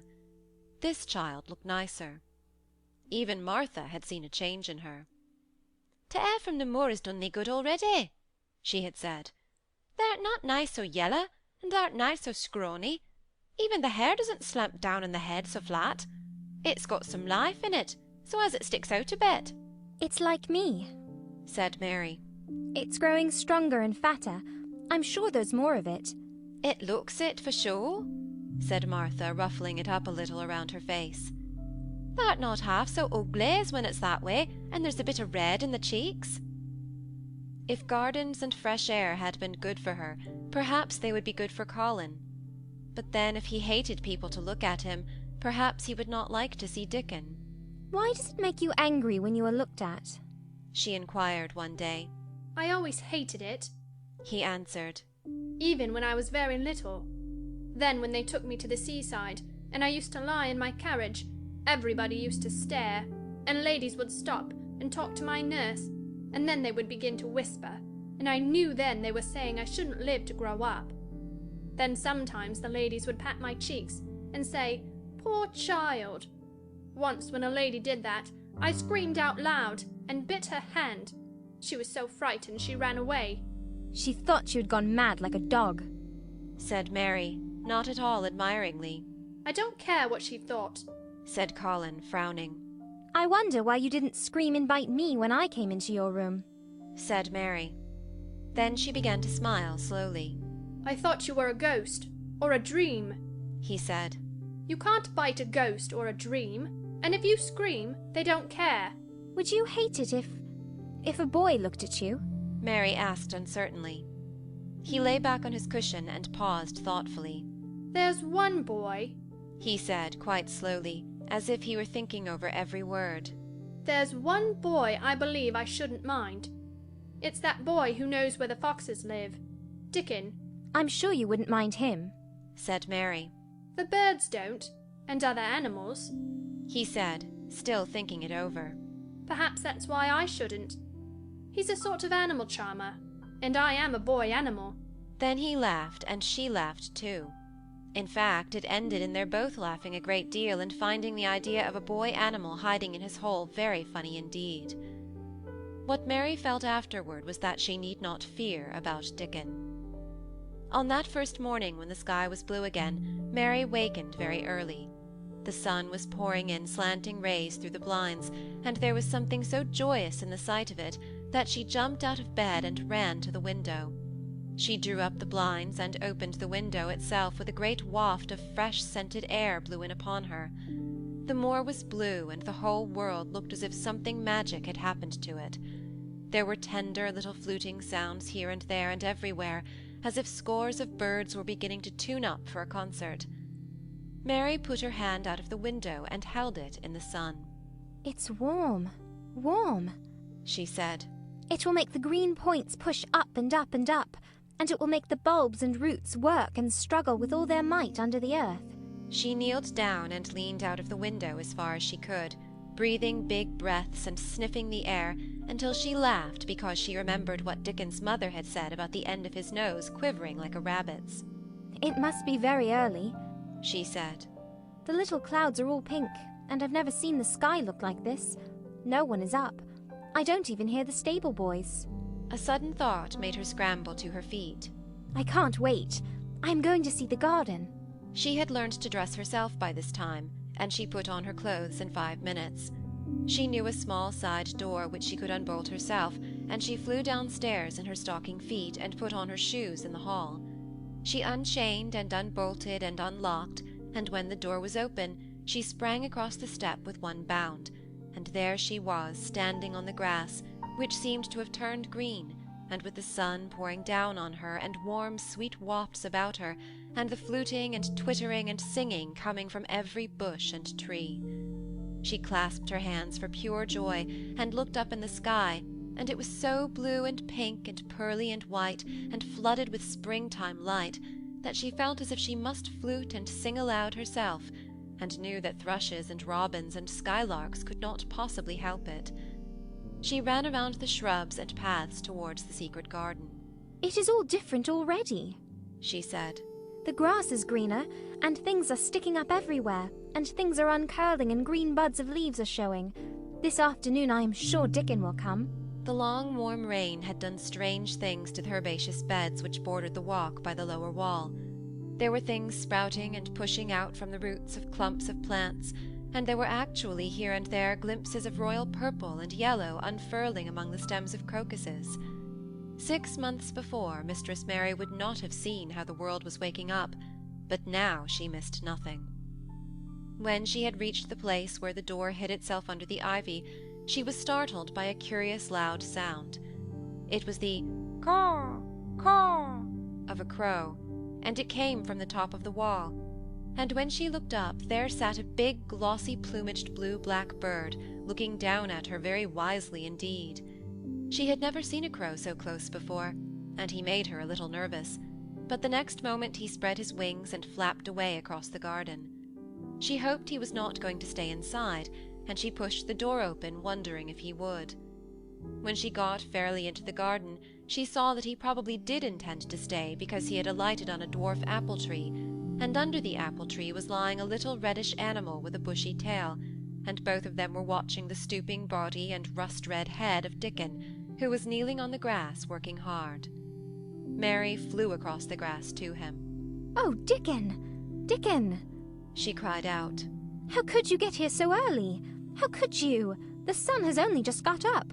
He got up himself, laughing and glowing and tousled, his eyes like a bit of the sky. "Eh," he said. "I was up long before him. How could I have stayed abed? The world's all fair begun again this morning, it has. And it's working and humming and scratching and piping and nest building and breathing out scents, till you gotta be out instead of lying on your back. When the sun did jump up, the moor went mad with joy, and I was in the midst of the heather, and I run like mad myself, shouting and singing. And I come straight here. I couldn't have stayed away. Why, the garden was lying here waiting." Mary put her hands on her chest, panting as if she had been running herself. "Oh, Dickon, Dickon," she said. "I'm so happy I can scarcely breathe." Seeing him talking to a stranger, the little bushy-tailed animal rose from its place under the tree and came to him, and the rook, cawing once, flew down from its branch and settled quietly on his shoulder. "This is the little fox cub," he said, rubbing the little reddish animal's head. "His name's Captain, and this here's Soot. Soot flew across the moor with me and Captain. He run the same as if the hounds had been on him. They both felt the same as I did." Neither of the creatures looked as if he were the least afraid of Mary. When Dickon began to walk about, Soot stayed on his shoulder, and Captain trotted quietly close to his side. "See here," said Dickon. "See how these are pushed up, and these and these? And, look at these here." He threw himself upon his knees, and Mary went down beside him. They had come upon a whole clump of crocuses burst into purple and orange and gold. Mary bent her face down and kissed them. "You never kiss a person in that way," she said when she lifted her head.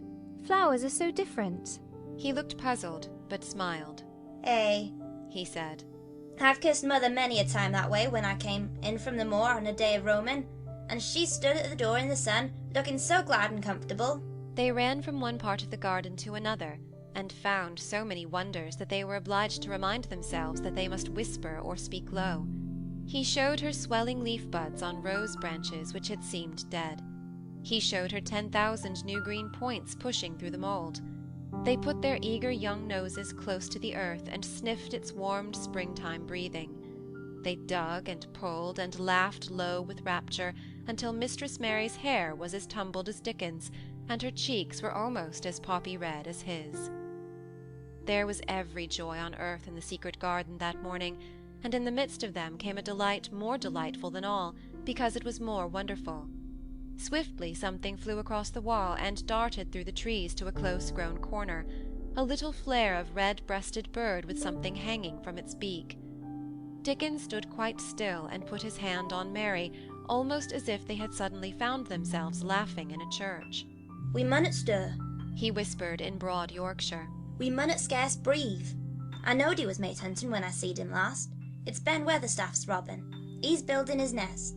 He'll stay here if us don't fight him. They settled down softly upon the grass and sat there without moving. Us mustn't seem if us was watching him too close, said Dickon.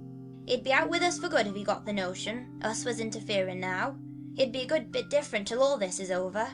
He's setting up housekeeping. He'll be a bit shyer and readier to take things ill.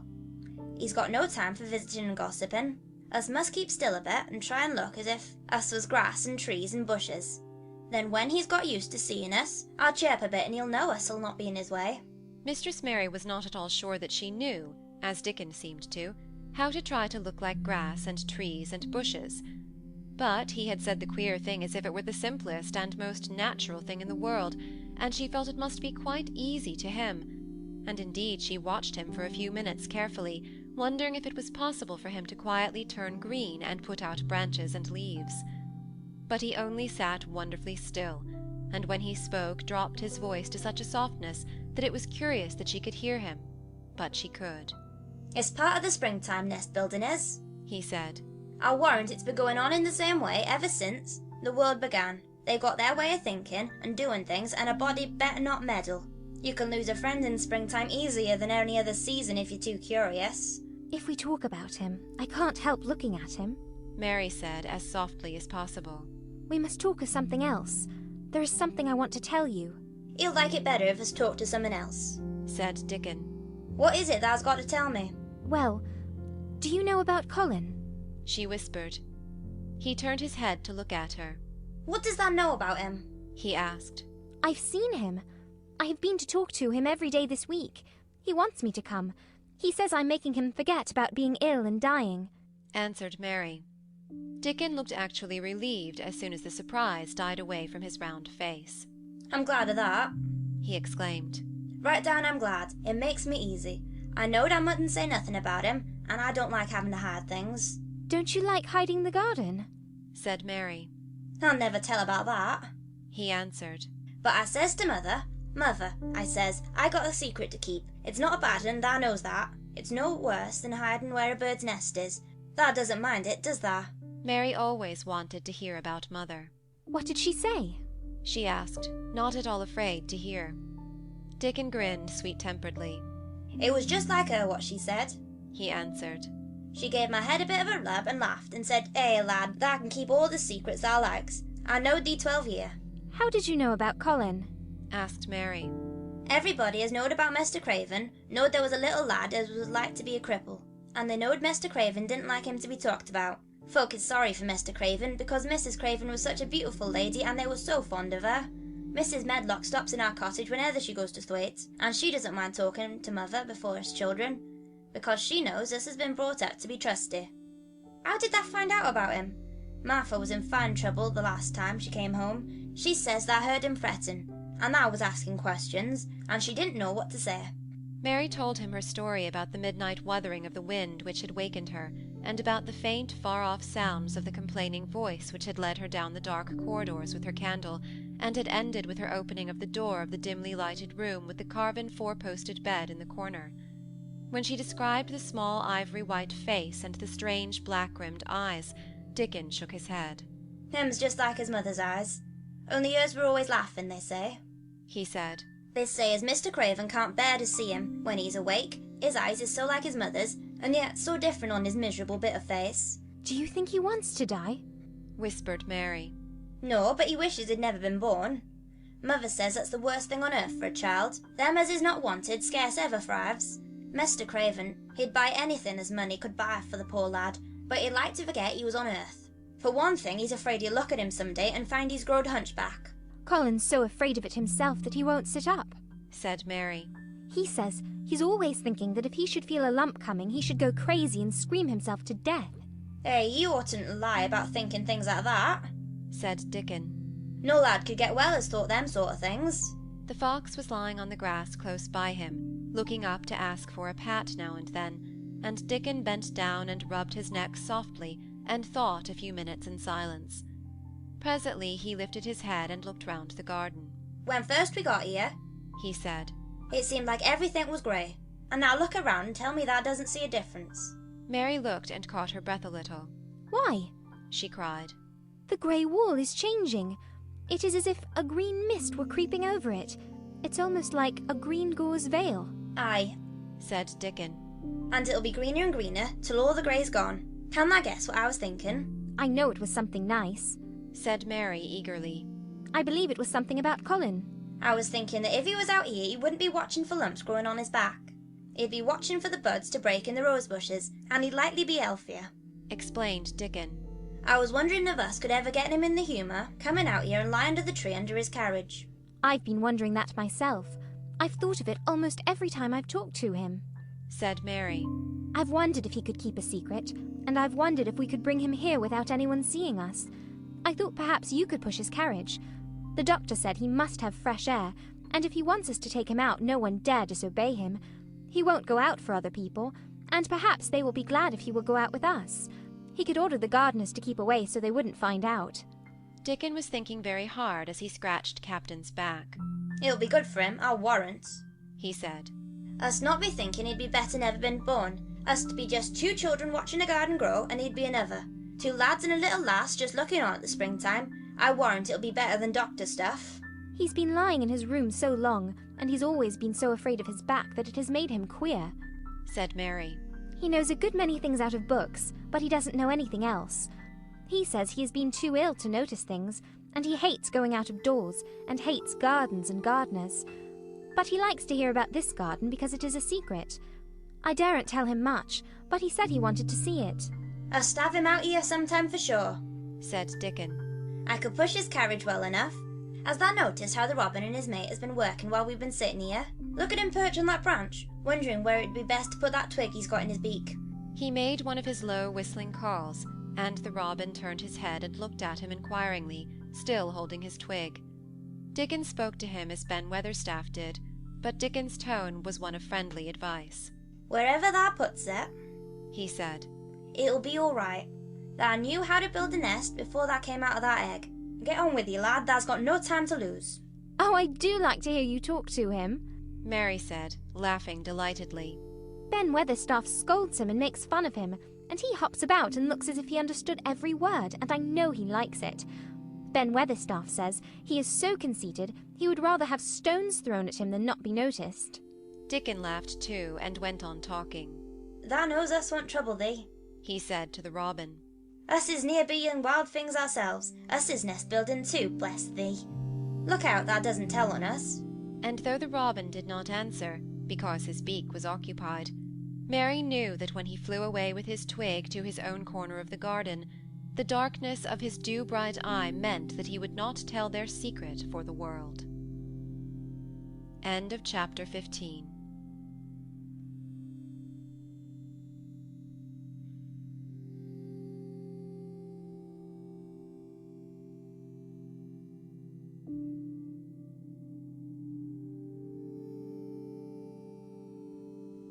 Chapter 16. I won't, said Mary. They found a great deal to do that morning, and Mary was late in returning to the house, and was also in such a hurry to get back to her work that she quite forgot Colin until the last moment. Tell Colin that I can't come and see him yet, she said to Martha. I'm very busy in the garden. Martha looked rather frightened. Miss Mary, she said. It may put him all out to humour when I tell him that. But Mary was not as afraid of him as other people were, and she was not a self-sacrificing person. I can't stay, she answered. Dickon's waiting for me. And she ran away. The afternoon was even lovelier and busier than the morning had been. Already nearly all the weeds were cleared out of the garden, and most of the roses and trees had been pruned or dug about. Dickon had brought a spade of his own, and he had taught Mary to use all her tools, so that by this time it was plain that though the lovely wild place was not likely to become a gardener's garden, it would be a wilderness of growing things before the springtime was over. There'll be apple blossoms and cherry blossoms overhead, Dickon said, working away with all his might. And there'll be peach and plum trees in bloom against the walls, and the grass will be a carpet of flowers. The little fox and the rook were as happy and busy as they were, and the robin and his mate flew backward and forward like tiny streaks of lightning. Sometimes the rook flapped his black wings and soared away over the tree-tops in the park. Each time he came back and perched near Dickon and cawed several times as if he were relating his adventures, and Dickon talked to him just as he had talked to the robin. Once, when Dickon was so busy that he did not answer him at first, Soot flew onto his shoulders and gently tweaked his ear with his large beak. When Mary wanted to rest a little, Dickon sat down with her under a tree, and once he took his pipe out of his pocket and played the soft, strange little notes, and 2 squirrels appeared on the wall and looked and listened. That was a good bit stronger than I was, Dickon said, looking at her as she was digging. That's beginning to look different for sure. Mary was glowing with exercise and good spirits. I'm getting fatter and fatter every day, she said quite exultantly. Mrs. Medlock will have to get me some bigger dresses. Martha says my hair is growing thicker. It isn't so flat and stringy. The sun was beginning to set and sending deep gold-coloured rays slanting under the trees when they parted. It'll be fine tomorrow, said Dickon. I'll be at work by sunrise. So will I, said Mary. She ran back to the house as quickly as her feet would carry her. She wanted to tell Colin about Dickon's fox cub and the rook, and about what the springtime had been doing. She felt sure he would like to hear. So it was not very pleasant when she opened the door of her room to see Martha standing waiting for her with a doleful face. What is the matter? She asked. What did Colin say when you told him I couldn't come? Said Martha. I wish they'd gone. He was now going into one of his tantrums. There's been a nice to-do all afternoon to keep him quiet. He would watch the clock all the time. Mary's lips pinched themselves together. She was no more used to considering other people than Colin was, and she saw no reason why an ill-tempered boy should interfere with the things she liked best. She knew nothing about the pitifulness of people who had been ill and nervous, and who did not know that they could control their tempers and need not make other people ill and nervous too. When she had had a headache in India, she had done her best to see that everybody else also had a headache or something quite as bad, and she felt she was quite right. But of course now she felt that Colin was quite wrong. He was not on his sofa when she went into his room. He was lying flat on his back in bed, and he did not turn his head toward her as she came in. This was a bad beginning, and Mary marched up to him with her stiff manner. Why didn't you get up? She said. I did get up this morning, when I thought you were coming, he answered without looking at her. I made them put me back in bed this afternoon. My back ached, and my head ached, and I was tired. Why didn't you come? I was working in the garden with Dickon, said Mary. Colin frowned and condescended to look at her. I won't let that boy come here if you go and stay with him instead of coming to talk to me, he said. Mary flew into a fine passion. She could fly into a passion without making a noise. She just grew sour and obstinate and did not care what happened. If you send Dickon away, I'll never come into this room again, she retorted. You'll have to if I want you, said Colin. I won't, said Mary. I'll make you, said Colin. They shall drag you in. Shall they, Mr. Rajah? said Mary fiercely. They may drag me in, but they can't make me talk when they get me here. I'll sit and clench my teeth and never tell you one thing. I won't even look at you. I'll stare at the floor. They were a nice, agreeable pair as they glared at each other. If they had been 2 little street boys, they would have sprung at each other and had a rough-and-tumble fight. As it was, they did the next thing to it. You are a selfish thing, cried Colin. What are you? said Mary. Selfish people always say that. Anyone is selfish who doesn't do what they want. You're more selfish than I am. You're the most selfish boy I ever saw. I'm not, snapped Colin. I'm not as selfish as your fine Dickon is. He keeps you playing in the dirt when he knows I am all by myself. He's selfish, if you like. Mary's eyes flashed fire. He's nicer than any other boy that ever lived, she said. He's like an angel. It might sound rather silly to say that, but she did not care. A nice angel? Colin sneered ferociously. He's a common cottage boy off the moor. He's better than a common Rajah, retorted Mary. He's 1,000 times better.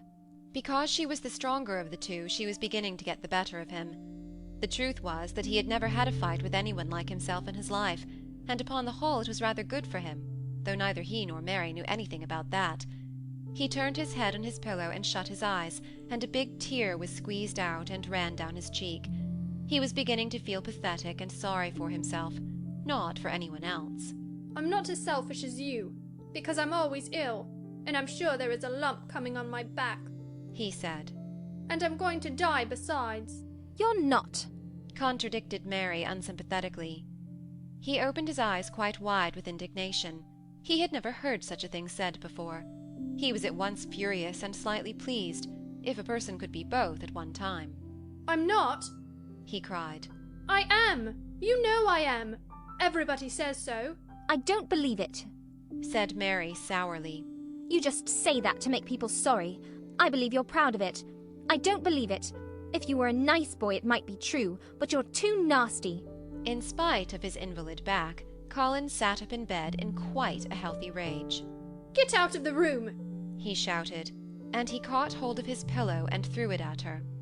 He was not strong enough to throw it far, and it only fell at her feet, but Mary's face looked as pinched as a nutcracker. I'm going, she said. And I won't come back. She walked to the door, and when she reached it, she turned round and spoke again. I was going to tell you all sorts of nice things, she said. Dickon brought his fox and his rook, and I was going to tell you all about them. Now I won't tell you a single thing. She marched out of the door and closed it behind her. And there, to her great astonishment, she found the trained nurse standing as if she had been listening, and more amazing still, she was laughing. She was a big, handsome young woman who ought not to have been a trained nurse at all, as she could not bear invalids, and she was always making excuses to leave Colin to Martha or anyone else who would take her place. Mary had never liked her, and she simply stood and gazed up at her as she stood giggling into her handkerchief. What are you laughing at? She asked her. At you two young ones, said the nurse. It's the best thing that could happen to the sickly, pampered thing, to have someone to stand up to him that's as spoiled as himself. And she laughed again into her handkerchief. If he'd had a young vixen of a sister to fight with, it would have been the saving of him. Is he going to die? I don't know, and I don't care, said the nurse. Hysterics and temper are half what ails him. What are hysterics? asked Mary. You'll find out if you work him into a tantrum after this. But at any rate, you've given him something to have hysterics about, and I'm glad of it. Mary went back to her room, not feeling at all as she had felt when she had come in from the garden.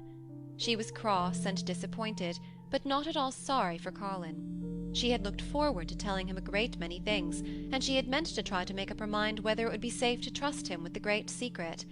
She had been beginning to think it would be, but now she had changed her mind entirely. She would never tell him, and he could stay in his room and never get any fresh air and die if he liked. It would serve him right. She felt so sour and unrelenting that for a few minutes she almost forgot about Dickon and the green veil creeping over the world and the soft wind blowing down from the moor. Martha was waiting for her, and the trouble in her face had been temporarily replaced by interest and curiosity. There was a wooden box on the table, and its cover had been removed and revealed that it was full of neat packages. "Mr. Craven sent it to you," said Martha. "It looks as if it had picture books in it." Mary remembered what he had asked her the day she had gone to his room. Do you want toys, books, dolls? She opened the package, wondering if he had sent a doll, and also wondering what she should do with it if he had. But he had not sent one. There were several beautiful books, such as Colin had, and 2 of them were about gardens and were full of pictures. There were 2 or 3 games, and there was a beautiful little writing case with a gold monogram on it, and a gold pen and inkstand. Everything was so nice that her pleasure began to crowd her anger out of her mind. She had not expected him to remember her at all, and her hard little heart grew quite warm. "I can write better than I can print," she said. "And the first thing I shall write with that pen will be a letter to tell him I am much obliged." If she had been friends with Colin, she would have run to show him her presents at once, and they would have looked at the pictures and read some of the gardening books, and perhaps tried playing the games, and he would have enjoyed himself so much he would never once have thought he was going to die, or have put his hand on his spine to see if there was a lump coming. He had a way of doing that which she could not bear. It gave her an uncomfortable, frightened feeling, because he always looked so frightened himself. He said that if he felt even quite a little lump some day, he should know his hunch had begun to grow. Something he had heard Mrs. Medlock whispering to the nurse had given him the idea, and he had thought it over in secret until he was quite firmly fixed in his mind. Mrs. Medlock had said his father's back had begun to show its crookedness in that way when he was a child. He had never told anyone but Mary that most of his tantrums, as they called them, grew out of his hysterical hidden fear. Mary had been sorry for him when he had told her. He always began to think about it when he was cross or tired, she said to herself. And he has been cross today. Perhaps he has been thinking about it all afternoon. She stood still, looking down at the carpet and thinking. I said I would never go back again. She hesitated, knitting her brows. But perhaps, just perhaps, I will go and see, if he wants me, in the morning. Perhaps he'll try to throw his pillow at me again, but I think I'll go. End of chapter 16. Chapter 17. A Tantrum. She had got up very early in the morning, and had worked hard in the garden, and she was tired and sleepy. So, as soon as Martha had brought her supper and she had eaten it, she was glad to go to bed. As she laid her head on the pillow, she murmured to herself, I'll go out before breakfast and work with Dickon, and then afterward, I believe, I'll go to see him. She thought that it was the middle of the night when she was awakened by such dreadful sounds that she jumped out of bed in an instant. What was it? What was it? The next minute she felt quite sure she knew. Doors were opened and shut, and there were hurrying feet in the corridors, and someone was crying and screaming at the same time, screaming and crying in a horrible way. It's Colin, she said. He's having one of those tantrums the nurse called hysterics. How awful it sounds. As she listened to the sobbing screams, she did not wonder that people were so frightened that they gave him his own way in everything rather than hear them. She put her hands over her ears and felt sick and shivering. I don't know what to do. I don't know what to do, she kept saying. I can't bear it. Once she wondered if he would stop if she dared go to him, and then she remembered how he had driven her out of the room, and thought that perhaps the sight of her might make him worse. Even when she pressed her hands more tightly over her ears, she could not keep the awful sounds out. She hated them so, and was so terrified by them, that suddenly they began to make her angry, and she felt as if she should like to fly into a tantrum herself and frighten him as he was frightening her. She was not used to anyone's tempers but her own. She took her hands from her ears and sprang up and stamped her foot. He ought to be stopped. Somebody ought to make him stop. Somebody ought to beat him, she cried out. Just then she heard feet almost running down the corridor, and her door opened and the nurse came in. She was not laughing now by any means. She even looked rather pale. He's worked himself into hysterics, she said in a great hurry. He'll do himself harm. No one can do anything with him. You come and try, like a good child. He likes you. He turned me out of the room this morning, said Mary, stamping her foot with excitement. The stamp rather pleased the nurse. The truth was that she had been afraid she might find Mary crying and hiding her head under the bedclothes. That's right, she said. You're in the right humour. You go and scold him. Give him something new to think of. Do go, child, as quick as ever you can. It was not until afterward that Mary realized that the thing had been funny as well as dreadful, that it was funny that all the grown-up people were so frightened that they came to a little girl just because they guessed she was almost as bad as Colin himself. She flew along the corridor, and the nearer she got to the screams, the higher her temper mounted. She felt quite wicked by the time she reached the door. She slapped it open with her hand and ran across the room to the four-poster bed. You stop, she almost shouted. You stop. I hate you. Everybody hates you. I wish everybody would run out of the house and let you scream yourself to death. You will scream yourself to death in a minute, and I wish you would. A nice, sympathetic child could neither have thought nor said such things, but it just happened that the shock of hearing them was the best possible thing for this hysterical boy, whom no one had ever dared to restrain or contradict. He had been lying on his face, beating his pillow with his hands, and he actually almost jumped around, he turned so quickly at the sound of the furious little voice. His face looked dreadful, white and red and swollen, and he was gasping and choking. But savage little Mary did not care an atom. If you scream another scream, she said, I'll scream too, and I can scream louder than you can, and I'll frighten you. I'll frighten you. He actually had stopped screaming because she had startled him so. The scream which had been coming almost choked him. The tears were streaming down his face, and he shook all over. I can't stop, he gasped and sobbed. I can't! I can't! You can, shouted Mary. Half that ails you is hysterics and temper. Just hysterics, hysterics, hysterics. And she stamped each time she said it. I felt the lump. I felt it, choked out Colin. I knew I should. I shall have a hunch on my back, and then I shall die. And he began to writhe again, and turned on his face and sobbed and wailed, but he didn't scream. You didn't feel a lump, contradicted Mary fiercely. If you did, it was only a hysterical lump. Hysterics makes lumps. There's nothing the matter with your horrid back. Nothing but hysterics. Turn over and let me look at it. She liked the word hysterics, and felt somehow as if it had an effect on him. He was probably like herself, and had never heard it before. Nurse, she commanded. Come here and show me his back this minute.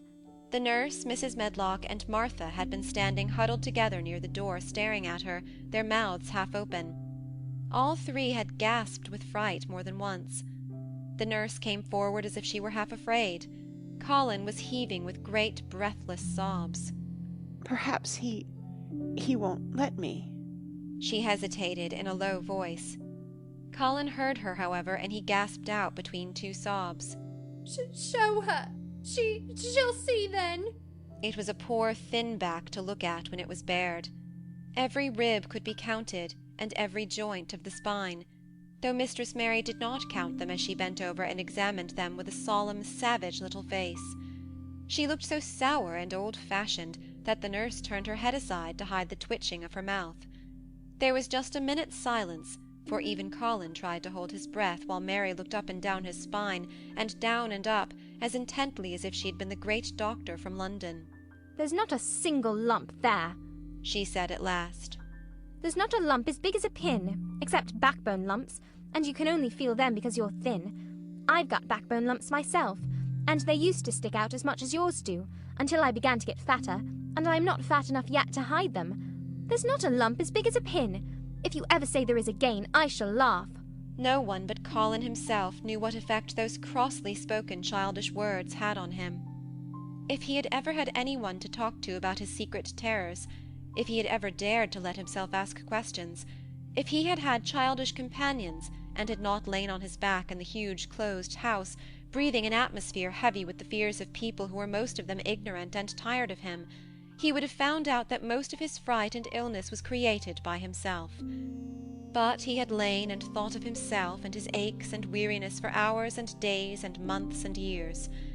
And now that an angry, unsympathetic little girl insisted obstinately that he was not as ill as he thought, he actually felt as if she might be speaking the truth. I didn't know, ventured the nurse. That he thought he had a lump on his spine. His back is weak because he won't try to sit up. I could have told him there was no lump there. Colin gulped and turned his face a little to look at her. Could you? He said pathetically. Yes, sir. There, said Mary, and she gulped too. Colin turned on his face again, and but for his long-drawn broken breaths, which were the dying down of his storm of sobbing, he lay still for a minute, though great tears streamed down his face and wet the pillow. Actually, the tears meant that a curious great relief had come to him. Presently he turned and looked at the nurse again, and strangely enough he was not like a Rajah at all as he spoke to her. Do you think I could live to grow up? He said. The nurse was neither clever nor soft-hearted, but she could repeat some of the London doctor's words. You probably will, if you will do what you are told to do, and not give way to your temper, and stay out a great deal in the fresh air. Colin's tantrum had passed, and he was weak and worn out with crying, and this perhaps made him feel gentle. He put out his hand a little toward Mary, and I am glad to say that, her own tantrum having passed, she was softened too, and met him halfway with her hand, so that it was a sort of making up. I'll go out with you, Mary, he said. I shan't hate fresh air if we can find... He remembered just in time to stop himself from saying, if we can find the secret garden. And he ended, I shall like to go out with you, if Dickon will come and push my chair. I do so want to see Dickon, and the fox, and the crow.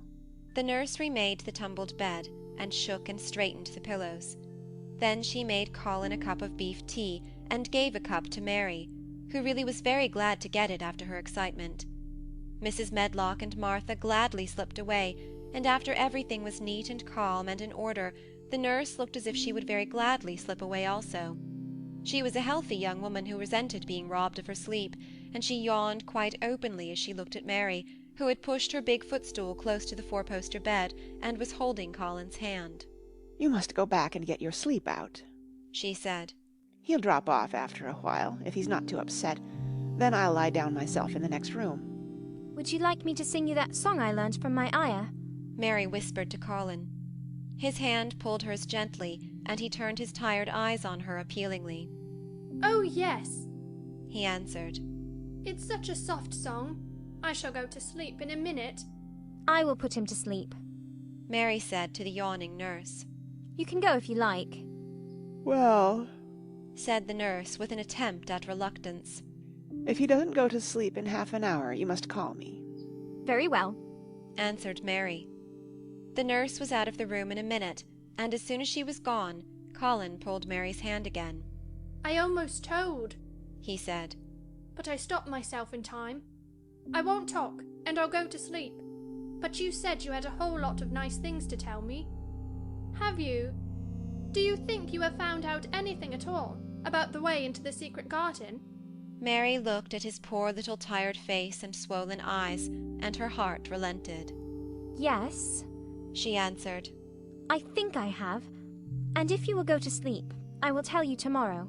His hand quite trembled. Oh, Mary, he said. Oh, Mary, if I could get into it, I think I should live to grow up. Do you suppose that instead of singing the ayah song, you could just tell me softly, as you did that first day, what you imagine it looks like inside? I am sure it will make me go to sleep.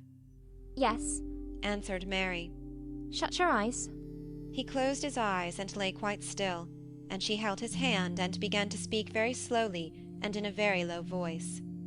I think it has been left alone so long that it has grown all into a lovely tangle. I think the roses have climbed and climbed and climbed until they hang from the branches and walls and creep over the ground, almost like a strange grey mist. Some of them have died, but many are alive, and when the summer comes there will be curtains and fountains of roses. I think the ground is full of daffodils and snowdrops and lilies and iris working their way out of the dark. Now the spring has begun, perhaps. The soft drone of her voice was making him stiller and stiller, and she saw it and went on. Perhaps they are coming up through the grass. Perhaps there are clusters of purple crocuses and gold ones, even now. Perhaps the leaves are beginning to break out and uncurl, and perhaps the grey is changing, and a green gauze veil is creeping and creeping over everything. And the birds are coming to look at it, because it is so safe and still. And perhaps... Very softly and slowly indeed. The robin has found a mate, and is building a nest. And Colin was asleep. End of chapter 17. Chapter 18.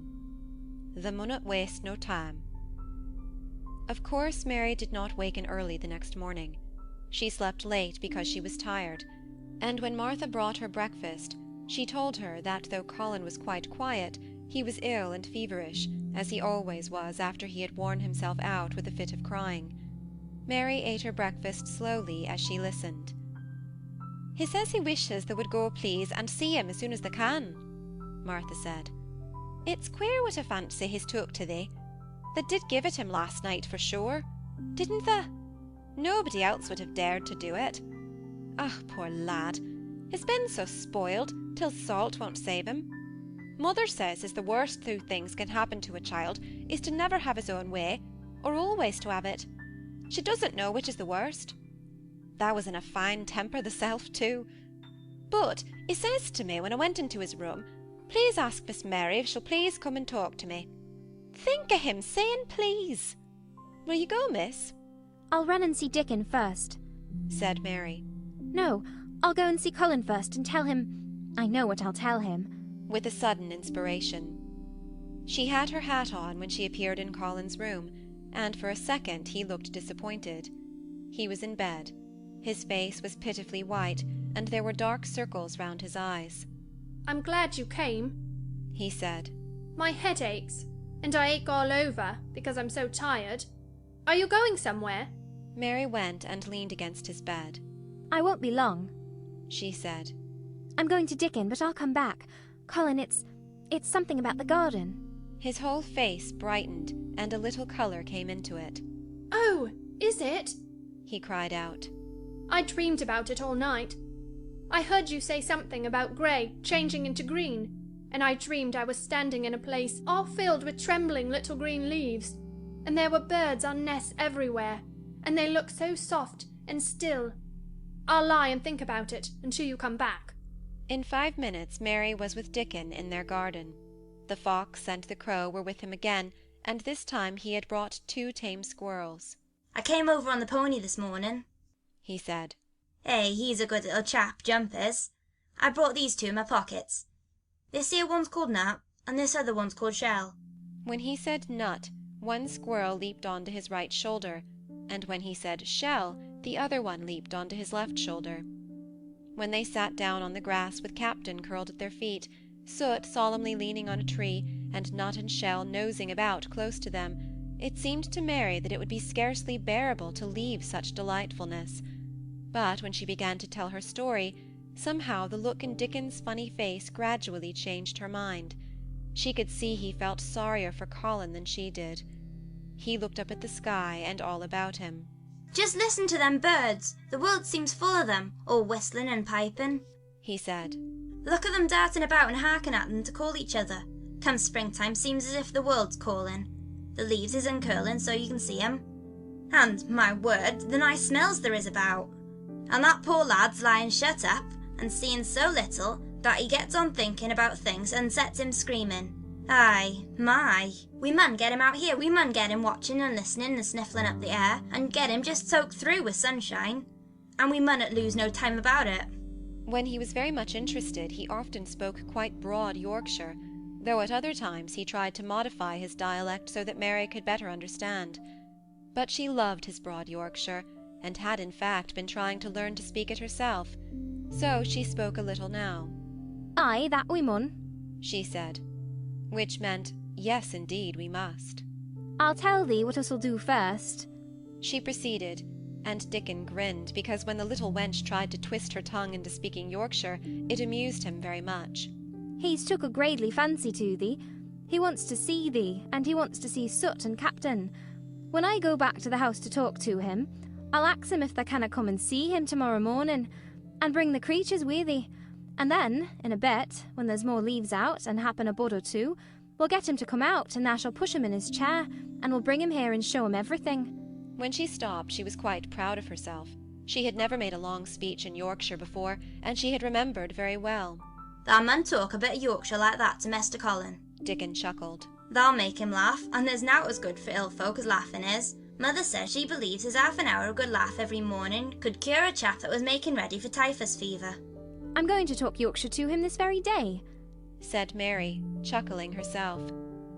The garden had reached the time when every day and every night it seemed as if magicians were passing through it, drawing loveliness out of the earth and the boughs with wands. It was hard to go away and leave it all, particularly as Nut had actually crept onto her dress, and Shell had scrambled down the trunk of the apple tree they sat under, and stayed there looking at her with inquiring eyes. But she went back to the house, and when she sat down close to Colin's bed, he began to sniff as Dickon did, though not in such an experienced way. You smell like flowers, and fresh things, he cried out quite joyously. What is it you smell of? It's cool and warm and sweet, all at the same time. It's the wind from the moor, said Mary. It comes a sitting on the grass, under a tree with Dickon and with Captain, and Soot and Nut and Shell. It's the springtime, and out of doors and sunshine as smells so gradely. She said it as broadly as she could, and you do not know how broadly Yorkshire sounds until you have heard someone speak it. Colin began to laugh. What are you doing? He said. I never heard you talk like that before. How funny it sounds. I'm giving thee a bit of Yorkshire, answered Mary triumphantly. I cannot talk as gradely as Dickon and Martha can, but the seas I can shape a bit. Doesn't thou understand a bit of Yorkshire when thou hears it? And there's a Yorkshire lad thyself, bred and born. Eh? I wonder thou'rt not ashamed of thy face. And then she began to laugh too, and they both laughed until they could not stop themselves, and they laughed until the room echoed, and Mrs. Medlock, opening the door to come in, drew back into the corridor and stood listening, amazed. Well, upon my word, she said, speaking rather broad Yorkshire herself, because there was no one to hear her, and she was so astonished. Who ever heard the like? Who on earth would have thought it? There was so much to talk about. It seemed as if Colin would never hear enough of Dickon and Captain and Soot and Nut and Shell and the pony whose name was Jump. Mary had run round into the wood with Dickon to see Jump. He was a tiny little shaggy moor pony with thick locks hanging over his eyes, and a pretty face and a nuzzling velvet nose. He was rather thin with living on moor grass, but he was as tough and wiry as if the muscle in his little legs had been made of steel springs. He had lifted his head and whinnied softly the moment he saw Dickon, and he had trotted up to him and put his head across his shoulder, and then Dickon had talked into his ear, and Jump had talked back in odd little whinnies and puffs and snorts. Dickon had made him give Mary his small front hoof and kiss her on her cheek with his velvet muzzle. Does he really understand everything Dickon says? Colin asked. It seems as if he does, answered Mary.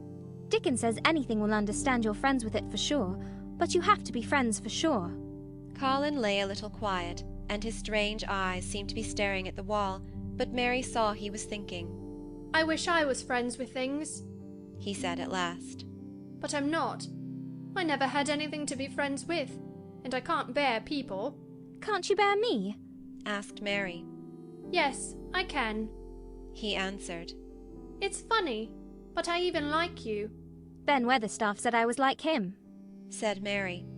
He said he'd warrant we'd both got the same nasty tempers. I think you are like him too. We are all three alike, you and I and Ben Weatherstaff. He said we were neither of us much to look at, and we were as sour as we looked. But I don't feel as sour as I used to before I knew the Robin and Dickon. Did you feel as if you hated people? Yes, answered Mary without any affectation. I should have detested you, if I had seen you before I saw the Robin and Dickon. Colin put out his thin hand and touched her. Mary, he said, I wish I hadn't said what I did about sending Dickon away.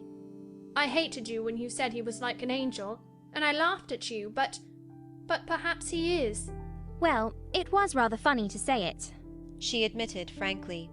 Because his nose does turn up, and he has a big mouth, and his clothes have patches all over them, and he talks broad Yorkshire, but if an angel did come to Yorkshire and live on the moor, if there was a Yorkshire angel, I believe he'd understand the green things and know how to make them grow, and he would know how to talk to the wild creatures as Dickon does, and they'd know he was friends for sure. I shouldn't mind Dickon looking at me, said Colin. I want to see him. I'm glad you said that, answered Mary. Because... Quite suddenly it came into her mind that this was the minute to tell him. Colin knew something was coming. Because what? He cried eagerly. Mary was so anxious that she got up from her stool and came to him and caught hold of both his hands. Can I trust you? I trusted Dickon because birds trusted him. Can I trust you? For sure. For sure. She implored. Her face was so solemn that he almost whispered his answer. Yes! Yes! Well, Dickon will come to see you tomorrow morning, and he'll bring his creatures with him. Oh! Oh! Colin cried out in delight. But that's not all, Mary went on, almost pale with solemn excitement. The rest is better. There is a door into the garden. I found it. It is under the ivy on the wall. If he had been a strong, healthy boy, Colin would probably have shouted, "Hooray! Hooray! Hooray!" But he was weak and rather hysterical. His eyes grew bigger and bigger, and he gasped for breath. Oh, Mary! he cried out with a half-sob. "Shall I see it? Shall I get into it? Shall I live to get into it?" And he clutched her hands and dragged her toward him. Of course you'll see it. Snapped Mary indignantly. Of course you'll live to get into it. Don't be silly. And she was so unhysterical and natural and childish that she brought him to his senses, and he began to laugh at himself, and a few minutes afterwards she was sitting on her stool again, telling him not what she imagined the secret garden to be like, but what it really was, and Colin's aches and tiredness were forgotten, and he was listening enraptured. "It is just what you thought it would be," he said at last. "It sounds just as if you had really seen it. You know I said that when you told me first." Mary hesitated about 2 minutes, and then boldly spoke the truth. I had seen it, and I had been in, she said. I found the key and got in weeks ago, but I daren't tell you. I daren't because I was so afraid I couldn't trust you. For sure. End of chapter 18. Chapter 19. It Has Come. Of course Dr. Craven had been sent for the morning after Colin had had his tantrum.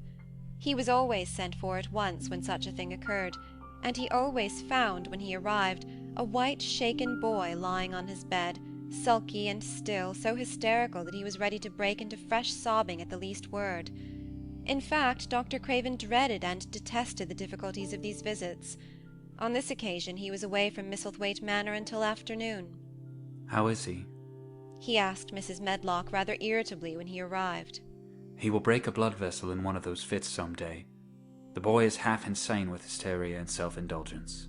"Well, sir," answered Mrs. Medlock, "you'll scarcely believe your eyes when you see him. That plain, sour-faced child that's almost as bad as himself has just bewitched him. How she's done it there's no telling. The Lord knows she's nothing to look at, and you scarcely ever hear her speak. But she did what none of us dare do. She just flew at him like a little cat last night, and stamped her feet and ordered him to stop screaming. And somehow she startled him enough so that he actually did stop. And this afternoon, well, just come up and see, sir, it's past crediting." The scene which Dr. Craven beheld when he entered his patient's room was indeed rather astonishing to him. As Mrs. Medlock opened the door, he heard laughing and chattering. Colin was on his sofa in his dressing-gown, and he was sitting up quite straight looking at a picture in one of the garden books, and talking to the plain child, who at that moment could scarcely be called plain at all, because her face was so glowing with enjoyment. "Those long spires of blue ones, we'll have a lot of those," Colin was announcing. "They're called delphiniums." Dickon says they're larkspurs made big and grand, cried Mistress Mary. There are clumps there already. Then they saw Dr. Craven and stopped. Mary became quite still, and Colin looked fretful. "I am sorry to hear that you were ill last night, my boy," Dr. Craven said, a trifle nervously. He was rather a nervous man. "I'm better now, much better," Colin answered, rather like a Rajah. "I'm going out in my chair in a day or two, if it is fine. I want some fresh air." Dr. Craven sat down by him and felt his pulse and looked at him curiously. "It must be a very fine day," he said, "and you must be very careful not to tire yourself." "Fresh air won't tire me," said the young Rajah. As there had been occasions when this same young gentleman had shrieked aloud with rage and had insisted that fresh air would give him cold and kill him, it is not to be wondered at that his doctor felt somewhat startled. "I thought you did not like fresh air," he said. "I don't when I am by myself," replied the Rajah. "But my cousin is going out with me." "And the nurse, of course," suggested Dr. Craven. "No, I will not have the nurse." So magnificently that Mary could not help remembering how the young native prince had looked with his diamonds and emeralds and pearls stuck all over him, and the great rubies on the small dark hand he had waved to command his servants to approach with salams and receive his orders. "My cousin knows how to take care of me. I am always better when she is with me. She made me better last night. A very strong boy, I know, will push my carriage." Dr. Craven felt rather alarmed. If this tiresome, hysterical boy should chance to get well, he himself would lose all chance of inheriting Misselthwaite. But he was not an unscrupulous man, though he was a weak one, and he did not intend to let him run into actual danger.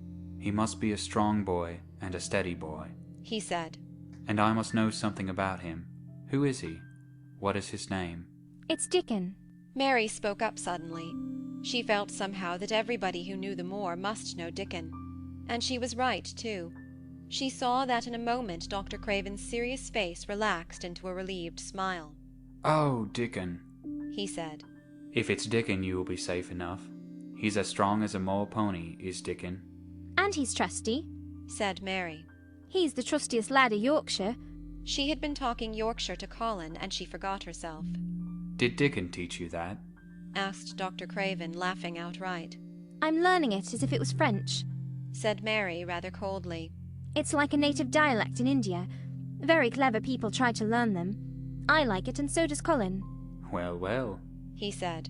"If it amuses you, perhaps it won't do you any harm. Did you take your bromide last night, Colin?" No, Colin answered. I wouldn't take it at first, and after Mary made me quiet, she talked me to sleep, in a low voice, about the spring creeping into a garden. "That sounds soothing," said Dr. Craven, more perplexed than ever, and glancing sideways at Mistress Mary sitting on her stool and looking down silently at the carpet. "You are evidently better, but you must remember—" I don't want to remember, interrupted the Rajah, appearing again.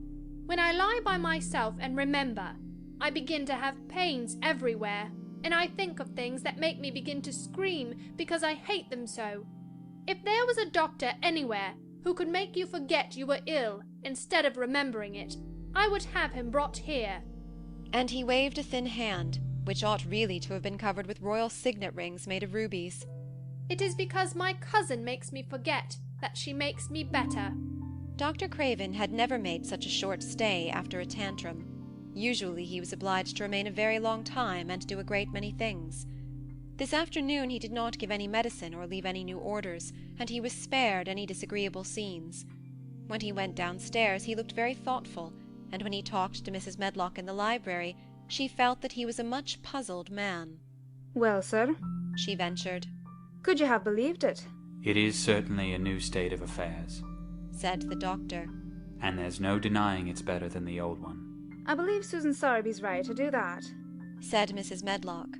"I stopped in her cottage on my way to Thwaite yesterday and had a bit of a talk with her, and she says to me, well, Sarah Ann, she mayn't be a good child, and she mayn't be a pretty one, but she's a child, and children needs children.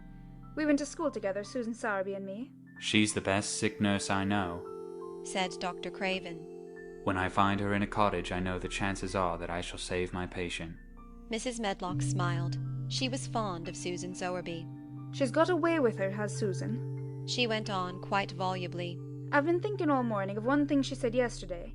She says, once when I was giving the children a bit of a preach after they'd been fighting, I says to them all, when I was at school my geography told us the world was shaped like an orange, and I found out before I was 10 that the whole orange doesn't belong to nobody. No one owns more than his bit of a quarter, and there's times it seems like there's not enough quarters to go around. But don't you, none of you, think as though you own the whole orange, or you'll find out you're mistaken, and you won't find it out without hard knocks. What children learns from children, she says, is that there's no sense at grabbing at the whole orange, peel and all. If you do, you'll likely not even get the pips, and them's too bitter to eat." "She's a shrewd woman," said Dr. Craven, putting on his coat. "Well, she's got a way of saying things," ended Mrs. Medlock, much pleased. "Sometimes I've said to her, Susan, if you was a different woman and didn't talk in such broad Yorkshire, I've seen the times when I would have said you was clever." That night Colin slept without once awakening, and when he opened his eyes in the morning, he lay still and smiled without knowing it. Smiled because he felt so curiously comfortable. It was actually nice to be awake, and he turned over and stretched his limbs luxuriously. He felt as if tight strings which had held him had loosened themselves and let him go. He did not know that Dr. Craven would have said that his nerves had relaxed and rested themselves. Instead of lying and staring at the wall and wishing he had not awakened, his mind was full of the plans he and Mary had made yesterday, of pictures of the garden and of Dickon and his wild creatures. It was so nice to have things to think about, and he had not been awake more than 10 minutes when he heard feet running along the corridor, and Mary was at the door. The next minute she was in the room and had run across to his bed, bringing with her a waft of fresh air full of the scent of the morning. "You've been out! You've been out! There's that nice smell of leaves!" She had been running, and her hair was loose and blown, and she was bright with the air and pink-cheeked, though he could not see it. It's so beautiful, she said, a little breathless with her speed. You never saw anything so beautiful. It has come. I thought it had come that other morning, but it was only coming. It is here now. It has come, the spring. Dickon says so. Has it? Cried Colin, and though he really knew nothing about it, he felt his heart beat. He actually sat up in bed. Open the window, he added, laughing half with joyful excitement and half at his own fancy. Perhaps we may hear golden trumpets. And though he laughed, Mary was at the window in a moment, and in a moment more it was opened wide, and freshness and softness and scents and bird-songs were pouring through. That's fresh air, she said. Lie on your back and draw in long breaths of it. That's what Dickon does when he's lying on the moor. He says he feels it in his veins, and it makes him strong, and he feels as if he could live forever and ever. Breathe it and breathe it. She was only repeating what Dickon had told her, but she caught Colin's fancy. Forever and ever.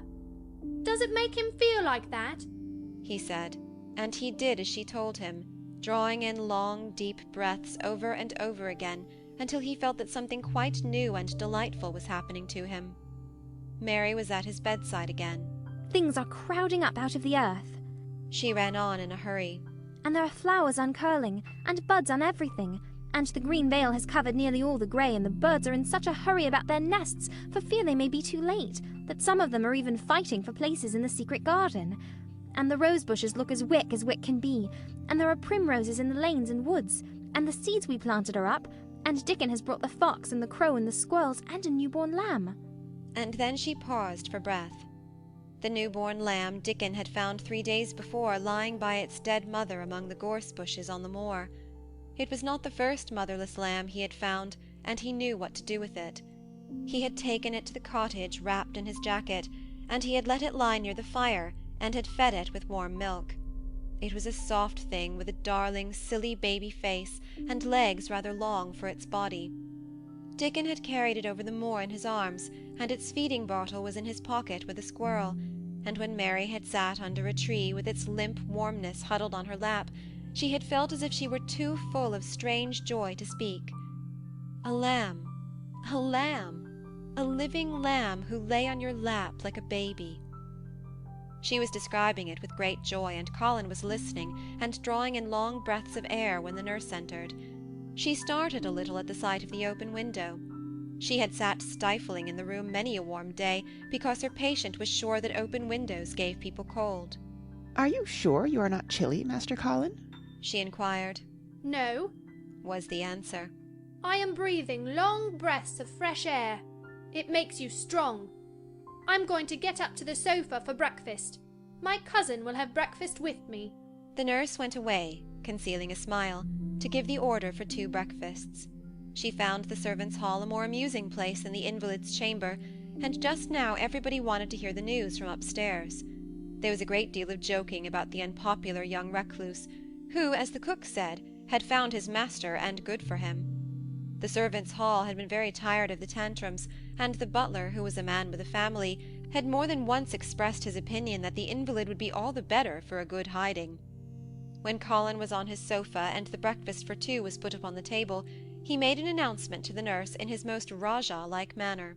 A boy, and a fox, and a crow, and 2 squirrels, and a newborn lamb are coming to see me this morning.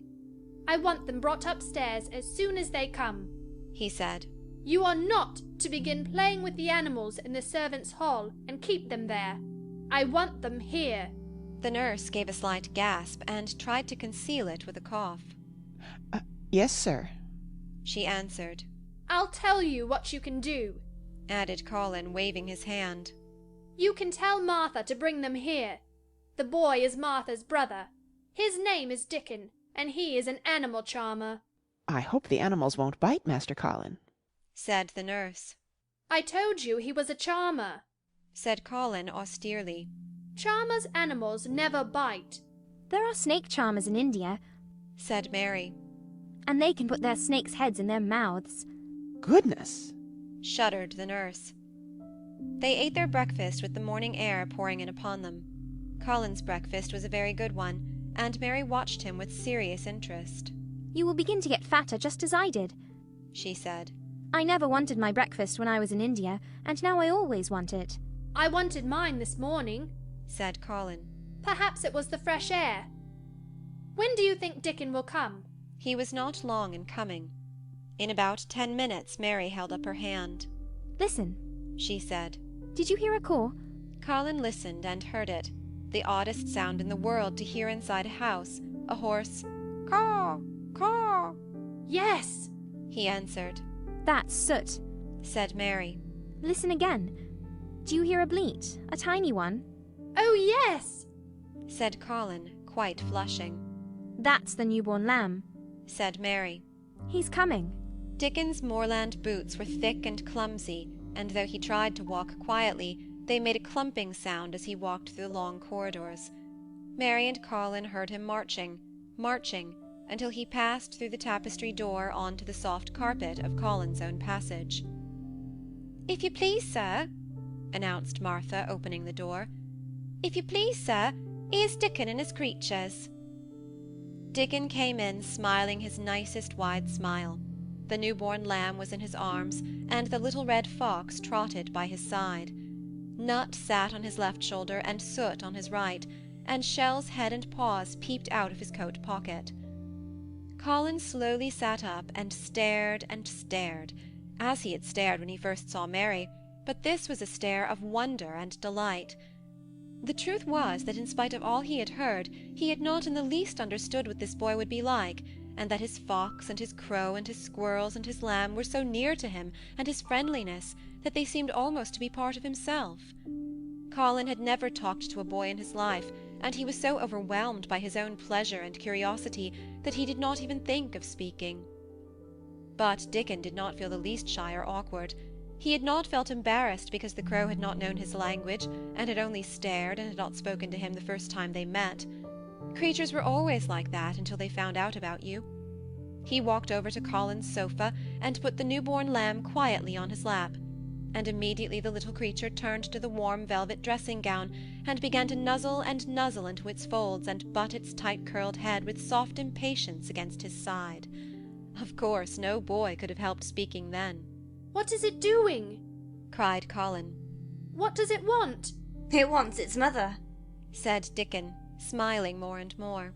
"I brought it to thee a bit hungry, because I thought thou might want to see it feed." He knelt down by the sofa and took a feeding bottle from his pocket. "Come on, little un," he said, turning the small woolly white head with a gentle brown hand. "This is what thou's after. Thou'll get more out of this than thou will out of a silk velvet coat. There now." And he pushed the rubber tip of the bottle into the nuzzling mouth, and the lamb began to suck it with ravenous ecstasy. After that there was no wondering what to say. By the time the lamb fell asleep, questions poured forth, and Dickon answered them all. He told them how he had found the lamb just as the sun was rising 3 mornings ago. He had been standing on the moor listening to a skylark and watching him swing higher and higher into the sky until he was only a speck in the heights of blue. "I almost lost him but for his song, and I was wondering how a chap could hear it, when it seemed as if he'd get out of the world in a minute. And just then I heard something else far off among the gorse bushes. It was a weak bleating, and I knowed it was a new lamb as was hungry, and I knowed it wouldn't be hungry if it hadn't lost its mother somehow. So I set off searching. Hey, I did have a look for it. I went in and out among the gorse bushes and round, and always seemed to take the wrong turning. But at last I could see a bit of white on the rocks on top of the moor, and I climbed up and found the little one half dead with a cold and clemming." While he talked, Soot flew solemnly in and out of the open window, and cawed remarks about the scenery, while Nut and Shell made excursions into the big trees outside, and ran up and down trunks and explored branches. Captain curled up near Dickon, who sat on the hearthrug from preference. They looked at the pictures in the gardening books, and Dickon knew all the flowers by their country names, and knew exactly which ones were already growing in the secret garden. "I couldn't say that their name," he said, pointing to one under which was written Aquilegia. "But us calls that one there Columbine, and that one there's a snapdragon, and they both grow in the wild in the hedges. But these is garden ones, and they're bigger and grander. There's some big clumps of Columbine in the garden. They'll look like a bed of blue and white butterflies when they're out." "I'm going to see them," cried Colin. "I am going to see them." "Aye, that the mun," said Mary quite seriously. and I munnot lose no time about it. End of chapter 19. Chapter 20. I shall live forever, and ever and ever. But they were obliged to wait more than a week, because first there came some very windy days, and then Colin was threatened with a cold, which two things happening one after the other would no doubt have thrown him into a rage, but that there was so much careful and mysterious planning to do, and almost every day Dickon came in, if only for a few minutes, to talk about what was happening on the moor and in the lanes and hedges and on the borders of streams.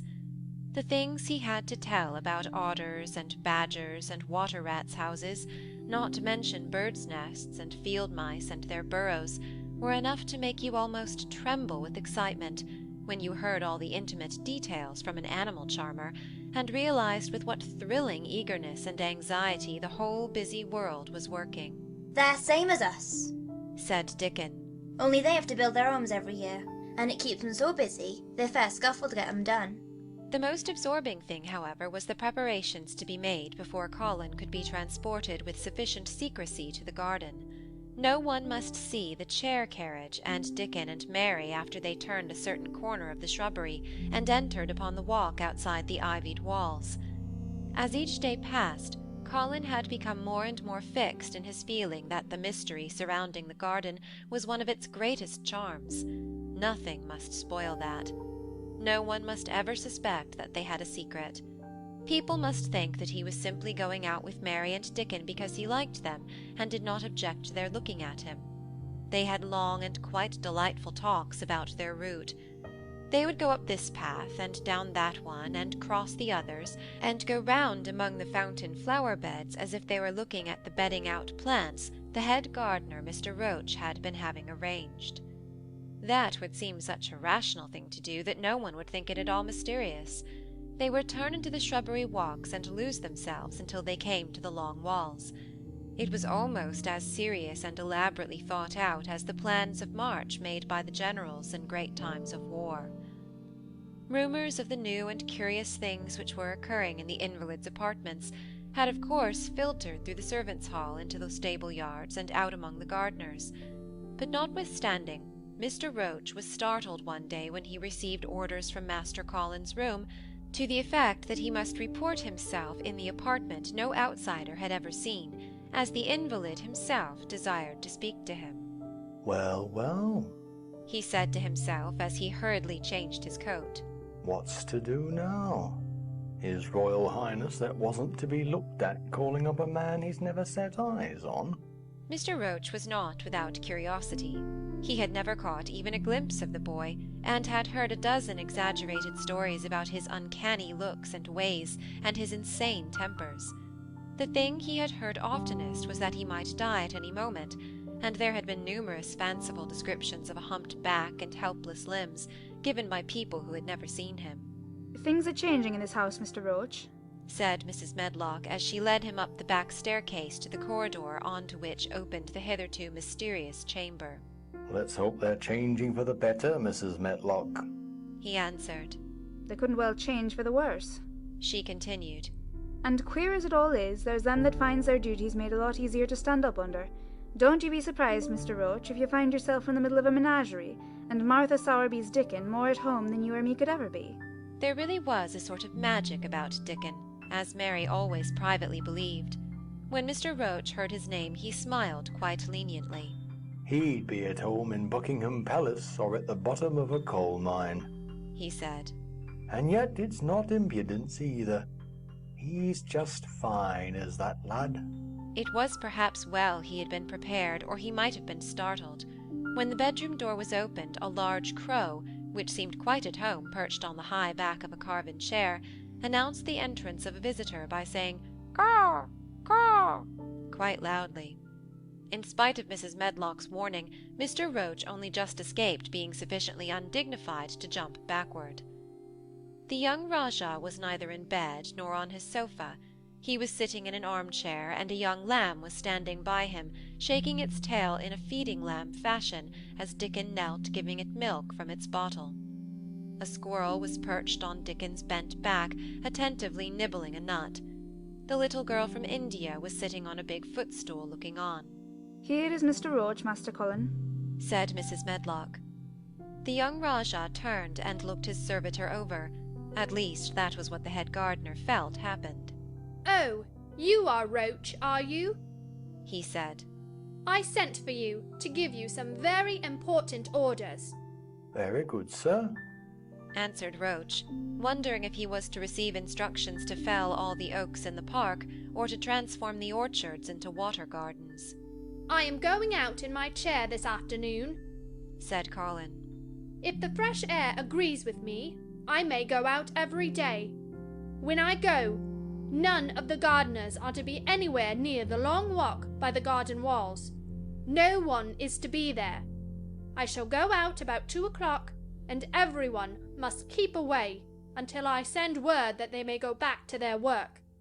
very good, sir, replied Mr. Roach, much relieved to hear that the oaks might remain and that the orchards were safe.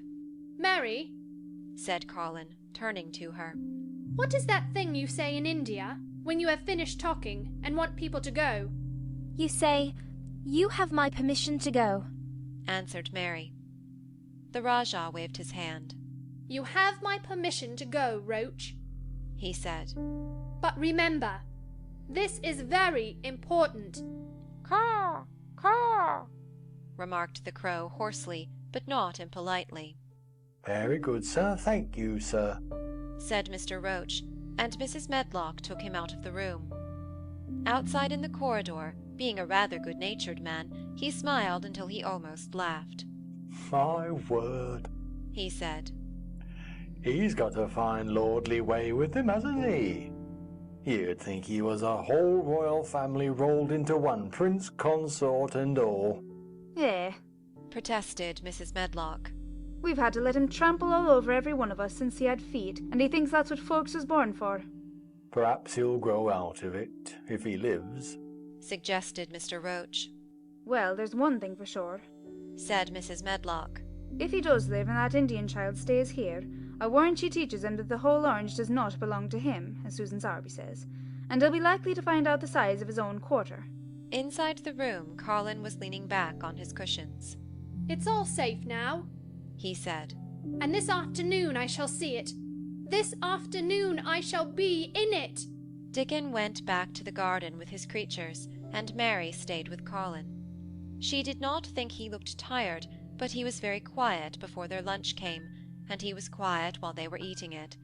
She wondered why, and asked him about it. "What big eyes you've got, Colin," she said. "When you are thinking, they get as big as saucers. What are you thinking about now?" "I can't help thinking about what it will look like," he answered. "The garden?" asked Mary. "The springtime," he said. "I was thinking that I've really never seen it before. I scarcely ever went out, and when I did go, I never looked at it. I didn't even think about it." "I never saw it in India because there wasn't any," said Mary. Shut in and morbid as his life had been, Colin had more imagination than she had, and at least he had spent a good deal of time looking at wonderful books and pictures. "That morning when you ran in and said, 'It's come, it's come,' you made me feel quite queer. It sounded as if things were coming with a great procession and big bursts and wafts of music. I've a picture like it in one of my books. Crowds of lovely people and children with garlands and branches with blossoms on them. Everyone laughing and dancing and crowding and playing on pipes. That was why I said, 'Perhaps we shall hear golden trumpets,' and told you to throw open the window." "How funny," said Mary. "That's really just what it feels like. And if all the flowers and leaves and green things and birds and wild creatures danced past at once, what a crowd it would be. I'm sure they'd dance and sing and flute, and that would be the wafts of music." They both laughed, but it was not because the idea was laughable, but because they both so liked it. A little later, the nurse made Colin ready. She noticed that instead of lying like a log while his clothes were put on, he sat up and made some effort to help himself, and he talked and laughed with Mary all the time. "This is one of his good days, sir," she said to Dr. Craven, who dropped in to inspect him. "He's in such good spirits that it makes him stronger." I'll call again later in the afternoon, after he's come in," said Dr. Craven. "I must see how the going out agrees with him. I wish," in a very low voice, "that he would let you go with him." "I'd rather give up the case this moment, sir, than even stay here while it's suggested," answered the nurse, with sudden firmness. "I hadn't really decided to suggest it," said the doctor, with his slight nervousness. "We'll try the experiment. Dickon's a lad I'd trust with a newborn child." The strongest footman in the house carried Colin downstairs and put him in his wheeled chair, near which Dickon waited outside. After the manservant had arranged his rugs and cushions, the Rajah waved his hand to him and to the nurse. "You have my permission to go," he said, and they both dispersed quickly, and it must be confessed giggled when they were safely inside the house. Dickon began to push the wheeled chair slowly and steadily. Mistress Mary walked beside it, and Colin leaned back and lifted his face to the sky. The arch of it looked very high, and the small snowy clouds seemed like white birds floating on outspread wings below its crystal blueness. The wind swept in soft big breaths down from the moor, and was strange with a wild, clear, scented sweetness. Colin kept lifting his thin chest to draw it in, and his big eyes looked as if it were they which were listening instead of his ears. "There are many sounds of singing, and humming, and calling out," he said. "What is that scent the puffs of wind bring?" "It's gorse on to Munnot's opening out," answered Dickon. The bees are at it wonderfully today." Not a human creature was to be caught sight of in the paths they took. In fact, every gardener or gardener's lad had been witched away. But they wound in and out among the shrubbery, and out and round the fountain beds, following their carefully planned route for the mere mysterious pleasure of it.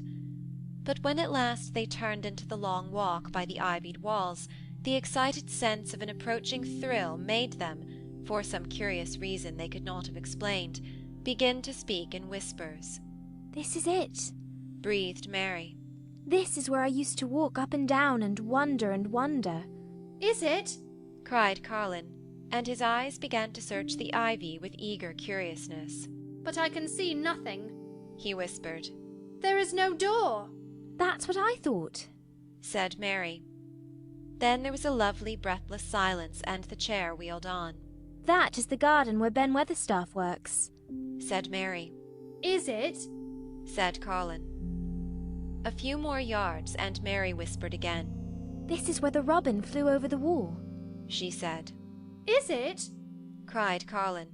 "Oh, I wish he'd come again." "And that," said Mary with solemn delight, pointing under a big lilac bush, "is where he perched on the little heap of earth and showed me the key."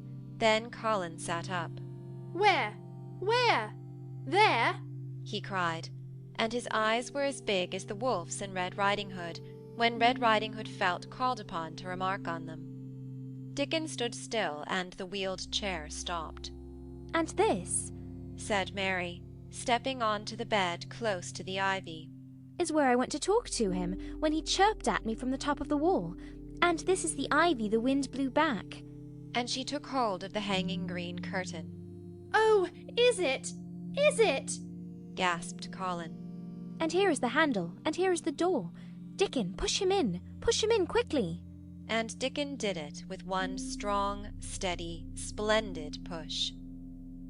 But Colin had actually dropped back against his cushions, even though he gasped with delight, and he had covered his eyes with his hands and held them there, shutting out everything, until they were inside, and the chair stopped as if by magic, and the door was closed. Not till then did he take them away, and look round and round and round, as Dickon and Mary had done. And over walls and earth and trees, and swinging sprays and tendrils, the fair green veil of tender little leaves had crept, and in the grass under the trees, and the grey urns in the alcoves, and here and there everywhere were touches or splashes of gold and purple and white, and the trees were showing pink and snow above his head, and there were fluttering of wings and faint sweet pipes and humming and scents and scents. And the sun fell warm upon his face like a hand with a lovely touch, and in wonder Mary and Dickon stood and stared at him. He looked so strange and different, because a pink glow of colour had actually crept all over him, ivory face and neck and hands and all. "I shall get well! I shall get well!" he cried out. "Mary, Dickon, I shall get well! And I shall live forever and ever and ever!" End of Chapter 20. Chapter 21. Ben Weatherstaff. One of the strange things about living in the world is that it is only now and then one is quite sure one is going to live forever and ever and ever. One knows it sometimes when one gets up at the tender, solemn dawn time and goes out and stands alone and throws one's head far back and looks up and watches the pale sky slowly changing and flushing, and marvellous unknown things happening, until the east almost makes one cry out, and one's heart stands still at the strange unchanging majesty of the rising sun, which has been happening every morning for thousands and thousands and thousands of years. One knows it then for a moment or so. And one knows it sometimes when one stands by oneself in a wood at sunset, and the mysterious deep gold stillness slanting through and under the branches seems to be saying slowly again and again something one cannot quite hear, however much one tries. Then sometimes the immense quiet of the dark blue at night with millions of stars waiting and watching makes one sure, and sometimes a sound of far-off music makes it true, and sometimes a look in someone's eyes.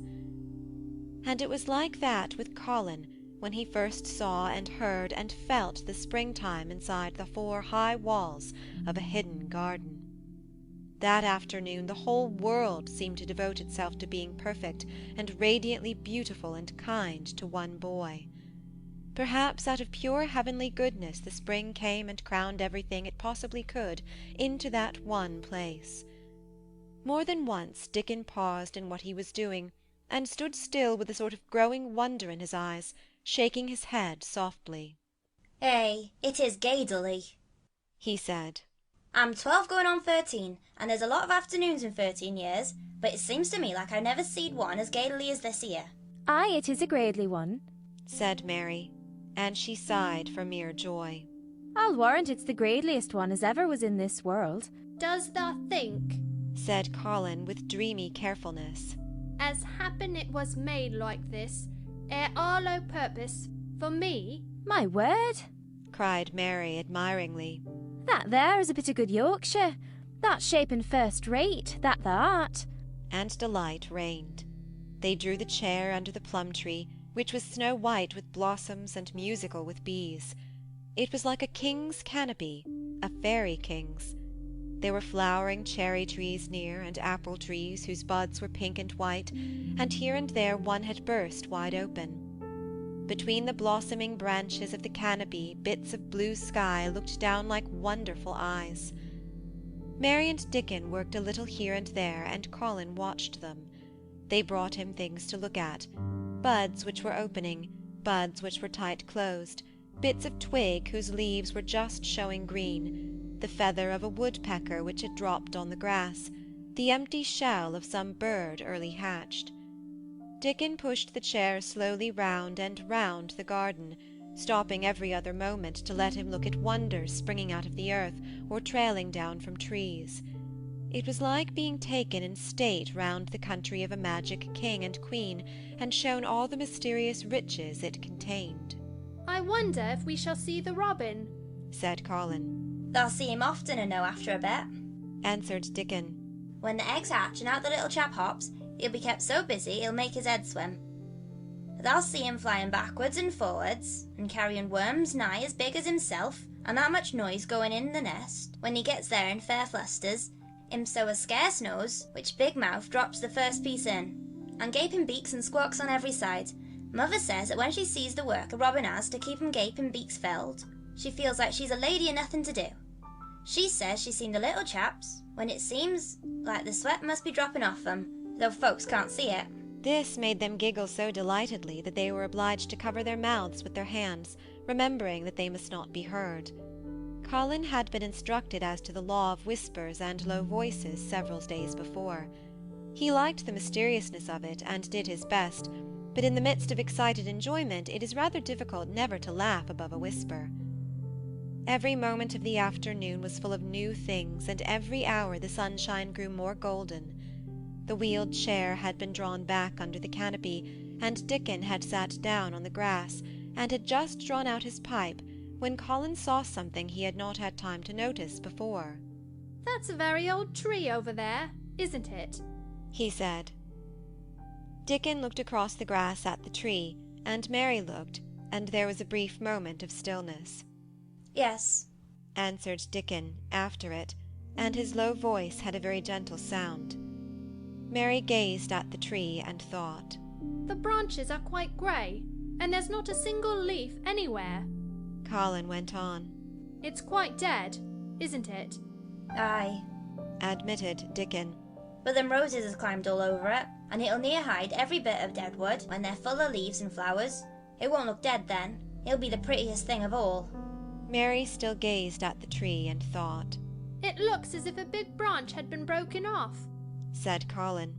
"I wonder how it was done."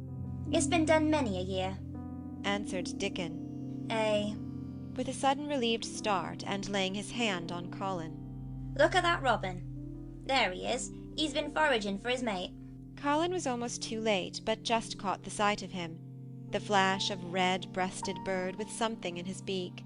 He darted through the greenness and into the close-grown corner, and was out of sight. Colin leaned back on his cushion again, laughing a little. "He's taking her tea to her. Perhaps it's 5 o'clock. I think I'd like some tea myself." And so they were safe. "It was magic which sent the robin," said Mary secretly to Dickon afterward. "I know it was magic." For both she and Dickon had been afraid Colin might ask something about the tree whose branch had broken off 10 years ago, and they had talked it over together, and Dickon had stood and rubbed his head in a troubled way. "We mun look as if there was no difference between other trees," he had said. "We couldn't never tell him how it broke, poor lad. If he says anything about it, we mun try to look cheerful." "Aye, that we mun," had answered Mary. But she had not felt as if she looked cheerful when she gazed at the tree. She wondered and wondered in those few moments if there was any reality in that other thing Dickon had said. He had gone on rubbing his rust-red hair in a puzzled way, but a nice comforted look had begun to grow in his blue eyes. "Mrs. Craven was a very lovely young lady," he had gone on rather hesitatingly. "And mother thinks maybe she's about Misselthwaite many a time looking after Mr. Craven, same as all mothers do when they're taken out of the world. They have to come back, thou sees. Happen she's been in the garden, and happen it was her who set us to work, and told us to bring him here." Mary had thought that he meant something about magic. She was a great believer in magic. Secretly, she quite believed that Dickon worked magic, of course good magic, on everything near him, and that was why people liked him so much, and wild creatures knew he was their friend. She wondered indeed if it were not possible that his gift had brought the robin just at the right moment when Colin asked that dangerous question. She felt that his magic was working all the afternoon and making Colin look like an entirely different boy. It did not seem possible that he could be the crazy creature who had screamed and beaten and bitten his pillow. Even his ivory whiteness seemed to change. The faint glow of colour which had shown on his face and neck and hands when he first got inside the garden never really quite died away. He looked as if he were made of flesh instead of ivory or of wax. They saw the robin carry food to his mate 2 or 3 times, and it was so suggestive of afternoon tea that Colin felt they must have some. "Go and make one of the men servants bring some in a basket to the rhododendron walk," he said. "And then you and Dickon can bring it here." It was an agreeable idea, easily carried out, and when the white cloth was spread upon the grass, with hot tea and buttered toast and crumpets, a delightfully hungry meal was eaten, and several birds on domestic errands paused to inquire what was going on, and were led into investigating crumbs with great activity. Nut and Shell whisked up trees with pieces of cake, and Soot took the entire half of a buttered crumpet into a corner, and pecked at and examined and turned it over, and made hoarse remarks about it, until he decided to swallow it all joyfully in one gulp. The afternoon was dragging towards its mellow hour. The sun was deepening the gold of its lances, the bees were going home, and the birds were flying past less often. Dickon and Mary were sitting on the grass, the tea-basket was repacked ready to be taken back to the house, and Colin was lying against his cushions with his heavy locks pushed back from his forehead, and his face looking quite a natural colour. "I don't want this afternoon to go," he said. "But I shall come back tomorrow, and the day after, and the day after, and the day after."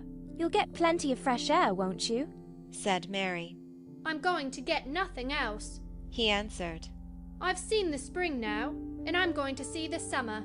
I'm going to see everything grow here. I'm going to grow here myself." "That thou will," said Dickon. "Us'll have thee walking about and digging same as other folk before long." Colin flushed tremendously. "Walk?" he said. "Dig? Shall I?" Dickon's glance at him was delicately cautious. Neither he nor Mary had ever asked if anything was the matter with his legs. "For sure thou will," he said stoutly. "Thou's got legs of thy own, same as other folks." Mary was rather frightened until she heard Colin's answer. "Nothing really ails them," he said. "But they are so thin and weak. They shake so that I'm afraid to try to stand on them." Both Mary and Dickon drew a relieved breath. "When thou stops being afraid, thou'll stand on them," Dickon said with renewed cheer. "And thou'll stop being afraid in a bit." "I shall," said Colin, and he lay still as if he were wondering about things. They were really very quiet for a little while. The sun was dropping lower. It was that hour when everything stills itself, and they really had a busy and exciting afternoon. Colin looked as if he were resting luxuriously. Even the creatures had ceased moving about, and had drawn together and were resting near them. Soot had perched on a low branch, and drawn up one leg and dropped the grey film drowsily over his eyes. Mary privately thought he looked as if he might snore in a minute. In the midst of all this stillness, it was rather startling when Colin half lifted his head and exclaimed in a loud, suddenly alarmed whisper, "Who is that man?" Dickon and Mary scrambled to their feet. "Man? "Man?" they both cried in low, quick voices. Colin pointed to the wall. "Look!" he whispered excitedly. "Just look!" Mary and Dickon wheeled about and looked. There was Ben Weatherstaff's indignant face glaring at them over the wall from the top of a ladder. He actually shook his fist at Mary. "If I wasn't a bachelor, and thou was a wench of mine," he cried, "I'd give thee a hiding." He mounted another step threateningly, as if it were his energetic intention to jump down and deal with her, but as she came toward him, he evidently thought better of it and stood on the top step of his ladder, shaking his fist down at her. "No, I never thought much of thee," he harangued. "I couldn't abide thee the first time I set eyes on thee, a scrawny, buttermilk-faced young besom, allus asking questions and poking thy nose when it wasn't wanted. I never knowed how thou got so thick with me. If it hadn't been for the robin, drat him." "Ben Weatherstaff?" called out Mary, finding her breath. She stood below him and called up to him with a sort of gasp. "Ben Weatherstaff? It was the robin who showed me the way." Then it did seem as if Ben really would scramble down on her side of the wall, he was so outraged. "Thou young bad un," he called down at her. "Laying thy badness on a robin? Not but what he's impudent enough for anything. Him showing thee the way? Him? Hey, thou young knout." She could see his next words burst out because he was overpowered by curiosity. "However in this world did thou get in?" "It was the robin who showed me the way," she protested obstinately. "He didn't know he was doing it, but he did. And I can't tell you from here while you're shaking your fist at me." He stopped shaking his fist very suddenly at that very moment, and his jaw actually dropped as he stared over her head at something he saw coming over the grass toward him. At the first sound of his torrent of words, Colin had been so surprised that he had only sat up and listened as if he were spellbound. But in the midst of it he had recovered himself and beckoned imperiously to Dickon. "Wheel me over there," he commanded. "Wheel me quite close, and stop right in front of him." And this, if you please, this is what Ben Weatherstaff beheld, and which made his jaw drop. a wheeled chair with luxurious cushions and robes, which came toward him looking rather like some sort of state coach, because a young Rajah leaned back in it with royal command in his great black-rimmed eyes, and a thin white hand extended haughtily toward him. And it stopped right under Ben Weatherstaff's nose. It was really no wonder his mouth dropped open. "Do you know who I am?" demanded the Rajah. How Ben Weatherstaff stared! His red old eyes fixed themselves on what was before him as if he were seeing a ghost. He gazed and gulped a lump down his throat, and did not say a word.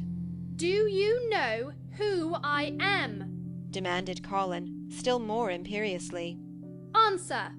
Ben Weatherstaff put his gnarled hand up and passed it over his eyes and over his forehead, and then he did answer in a queer, shaky voice. "Who thou art?" he said. "Aye, that I do. With thy mother's eyes staring at me out of thy face, Lord knows how thou come here. But thou art the poor cripple." Colin forgot that he ever had a back. His face flushed scarlet, and he sat bolt upright. "I'm not a cripple!" he cried out furiously. "I'm not!" "He's not!" cried Mary, almost shouting up the wall in her fierce indignation. "He's not got a lump as big as a pin. I looked and there was none there, not one." Ben Weatherstaff passed his hand over his forehead again, and gazed as if he could never gaze enough. His hand shook, and his mouth shook, and his voice shook. He was an ignorant old man, and a tactless old man, and he could only remember the things he had heard. Thou hasn't got a crooked back?" he said hoarsely. "No!" shouted Colin. "Thou hasn't got crooked legs?" quavered Ben more hoarsely yet. It was too much. The strength which Colin usually threw into his tantrums rushed through him now in a new way. Never yet had he been accused of crooked legs, even in whispers, and the perfectly simple belief in their existence which was revealed by Ben Weatherstaff's voice was more than Rajah flesh and blood could endure. His anger and insulted pride made him forget everything but this one moment, and filled him with a power he had never known before, an almost unnatural strength. "Come here!" he shouted to Dickon, and he actually began to tear off the coverings from his lower limbs and disentangle himself. "Come here! Come here! This minute!" Dickon was by his side in a minute. Mary caught her breath in a short gasp and felt herself turn pale. "He can do it! He can do it! He can do it! He can!" she gabbled over to herself under her breath as fast as ever she could. There was a brief, fierce scramble, the rugs were tossed on the ground, Dickon held Colin's arm, the thin legs were out, the thin feet were on the grass. Colin was standing upright, as straight as an arrow, and looking strangely tall, his head thrown back and his strange eyes flashing lightning. "Look at me!" he flung up at Ben Weatherstaff. "Just look at me, you! Just look at me!" "He's as straight as I am," cried Dickon. "He is as straight as any other lad of Yorkshire." What Ben Weatherstaff did Mary thought queer beyond measure. He choked and gulped, and suddenly tears ran down his weather-wrinkled cheeks as he struck his old hands together. "Hey!" he burst forth. "The lies folk tells. That's as thin as a lath and as white as a wraith. But there's not a knob on thee. I'll make 'em on yet, God bless thee." Dickon held Colin's arm strongly, but the boy had not begun to falter. He stood straighter and straighter, and looked Ben Weatherstaff in the face. "I'm your master," he said, "when my father is away, and you are to obey me. This is my garden. Don't dare to say a word about it. You get down from that ladder, and go out to the long walk, and Miss Mary will meet you and bring you here. I want to talk to you. We did not want you, but now you'll have to be in the secret. Be quick." Ben Weatherstaff's crabbed old face was still wet with that one queer rush of tears. It seemed as if he could not take his eyes from thin, straight Colin standing on his feet with his head thrown back. "Hey, lad!" he almost whispered. "Hey, my lad!" And then, remembering himself, he suddenly touched his hat gardener fashion and said, Yes, sir. Yes, sir. And obediently disappeared as he descended the ladder. End of chapter 21. Chapter 22. When the sun went down. When his head was out of sight, Colin turned to Mary. "Go and meet him," he said, and Mary flew across the grass to the door under the ivy. Dickon was watching him with sharp eyes. There were scarlet spots on his cheeks, and he looked amazing, but he showed no signs of falling.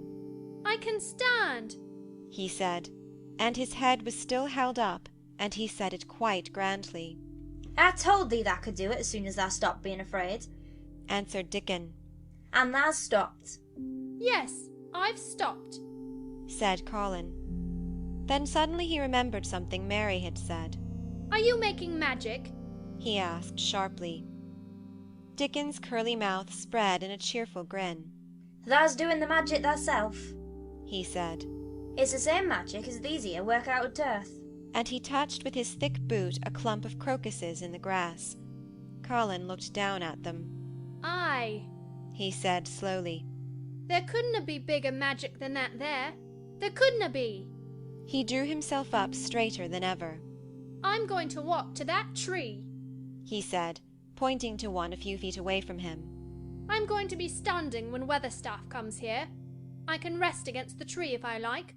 When I want to sit down, I will sit down, but not before. Bring a rug from the chair."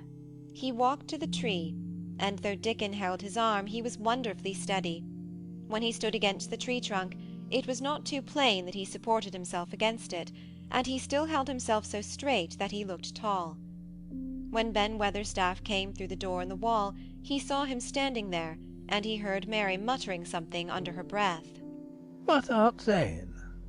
he asked rather testily, because he did not want his attention distracted from the long, thin, straight boy figure and proud face. But she did not tell him. What she was saying was this. "You can do it. You can do it. I told you you could. You can do it. You can do it. You can." She was saying it to Colin because she wanted to make magic and keep him on his feet looking like that. She could not bear that he should give in before Ben Weatherstaff. He did not give in. She was uplifted by a sudden feeling that he looked quite beautiful in spite of his thinness. He fixed his eyes on Ben Weatherstaff's in his funny, imperious way. "Look at me," he commanded. "Look at me all over. Am I a hunchback? Have I got crooked legs?" Ben Weatherstaff had not quite got over his emotion, but he had recovered a little, and answered almost in his usual way. "Not that," he said. "Not at the thought. What's thou been doing with thyself, hiding out of sight and letting folk think they were crippled and half-witted?" "Half-witted?" said Colin angrily. "Who thought that?" "Lots of fools," said Ben. "The world's full of jackasses braying, and they never brain out but lies. What did thou shut thyself up for?" "Everyone thought I was going to die," said Colin shortly. "I'm not." And he said it with such decision. Ben Weatherstaff looked him over, up and down and up. Die?" he said with dry exultation. "Now to the thought thou's got too much pluck in thee. When I see thee put thy legs on the ground in such a hurry, I knowed that was all right. Sit thee down on the rug a bit, young Esther, and give me thy orders." There was a queer mixture of crabbed tenderness and shrewd understanding in his manner. Mary had poured out speech as rapidly as she could as they had come down the long walk. The chief thing to be remembered, she had told him, was that Colin was getting well, getting well. The garden was doing it. No one must let him remember about having humps and dying. The Rajah condescended to seat himself on a rug under the tree. "What work do you do in the gardens, Weatherstaff?" he inquired. "Anything I'm told to do," answered old Ben. "I'm kept on by favour, 'cause she liked me." "She?" said Colin. "Thy mother," answered Ben Weatherstaff. "My mother?" said Colin, and he looked about him quietly. "This was her garden, wasn't it?" "Aye, it was that," and Ben Weatherstaff looked about him too. She were main fond of it. It is my garden now. I am fond of it. I shall come here every day, announced Colin. But it is to be a secret. My orders are that no one is to know that we come here. Dickon and my cousin have worked and made it come alive. I shall send for you sometimes to help, but you must come when no one can see you. Ben Weatherstaff's face twisted itself in a dry old smile. I've come here before when no one saw me, he said. What? Exclaimed Colin. When? Last time I was here. Rubbing his chin and looking round. It was about 2 years ago. But no one has been in it for 10 years, cried Colin. There was no door. I'm no one, said old Ben dryly. And I didn't come through the door, I came over the wall. The rheumatics held me back these last 2 years. That come and did a bit of pruning, cried Dickon. I couldn't make out how it had been done. She was so fond of it, she was, said Ben Weatherstaff slowly. And she was such a pretty young thing. She says to me once, Ben, she says, laughing, if ever I'm ill or I go away, you must take care of my roses. When she did go away, the orders was no one was ever to come nigh. But I come. With grumpy obstinacy. Over the wall I come, till the rheumatics stopped me, and I did a bit of work once a year. She gave her order first. It wouldn't have been as wick as it is if thou hadn't done it, said Dickon. I did wonder. I'm glad you did it, Weatherstaff, said Colin. You'll know how to keep the secret. Aye, I'll know, sir, answered Ben. And it'll be easier for a man with rheumatics to come in at the door. On the grass near the tree, Mary had dropped her trowel. Colin stretched out his hand and took it up. An odd expression came into his face, and he began to scratch at the earth. His thin hand was weak enough, but presently, as they watched him, Mary with quite breathless interest, he drove the end of the trowel into the soil and turned some over. You can do it. You can do it, said Mary to herself. I tell you, you can. Dickon's round eyes were full of eager curiousness, but he said not a word. Then Weatherstaff looked on with interested face. Colin persevered. After he had turned a few trowelfuls of soil, he spoke exultantly to Dickon in his best Yorkshire. Thus said as they'd have me walking about here, same as other folk, and thus said that have me digging. I thought thou was just leeing to please me. This is only the first day, and I've walked, and here I am digging. Ben Weatherstaff's mouth fell open again when he heard him, but he ended by chuckling. Hey, he said. That sounds as if tha'd got wits enow. That's a Yorkshire lad for sure, and thou'rt digging too. How'd they like to plant a bit of something? I can get the rose in the pot. Go and get it, said Colin, digging excitedly. Quick, quick! It was done quickly enough. Ben Weatherstaff went his way, forgetting rheumatics. Dickon took his spade and dug the hole deeper and wider than a new digger with thin white hands could make it. Mary slipped out to run and bring back a watering can. When Dickon had deepened the hole, Colin went on turning the soft earth over and over. He looked up at the sky, flushed and glowing with the strange new exercise, slight as it was. I want to do it before the sun goes quite down, he said. Mary thought that perhaps the sun held back a few minutes just on purpose. Ben Weatherstaff brought the rose in its pot from the greenhouse. He hobbled over the grass as fast as he could. He had begun to be excited too. He knelt down by the hole and broke the pot from the mould. Here, lad, he said, handing the plant to Colin. Set it in the earth a cell, same as the king does when he goes to a new place. The thin white hand shook a little, and Colin's flush grew deeper as he set the rose in the mould, and held it while old Ben made firm the earth. It was filled in and pressed down and made steady. Mary was leaning forward on her hands and knees. Soot had flown down and marched forward to see what was being done. Nut and shell chattered about it from a cherry tree. It's planted, said Colin at last. and the sun is only slipping over the edge. Help me up, Dickon. I want to be standing when it goes. That's part of the magic. And Dickon helped him, and the magic, or whatever it was, so gave him strength that when the sun did slip over the edge and end the strange, lovely afternoon for them, he actually stood on his own 2 feet, laughing. End of chapter 22. Chapter 23. Magic. Dr. Craven had been waiting some time at the house when they returned to it. He had indeed begun to wonder if it might not be wise to send someone out to explore the garden paths. When Colin was brought back to his room, the poor man looked him over seriously. You should not have stayed so long, he said. You must not overexert yourself. I am not tired at all, said Colin. It has made me well. Tomorrow I'm going out in the morning, as well as in the afternoon. I am not sure that I can allow it, answered Dr. Craven. I am afraid it would not be wise.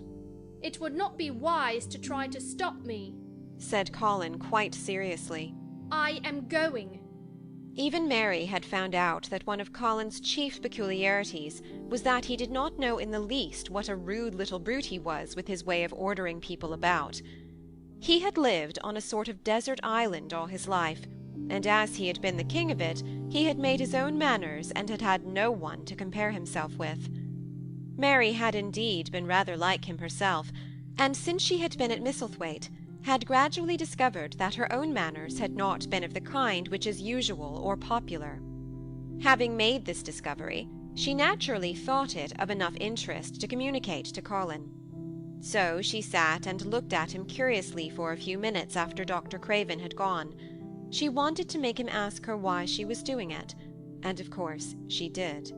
What are you looking at me for? He said. I'm thinking that I am rather sorry for Dr. Craven. So am I, said Colin calmly, but not without an air of some satisfaction. He won't get Misselthwaite at all now I'm not going to die. I'm sorry for him because of that, of course, said Mary.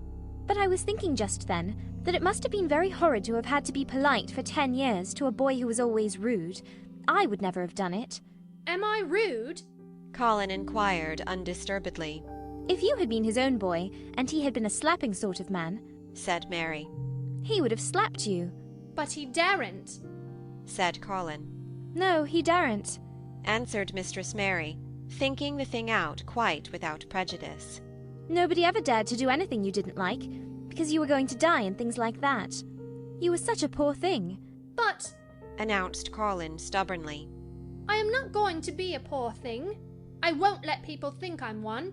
I stood on my feet this afternoon. It is always having your own way that has made you so queer, Mary went on, thinking aloud.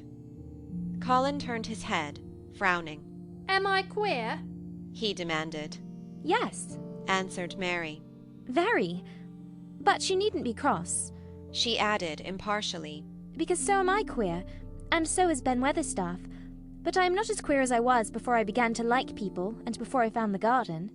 I don't want to be queer, said Colin. I am not going to be. And he frowned again with determination. He was a very proud boy. He lay thinking for a while, and then Mary saw his beautiful smile begin and gradually change his whole face. I shall stop being queer, he said, if I go every day to the garden. There is magic in there.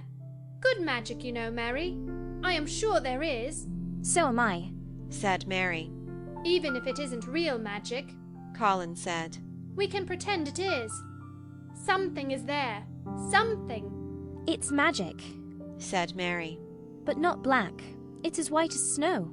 They always called it magic, and indeed it seemed like it in the months that followed. The wonderful months, the radiant months, the amazing ones. Oh, the things which happened in that garden! If you have never had a garden, you cannot understand, and if you have had a garden, you will know that it would take a whole book to describe all that came to pass there. At first it seemed that green things would never cease pushing their way through the earth, in the grass, in the beds, even in the crevices of the walls. Then the green things began to show buds, and the buds began to unfurl and show colour, every shade of blue, every shade of purple, every tint and hue of crimson. In its happy days flowers had been tucked away into every inch and hole and corner. Ben Weatherstaff had seen it done, and had himself scraped out mortar from between the bricks of the wall, and made pockets of earth for lovely clinging things to grow on. Iris and white lilies rose out of the grass in sheaves, and the green alcoves filled themselves with amazing armies of the blue and white flower lances of tall delphiniums, or columbines, or campanulas. She was main fond of them, she was, Ben Weatherstaff said. She liked things as was allus pointing up to the blue sky, she used to tell. Not as she was one of them that looked down on earth, not her. She just loved it. But she said as the blue sky allus looked so joyful. The seeds Dickon and Mary had planted grew as if fairies had tended them. Satiny poppies of all tints danced in the breeze by the score, gaily defying flowers which had lived in the garden for years, and which, it might be confessed, seemed rather to wonder how such new people had got there. And the roses, rising out of the grass, tangled round the sundial, wreathing the tree trunks and hanging from their branches, climbing up the walls and spreading over them with long garlands falling in cascades. They came alive day by day, hour by hour. Fair fresh leaves, and buds, tiny at first, but swelling and working magic until they burst and uncurled into cups of scent, delicately spilling themselves over their brims and filling the garden air. Colin saw it all, watching each change as it took place. Every morning he was brought out, and every hour of each day when it didn't rain he spent in the garden. Even grey days pleased him. He would lie on the grass. "Watching things growing," he said. If you watched long enough, he declared, you could see buds unsheathe themselves. Also, if you could make the acquaintance of strange, busy insect things running on about various unknown but evidently serious errands, sometimes carrying tiny scraps of straw or feather or food, or climbing blades of grass as if they were trees, from whose tops one could look out to explore the country. A mole throwing up its mound at the end of its burrow and making its way out at last with the long nailed paws which looked so like elfish hands, had absorbed him one whole morning. Ants' ways, beetles' ways, bees' ways, frogs' ways, birds' ways, plants' ways, gave him a new world to explore, and when Dickon revealed them all, and added foxes' ways, otters' ways, ferrets' ways, squirrels' ways, and trout and water rats and badgers' ways, there was no end to the things to talk about and think over. And this was not half the magic. The fact that he had really once stood on his feet and had set Colin thinking tremendously, and when Mary told him of the spell she had worked, he was excited and approved of it greatly. He talked of it constantly. "Of course, there must be lots of magic in the world," he said wisely one day. "But people don't know what it is like, or how to make it. Perhaps the beginning is just to say nice things are going to happen, until you make them happen. I am going to try an experiment." The next morning, when they went to the secret garden, he sent at once for Ben Weatherstaff. Ben came as quickly as he could, and found the Rajah standing on his feet under a tree, and looking very grand, but also very beautifully smiling.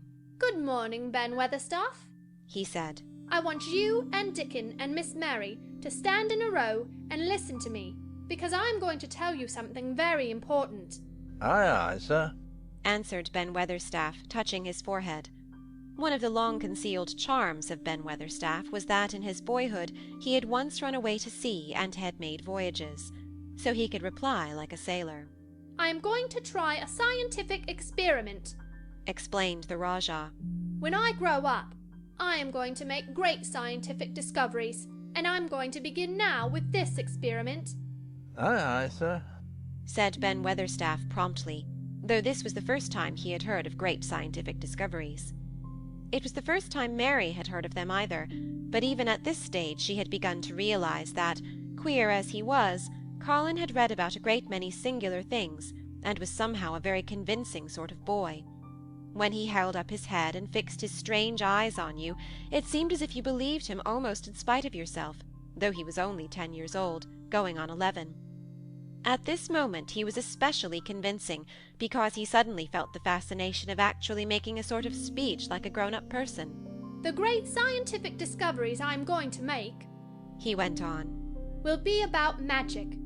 Magic is a great thing, and scarcely anyone knows anything about it, except a few people in old books, and Mary a little, because she was born in India, where there are fakirs. I believe Dickon knows some magic, but perhaps he doesn't know he knows it. He charms animals and people. I would never have let him come to see me if he had not been an animal charmer, which is a boy charmer too, because a boy is an animal. I am sure there is magic in everything, only we have not sense enough to get hold of it and make it do things for us, like electricity and horses and steam." This sounded so imposing that Ben Weatherstaff became quite excited and really could not keep still. "Aye, sir," he said, and he began to stand up quite straight. "When Mary found this garden, it looked quite dead," the orator proceeded. "Then something began pushing things up out of the soil and making things out of nothing. One day, things weren't there, and another, they were. I had never watched things before, and it made me feel very curious. Scientific people are always curious, and I am going to be scientific. I keep saying to myself, 'What is it? What is it?' It's something. It can't be nothing. I don't know its name, so I call it magic. I have never seen the sun rise, but Mary and Dickon have, and from what they tell me, I am sure that is magic too. Something pushes it up and draws it. Sometimes since I've been in the garden, I've looked up through the trees at the sky, and I have had a strange feeling of being happy, as if something were pushing and drawing in my chest and making me breathe fast. Magic is always pushing and drawing and making things out of nothing. Everything is made out of magic. Leaves and trees, flowers and birds, badgers and foxes and squirrels and people. So it must be all around us, in this garden, in all the places. The magic in this garden has made me stand up and know I am going to live to be a man. I am going to make the scientific experiment of trying to get some and put it in myself and make it push and draw me and make me strong. I don't know how to do it, but I think that if you keep thinking about it and calling it, perhaps it will come. Perhaps that is the first baby way to get it. When I was going to try to stand that first time, Mary kept saying to herself as fast as she could, 'You can do it! You can do it!' And I did. I had to try myself at the same time, of course, but her magic helped me, and so did Dickon's. Every morning and evening, and as often in the daytime as I can remember, I am going to say, 'Magic is in me. Magic is making me well.' I am going to be as strong as Dickon, as strong as Dickon. And you must all do it too. That is my experiment. Will you help, Ben Weatherstaff?" "Aye, sir," said Ben Weatherstaff. "Aye." "If you keep doing it every day, as regularly as soldiers going through drill, we shall see what will happen and find out if the experiment succeeds. You learn things by saying them over and over and thinking about them until they stay in your mind forever. And I think it will be the same with magic. If you keep calling it to come to you and help you, it will get to be part of you, and it will stay and do things." I once heard an officer in India tell my mother that there were fakirs who said words over and over thousands of times, said Mary. "I've heard Jem Fettleworth's wife say the same thing over thousands of times, calling Jem a drunken brute," said Ben Weatherstaff dryly. "Somewhat all has come of that, sure enough. He gave her a good hiding and went to the Blue Line and got drunk as a lord." Colin drew his brows together and thought a few minutes. Then he cheered up. "Well," he said, "you see something did come of it. She used the wrong magic until she made him beat her. If she'd used the right magic and had said something nice, perhaps he wouldn't have got as drunk as a lord, and perhaps—" Perhaps he might have bought her a new bonnet. Ben Weatherstaff chuckled, and there was shrewd admiration in his little old eyes. Thou'rt a clever lad as well as a straight-legged one, Mr. Colin, he said. Next time I see Bess Fiddleworth, I'll give her a bit of a hint of what magic'll do for her. She'd be rare pleased, and pleased if the scientific experiment worked, and so did Jem. Dickon had stood listening to the lecture, his round eyes shining with curious delight. Nut and Shell were on his shoulders, and he held a long-eared white rabbit in his arm, and stroked it softly, while it laid its ears along its back and enjoyed itself. Do you think the experiment will work? Colin asked him, wondering what he was thinking. He so often wondered what Dickon was thinking when he saw him looking at him, or at one of his creatures with his happy, wide smile. He smiled now, and his smile was wider than usual. Aye, he answered. That I do. It'll work same as the seeds opening when the sun comes out to shine on 'em. It'll work for sure. Shall us begin it now? Colin was delighted, and so was Mary. Fired by recollections of fakirs and devotees and illustrations, Colin suggested that they should all sit cross-legged under the tree which made a canopy. It will be like sitting in a sort of temple, said Colin. I'm rather tired, and I want to sit down. Hey, said Dickon. Thou mustn't begin by saying that tired. Thou might spoil t' magic. Colin turned and looked at him, into his innocent round eyes. That's true, he said slowly. I must only think of the magic. It all seemed most majestic and mysterious when they sat down in their circle. Ben Weatherstaff felt as if he had somehow been led into appearing at a prayer meeting. Ordinarily he was very fixed in being what he called again prayer meetings. But this being the Rajah's affair, he did not resent it, and was indeed inclined to be gratified at being called upon to assist. Mistress Mary felt solemnly enraptured. Dickon held his rabbit in his arm, and perhaps he made some charmer's signal no one heard, for when he sat down, cross-legged like the rest, the crow, the fox, the squirrels, and the lamb slowly drew near and made part of the circle, settling each into a place of rest, as if of their own desire. The creatures have come, said Colin gravely. They want to help us. Colin really looked quite beautiful, Mary thought. He held his head high as if he felt like a sort of priest, and his strange eyes had a wonderful look in them. The light shone on him through the tree canopy. Now we will begin, he said. Shall we sway backward and forward, Mary, as if we were dervishes? I cannot do no swaying backward and forward, said Ben Weatherstaff. I got the rheumatics. The magic will take them away, said Colin in a high priest tone. But we won't sway until it has done it. We will only chant. I cannot do no chanting, said Ben Weatherstaff a trifle testily. They turned me out of the church choir the only time I ever tried it. No one smiled. They were all too much in earnest. Colin's face was not even crossed by a shadow. He was thinking only of the magic. Then I will chant, he said. And he began, looking like a strange boy spirit. The sun is shining. The sun is shining. That is the magic. The flowers are growing. The roots are stirring. That is the magic. Being alive is the magic. Being strong is the magic. The magic is in me.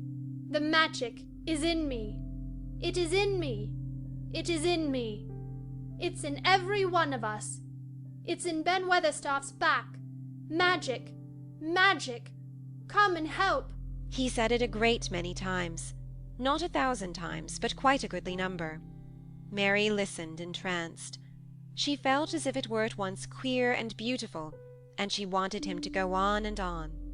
Ben Weatherstaff began to feel soothed into a sort of dream which was quite agreeable. The humming of the bees in the blossoms mingled with the chanting voice, and drowsily melted into a doze. Dickon sat cross-legged with his rabbit asleep on his arm, and a hand resting on the lamb's back. Soot had pushed away a squirrel, and huddled close to him on his shoulder. The grey film dropped over his eyes. At last Colin stopped. Now I am going to walk round the garden, he announced. Ben Weatherstaff's head had just dropped forward, and he lifted it with a jerk. You have been asleep, said Colin. Thou'rt at thought, mumbled Ben. The sermon was good enough, but I'm bound to get out afore the collection. He was not quite awake yet. You're not in church, said Colin. Not me, said Ben, straightening himself. Who said I were? I heard every bit of it. You said the magic was in my back. The doctor calls it rheumatics. The Rajah waved his hand. That was the wrong magic, he said. You will get better. You have my permission to go to your work, but come back tomorrow. Oh, I'd like to see thee walk round the garden, grunted Ben. It was not an unfriendly grunt, but it was a grunt. In fact, being a stubborn old party and not having entire faith in magic, he had made up his mind that if he were sent away, he would climb his ladder and look over the wall, so that he might be ready to hobble back if there were any stumbling. The Rajah did not object to his staying, and so the procession was formed. It really did look like a procession. Colin was at its head, with Dickon on one side and Mary on the other. Ben Weatherstaff walked behind, and the creatures trailed after them, the lamb and the fox-cub keeping close to Dickon, the white rabbit hopping along or stopping to nibble, and Soot following with the solemnity of a person who felt himself in charge. It was a procession which moved slowly but with dignity. Every few yards it stopped to rest. Colin leaned on Dickon's arm, and privately Ben Weatherstaff kept a sharp lookout, but now and then Colin took his hand from its support and walked a few steps alone. His head was held up all the time, and he looked very grand. The magic is in me, he kept saying. The magic is making me strong. I can feel it. I can feel it. It seemed very certain that something was upholding and uplifting him. He sat on the seats in the alcoves, and once or twice he sat down on the grass, and several times he paused in the path and leaned on Dickon, but he would not give up until he had gone all round the garden. When he returned to the canopy tree, his cheeks were flushed and he looked triumphant. I did it! The magic worked! He cried. That is my first scientific discovery. What will Dr. Craven say? Broke out Mary. He won't say anything, Colin answered. Because he will not be told. This is to be the biggest secret of all. No one is to know anything about it until I have grown so strong that I can walk and run like any other boy. I shall come here every day in my chair, and I shall be taken back in it. I won't have people whispering and asking questions, and I won't let my father hear about it until the experiment has quite succeeded. Then sometime, when he comes back to Misselthwaite, I shall just walk into his study and say, Here I am like any other boy. I am quite well, and I shall live to be a man. It has been done by a scientific experiment. He will think he is in a dream, cried Mary. He won't believe his eyes. Colin flushed triumphantly. He had made himself believe that he was going to get well, which was really more than half the battle, if he had been aware of it. And the thought which stimulated him more than any other was this imagining what his father would look like when he saw that he had a son who was as straight and strong as other fathers' sons. One of his darkest miseries in the unhealthy, morbid past days had been his hatred of being a sickly, weak-backed boy whose father was afraid to look at him. He'll be obliged to believe them, he said. One of the things I'm going to do, after the magic works, and before I begin to make scientific discoveries, is to be an athlete. We shall have thee taken to boxing in a week or so, said Ben Weatherstaff. That'll end with it winning the belt and being champion prize fighter of all England. Colin fixed his eyes on him sternly. Weatherstaff, he said. That is disrespectful. You must not take liberties because you are in the secret. However much the magic works, I shall not be a prize fighter. I shall be a scientific discoverer. I ask pardon, sir, answered Ben, touching his forehead in salute. I ought to have seed it wasn't a joking matter. But his eyes twinkled, and secretly he was immensely pleased. He really did not mind being snubbed, since the snubbing meant that the lad was gaining strength and spirit. End of Chapter 23. Chapter 24. Let Them Laugh. The secret garden was not the only one Dickon worked in. Round the cottage on the moor there was a piece of ground enclosed by a low wall of rough stones. Early in the morning and late in the fading twilight, and on all the days Colin and Mary did not see him, Dickon worked there planting or tending potatoes and cabbages, turnips and carrots and herbs for his mother. In the company of his creatures he did wonders there, and was never tired of doing them, it seemed. While he dug or weeded, he whistled or sang bits of Yorkshire moor songs, or talked to Soot or Captain, or the brothers and sisters he had taught to help him. We never get on as comfortable as we do, Mrs. Sowerby said. If it wasn't for Dickon's garden, anything'll grow for him. His taters and cabbages is twice the size of anyone else's, and they've got a flavour with them as nobody's has. When she found a moment to spare, she liked to go out and talk to him. After supper there was still a long, clear twilight to work in, and that was her quiet time. She could sit upon the low, rough wall and look on and hear stories of the day. She loved this time. There were not only vegetables in the garden. Dickon had bought penny packages of flower seeds now and then, and sown bright, sweet-scented things among gooseberry bushes, and even cabbages, and he grew borders of mignonette and pinks and pansies, and things whose seeds he could save year after year, or whose roots would bloom each spring and spread in time into fine clumps. The low wall was one of the prettiest things in Yorkshire, because he had tucked moorland foxgloves and ferns and rock-cress and hedgerow flowers into every crevice, until only here and there glimpses of the stones were to be seen. "All's a chap's got to do to make 'em thrive, mother," he would say, "is to be friends with 'em for sure. They're just like the creatures. If they're thirsty, give 'em drink, and if they're hungry, give 'em a bit of food. They want to live the same as we do.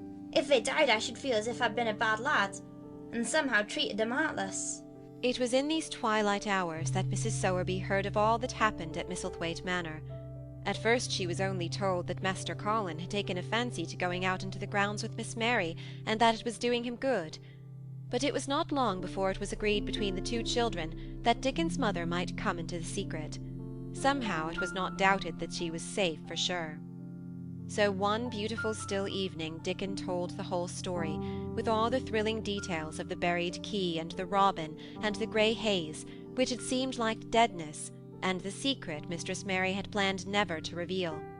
The coming of Dickon and how it had been told to him, the doubt of Master Colin and the final drama of his introduction to the hidden domain, combined with the incident of Ben Weatherstaff's angry face peering over the wall and Master Colin's sudden indignant strength, made Mrs. Sowerby's nice-looking face change colour several times. "My word," she said.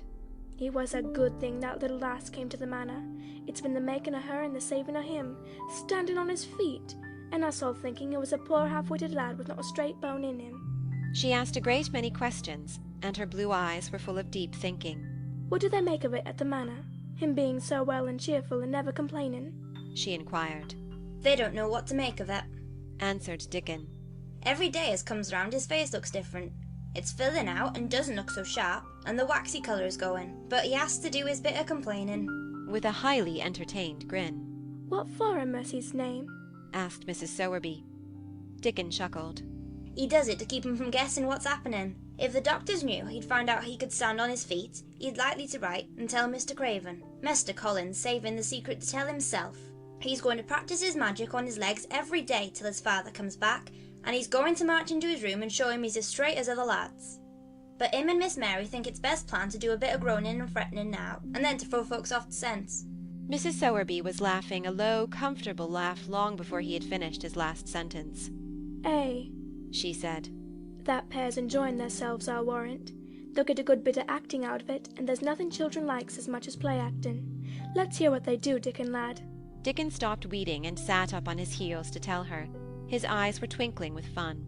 "Mr. Colin is carried down on his chair every time he goes out," he explained. "and he flies out at John the footman for not carrying him careful enough. He makes himself as helpless looking as he can, and never lifts his head until we're out of sight of the house. And he grunts and frets a good bit when he's settling into his chair.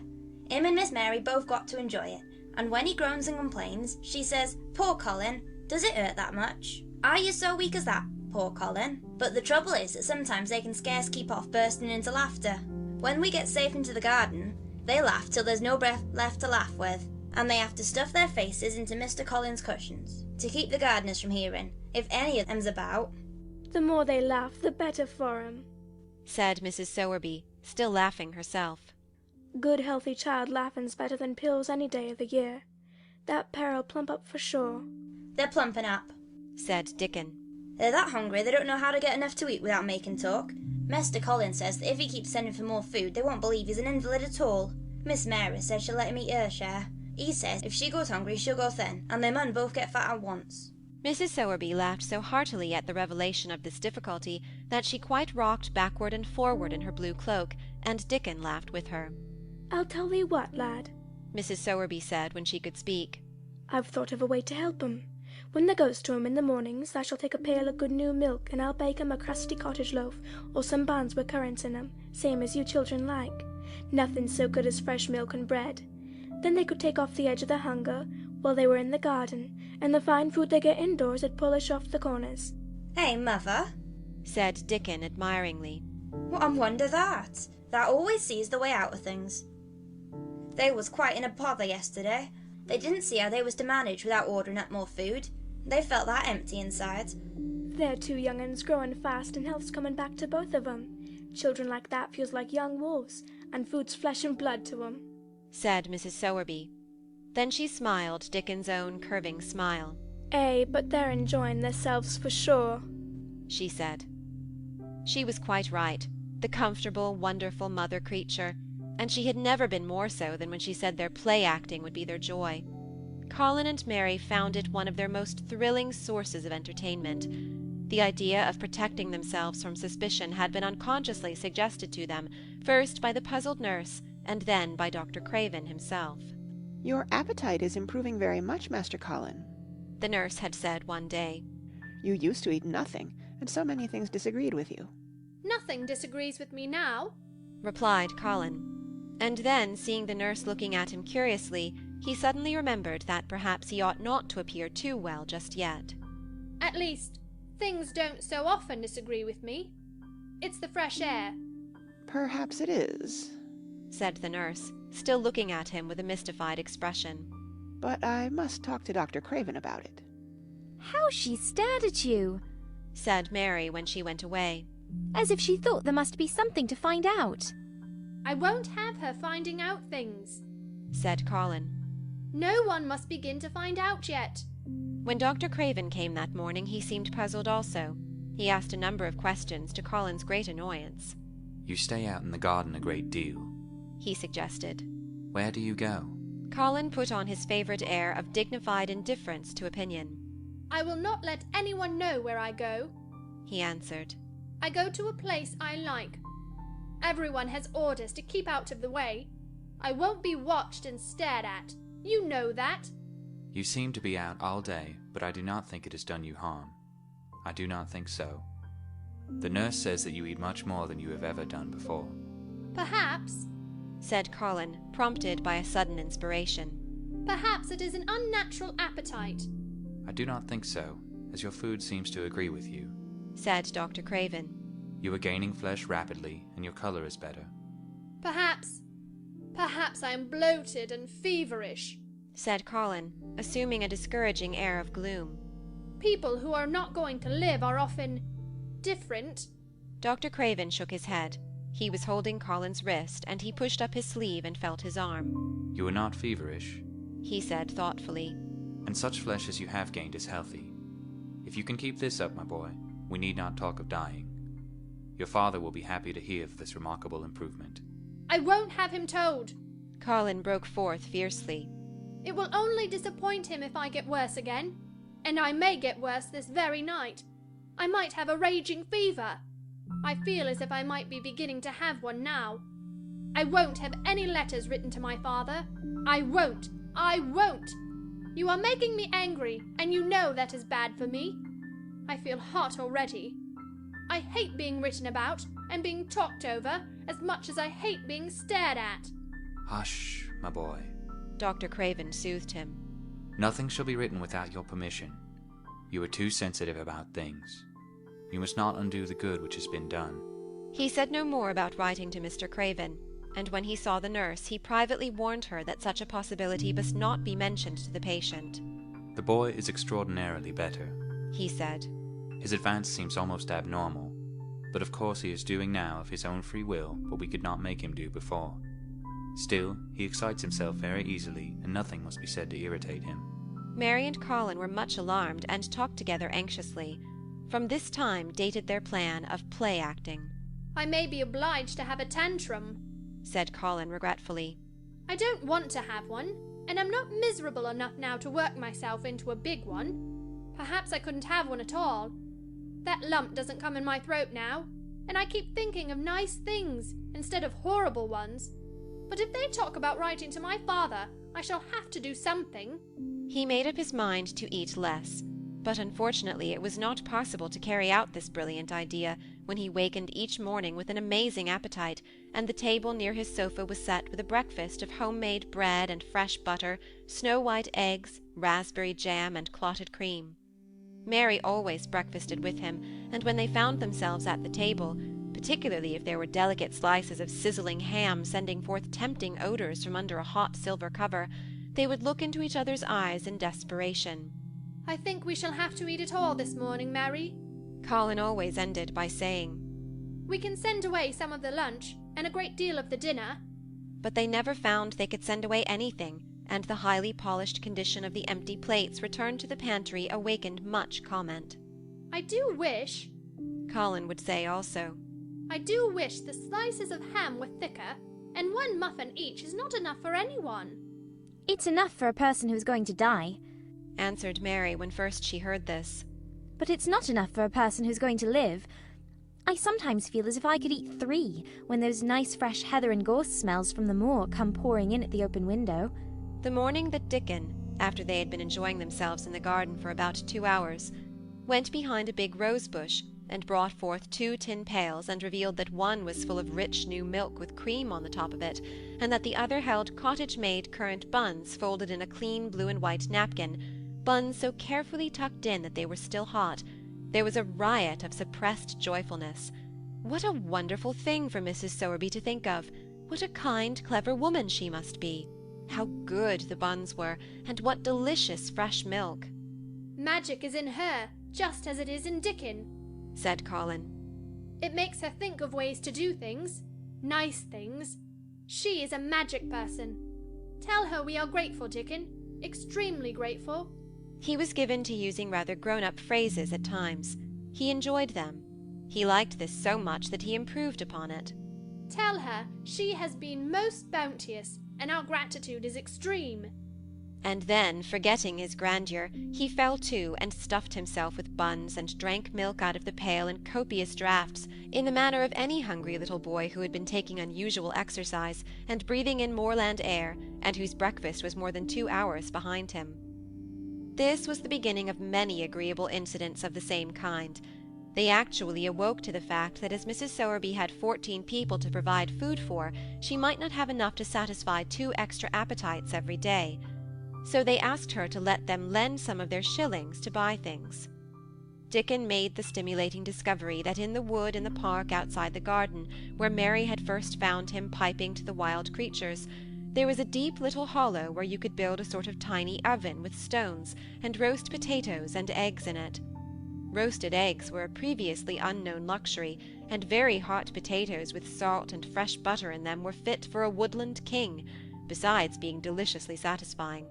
You could buy both potatoes and eggs, and eat as many as you liked without feeling as if you were taking food out of the mouths of 14 people. Every beautiful morning the magic was worked by the mystic circle under the plum-tree which provided a canopy of thickening green leaves after its brief blossom time was ended. After the ceremony, Colin always took his walking exercise, and throughout the day he exercised his newly found power at intervals. Each day he grew stronger, and could walk more steadily, and cover more ground. And each day his belief in the magic grew stronger, as well it might. He tried one experiment after another, as he felt himself gaining strength, and it was Dickon who showed him the best things of all. Yesterday, he said one morning after an absence, I went to thwaite for mother, and near the Blue Cow Inn I seed Bob Haworth. He's the strongest chap on the moor. He's the champion wrestler, and he can jump higher than any other chap and throw the hammer farther. He's gone all the way to Scotland for the sport some years. He's knowed me ever since I was a little one, and he's a friendly sort, and I asked him some questions. The gentry calls him an athlete, and I thought of thee, Mr. Craven, and I said, how does thou make thy muscles stick out in that way, Bob? Did thou do anything extra to make thyself so strong? And he said, well, yes, lad, I did. A strong man in a show came to Thwaite and showed me how to exercise my arms and legs and every muscle in my body, and I says, could a delicate chap make himself as strong as you, Bob? And he laughed and said, art thou the delicate chap? And I says, no, I knows a gentleman who's getting well of a long illness, and I wish I knowed some of them tricks to tell him about. I didn't say no names, and he didn't ask none. He was friendly, same as I said, and he stood up and showed me good-natured like, and I imitated what he did till I knowed it by heart. Colin had been listening excitedly. Can you show me? He cried. Will you? Aye, for sure, Dickon answered, getting up. But he said thou mun do them gentle at first, and be careful not to tire thyself. Rest between times and take good deep breaths and don't overdo. I'll be careful, said Colin. Show me! Show me! Dickon, you are the most magic boy in the world. Dickon stood on the grass and slowly went through a carefully practical but simple series of muscle exercises. Colin watched them with widening eyes. He could do a few while he was sitting down. Presently he did a few gently while he stood upon his already steadied feet. Mary began to do them also. Soot, who was watching the performance, became much disturbed, and left his branch and hopped about restlessly because he could not do them too. From that time the exercises were part of the day's duties as much as the magic was. It became possible for both Colin and Mary to do more of them each time they tried, and such appetites were the results that but for the basket Dickon put down behind the bush each morning when he arrived, they would have been lost. But the little oven in the hollow and Mrs. Sowerby's bounties were so satisfying that Mrs. Medlock and the nurse and Dr. Craven became mystified again. You can trifle with your breakfast and seem to disdain your dinner if you are full to the brim with roasted eggs and potatoes and richly frothed new milk and oatcakes and buns and heather honey and clotted cream. They are eating next to nothing, said the nurse. They'll die of starvation if they can't be persuaded to take some nourishment, and yet see how they look. Look, exclaimed Mrs. Medlock indignantly. I'm mothering to death with them. They're a pair of young Satans, bursting their jackets one day and turning up their noses at the best meals cook can tempt them with. Not a mouthful of that lovely young fowl and bread sauce did they set a fork into yesterday, and the poor woman invented a pudding for them, and back it sent. She almost cried. I'm afraid she'll be blamed if they starve themselves into their graves. Dr. Craven came and looked at Colin long and carefully. He wore an extremely worried expression when the nurse talked with him and showed him the almost untouched tray of breakfast she had saved for him to look at, but it was even more worried when he sat down by Colin's sofa and examined him. He had been called to London on business and had not seen the boy for nearly 2 weeks. When young things begin to gain health, they gain it rapidly. The waxen tinge had left Colin's skin, and a warm rose showed through it. His beautiful eyes were clear, and the hollows under them and in his cheeks and temples had filled out. His once dark, heavy locks had begun to look as if they sprang healthily from his forehead, and were soft and warm with life. His lips were fuller and of a normal colour. In fact, as an imitation of a boy who was a confirmed invalid, he was a disgraceful sight. Dr. Craven held his chin in his hand and thought him over. I am sorry to hear that you do not eat anything, he said. That will not do. You will lose all you have gained, and you have gained amazingly. You ate so well a short time ago. I told you it was an unnatural appetite, answered Colin. Mary was sitting on her stool nearby, and she suddenly made a very queer sound which she tried so violently to repress that she ended by almost choking. What is the matter? Said Dr. Craven, turning to look at her. Mary became quite severe in her manner. It was something between a sneeze and a cough, she replied with reproachful dignity. And it got into my throat. But, she afterward said to Colin, I couldn't stop myself. It just burst out because all at once I couldn't help remembering that last big potato you ate, and the way your mouth stretched when you bit through that thick lovely crust with jam and clotted cream on it. Is there any way in which those children can get food secretly? Dr. Craven inquired of Mrs. Medlock. There's no way, unless they dig it out of the earth or pick it off the trees, Mrs. Medlock answered.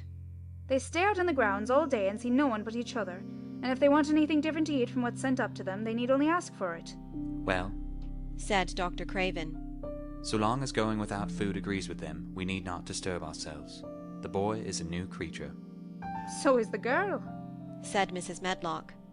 She's begun to be downright pretty since she filled out and lost her ugly little sour look. Her hair's grown thick and healthy looking, and she's got a bright colour. The glummest, ill-natured little thing she used to be, and now her and Master Colin laugh together like a crazy pair of young ones. Perhaps they're growing fat on that. Perhaps they are, said Dr. Craven. Let them laugh. End of chapter 24. Chapter 25. The Curtain. And the secret garden bloomed and bloomed, and every morning revealed new miracles. In the robin's nest there were eggs, and the robin's mate sat upon them, keeping them warm with her feathery little breast and careful wings. At first she was very nervous, and the robin himself was indignantly watchful.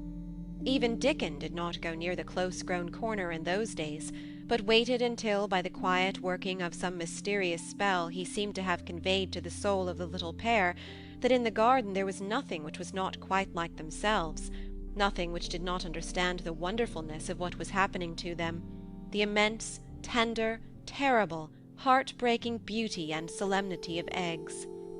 If there had been one person in that garden who had not known through all his or her innermost being that if an egg were taken away or hurt, the whole world would whirl around and crash through space and come to an end, if there had been even one who did not feel it and act accordingly, there could have been no happiness even in that golden springtime air. But they all knew it and felt it, and the robin and his mate knew they knew it. At first the robin watched Mary and Colin with sharp anxiety. For some mysterious reason he knew he need not watch Dickon. The first moment he set his dew-bright black eye on Dickon, he knew he was not a stranger, but a sort of robin without beak or feathers. He could speak robin, which is a quite distinct language not to be mistaken for any other. To speak robin to a robin is like speaking French to a Frenchman. Dickon always spoke it to the robin himself, so the queer gibberish he used when he spoke to humans did not matter in the least. The robin thought he spoke this gibberish to them because they were not intelligent enough to understand feathered speech. His movements also were robin. They never startled one by being sudden enough to seem dangerous or threatening. Any robin could understand Dickon, so his presence was not even disturbing. But at the outset it seemed necessary to be on guard against the other two. In the first place, the boy creature did not come into the garden on his legs. He was pushed in on a thing with wheels, and the skins of wild animals were thrown over him. That in itself was doubtful. Then, when he began to stand up and move about, he did it in a queer, unaccustomed way, and the others seemed to have to help him. The robin used to secret himself in a bush and watch this anxiously, his head tilted first on one side and then on the other. He thought that the slow movements might mean that he was preparing to pounce, as cats do. When cats are preparing to pounce, they creep over the ground very slowly. The robin talked this over with his mate a great deal for a few days, but after that he decided not to speak of the subject, because her terror was so great that he was afraid it might be injurious to the eggs. When the boy began to walk by himself, and even to move more quickly, it was an immense relief. But for a long time, or it seemed a long time to the robin, he was a source of some anxiety. He did not act as the other humans did. He seemed very fond of walking, but he had a way of sitting or lying down for a while and then getting up in a disconcerting manner to begin again. One day the robin remembered that when he himself had been made to learn to fly by his parents, he had done much the same sort of thing. He had taken short flights of a few yards, and then had been obliged to rest. So it occurred to him that this boy was learning to fly, or rather to walk. He mentioned this to his mate, and when he told her that the eggs would probably conduct themselves in the same way after they were fledged, she was quite comforted, and even became eagerly interested, and derived great pleasure from watching the boy over the edge of her nest, though she always thought that the eggs would be much cleverer and learn more quickly. But then she said indulgently that humans were always more clumsy and slow than eggs, and most of them never seemed really to learn to fly at all. You never met them in the air or on tree-tops. After a while the boy began to move about as the others did, but all three of the children at times did unusual things. They would stand under the trees and move their arms and legs and heads about in a way which was neither walking nor running nor sitting down. They went through these movements at intervals every day, and the robin was never able to explain to his mate what they were doing or trying to do. He could only say that he was sure that the eggs would never flap about in such a manner, but as the boy who could speak robin so fluently was doing the thing with them, birds could be quite sure that the actions were not of a dangerous nature. Of course, neither the robin nor his mate had ever heard of the champion wrestler, Bob Hayworth, and his exercises for making the muscles stand out like lumps. Robins are not like human beings. Their muscles are always exercised from the first, and so they develop themselves in a natural manner. If you have to fly about to find every meal you eat, your muscles do not become atrophied. Atrophied means wasted away through want of use. When the boy was walking and running about and digging and weeding like the others, the nest in the corner was brooded over by a great peace and content. Fears for the eggs became things of the past. Knowing that your eggs were safe as if they were locked in a bank vault, and the fact that you could watch so many curious things going on, made setting a most entertaining occupation. On wet days the eggs' mother sometimes felt even a little dull because the children did not come into the garden. But on wet days it could not be said that Mary and Colin were dull. One morning when the rain streamed down unceasingly, and Colin was beginning to feel a little restive, as he was obliged to remain on his sofa because it was not safe to get up and walk about, Mary had an inspiration. "Now that I am a real boy," Colin had said, "my legs and arms and all my body are so full of magic that I can't keep them still. They want to be doing things all the time. Do you know that when I waken in the morning, Mary, when it's quite early, and the birds are just shouting outside, and everything seems just shouting for joy, even the trees and things we can't really hear, I feel as if I must jump out of bed and shout myself. If I did it, just think what would happen." Mary giggled inordinately. The nurse would come running, and Mrs. Medlock would come running, and they would be sure you had gone crazy and they'd send for the doctor, she said. Colin giggled himself. He could see how they would all look, how horrified by his outbreak, and how amazed to see him standing upright. "I wish my father would come home," he said. "I want to tell him myself. I'm always thinking about it. But we couldn't go on like this much longer. I can't stand lying still and pretending. And besides, I look too different. I wish it wasn't raining today." It was then Mistress Mary had her inspiration. "Colin," she began mysteriously, "do you know how many rooms there are in this house?" "About 1,000, I suppose," he answered. "There's about 100 no one ever goes into," said Mary. "And one rainy day I went and looked into ever so many of them. No one ever knew, though Mrs. Medlock nearly found me out. I lost my way when I was coming back, and I stopped at the end of your corridor. That was the second time I heard you crying." Colin started up on his sofa. 100 rooms no one goes into, he said. "It sounds almost like a secret garden. Suppose we go and look at them. Wheel me in my chair, and nobody would know we went." "That's what I was thinking," said Mary. "No one would dare to follow us. There are galleries where you could run. We could do our exercises. There is a little Indian room where there is a cabinet full of ivory elephants. There are all sorts of rooms." "Ring the bell," said Colin. When the nurse came in, he gave his orders. "I want my chair," he said. "Miss Mary and I are going to look at the part of the house which is not used. John can push me as far as the picture gallery, because there are some stairs. Then he must go away and leave us alone until I send for him again." Rainy days lost their terrors that morning. When the footman had wheeled the chair into the picture gallery and left the two together in obedience to orders, Colin and Mary looked at each other quite delighted. As soon as Mary had made sure that John was really on his way back to his own quarters below stairs, Colin got out of his chair. "I am going to run from one end of the gallery to the other," he said. "And then I am going to jump, and then we will do Bob Hayworth's exercises." And they did all these things, and many others. They looked at the portraits and found the plain little girl dressed in green brocade and holding the parrot on her finger. "All these," said Colin, "must be my relations. They lived a long time ago. That parrot one, I believe, is one of my great-great-great-great aunts. She looks rather like you, Mary. Not as you look now, but as you looked when you came here. Now you are a great deal fatter and better looking. So are you, said Mary, and they both laughed. They went to the Indian room and amused themselves with the ivory elephants. They found the rose-colour brocade boudoir and the hole in the cushion the mouse had left, but the mice had grown up and run away and the hole was empty. They saw more rooms and made more discoveries than Mary had made on her first pilgrimage. They found new corridors and corners and flights of steps and new old pictures they liked, and weird old things they did not know the use of. It was a curiously entertaining morning, and the feeling of wandering about in the same house with other people, but at the same time feeling as if one were miles away from them, was a fascinating thing. I'm glad we came, Colin said. I never knew I lived in such a big, queer old place.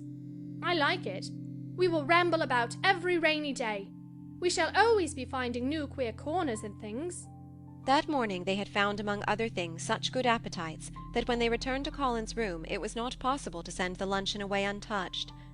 When the nurse carried the tray downstairs she slapped it down on the kitchen dresser so that Mrs. Loomis the cook could see the highly polished dishes and plates. Look at that, she said. This is a house of mystery, and those two children are the greatest mysteries in it. If they keep that up every day, said the strong young footman John. There'd be small wonder that he weighs twice as much today as he did a month ago.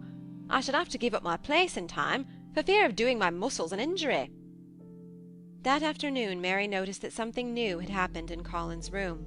She had noticed it the day before, but had said nothing because she thought the change might have been made by chance. She said nothing today, but she sat and looked fixedly at the picture over the mantel. She could look at it because the curtain had been drawn aside. That was the change she noticed. I know what you want me to tell you, said Colin after she had stared a few minutes. I always know when you want me to tell you something. You are wondering why the curtain is drawn back. I'm going to keep it like that. Why? Asked Mary. Because it doesn't make me angry anymore to see her laughing. I wakened when it was bright moonlight 2 nights ago, and felt as if the magic was filling the room and making everything so splendid that I couldn't lie still. I got up and looked out of the window. The room was quite light, and there was a patch of moonlight on the curtain, and somehow that made me go and pull the cord. She looked right down at me, as if she were laughing, because she was glad I was standing there. It made me like to look at her. I want to see her laughing like that all the time. I think she must have been a sort of magic person, perhaps. You are so like her now, said Mary, that sometimes I think perhaps you are her ghost made into a boy. That idea seemed to impress Colin. He thought it over and then answered her slowly. If I were her ghost, my father would be fond of me. Do you want him to be fond of you? Inquired Mary. I used to hate it, because he was not fond of me. If he grew fond of me, I think I should tell him about the magic. It might make him more cheerful. End of chapter 25. Chapter 26. Its Mother. Their belief in the magic was an abiding thing. After the morning's incantations, Colin sometimes gave them magic lectures. I like to do it, he explained, because when I grow up and make great scientific discoveries, I shall be obliged to lecture about them, and so this is practice. I can only give short lectures now, because I am very young, and besides, Ben Weatherstaff would feel as if he were in church, and he would go to sleep. The best thing about lecturing, said Ben, is that a chap can get up and say aught he pleases, and no other chap can answer him back. I wouldn't be again lecturing a bit myself sometimes. But when Colin held forth under his tree, old Ben fixed devouring eyes on him and kept them there. He looked him over with critical affection. It was not so much the lecture which interested him as the legs which looked straighter and stronger each day, the boyish head which held itself up so well, the once sharp chin and hollow cheeks which had filled and rounded out, and the eyes which had begun to hold the light he remembered in another pair. Sometimes, when Colin felt Ben's earnest gaze meant that he was much impressed, he wondered what he was reflecting on, and once, when he seemed quite entranced, he questioned him. What are you thinking about, Ben Weatherstaff? He asked.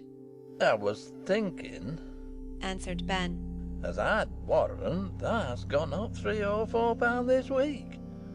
I was looking at thy calves and thy shoulders. I should like to get thee on a pair of scales. It's the magic, and Mrs. Sowerby's buns and milk and things, said Colin. You see, the scientific experiment has succeeded. That morning Dickon was too late to hear the lecture. When he came, he was ruddy with running, and his funny face looked more twinkling than usual. As they had a good deal of weeding to do after the rains, they fell to work. They always had plenty to do after a warm, deep, sinking rain. The moisture, which was good for the flowers, was also good for the weeds which thrust up tiny blades of grass and points of leaves which must be pulled up before their roots took too firm hold. Colin was as good at weeding as anyone in those days, and he could lecture when he was doing it. The magic works best when you work yourself, he said this morning. You can feel it in your bones and muscles. I'm going to read books about bones and muscles, but I'm going to write a book about magic. I'm making it up now. I keep finding out things. It was not very long after he had said this that he laid down his trowel and stood up on his feet. He had been silent for several minutes, and they had seen that he was thinking out lectures as he often did. When he dropped his trowel and stood upright, it seemed to Mary and Dickon as if a sudden strong thought had made him do it. He stretched himself out to his tallest height, and he threw out his arms exultantly. Colour glowed in his face, and his strange eyes widened with joyfulness. All at once he had realized something to the full. Mary! Dickon! He cried. Just look at me! They stopped their weeding and looked at him. Do you remember that first morning you brought me in here? He demanded. Dickon was looking at him very hard.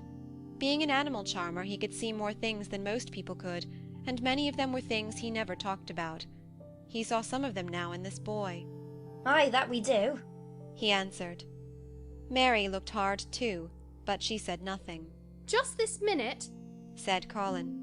All at once I remembered it myself, when I looked at my hand digging with the trowel, and I had to stand up on my feet to see if it was real. And it is real! I'm well! I'm well! Aye, that, said Dickon. I'm well! I'm well! said Colin again, and his face went quite red all over. He had known it before in a way.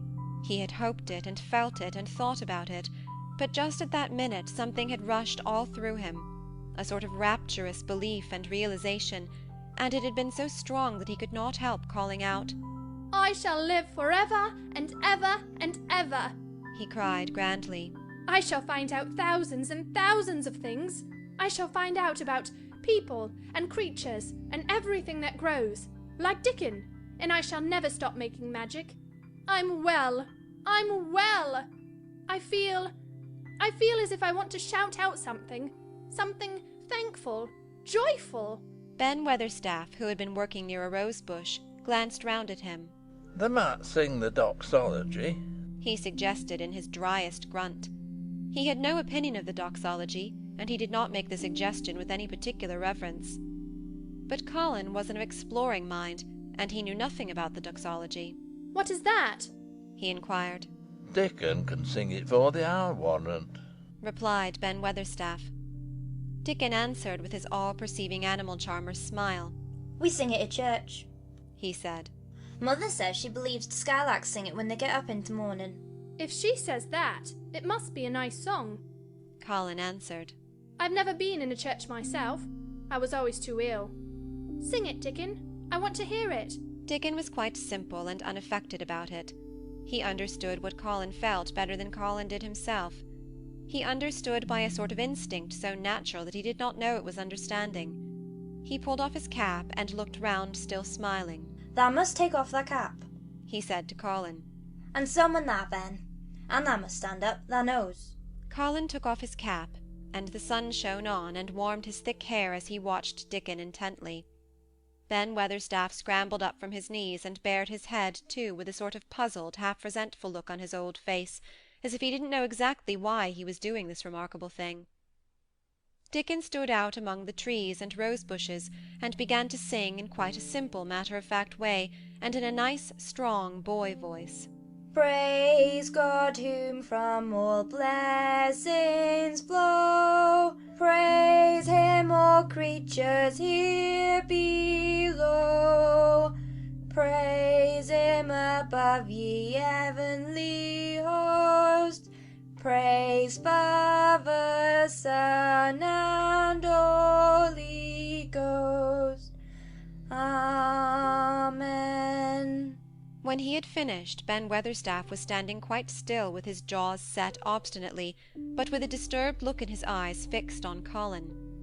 Colin's face was thoughtful and appreciative. It is a very nice song, he said. I like it.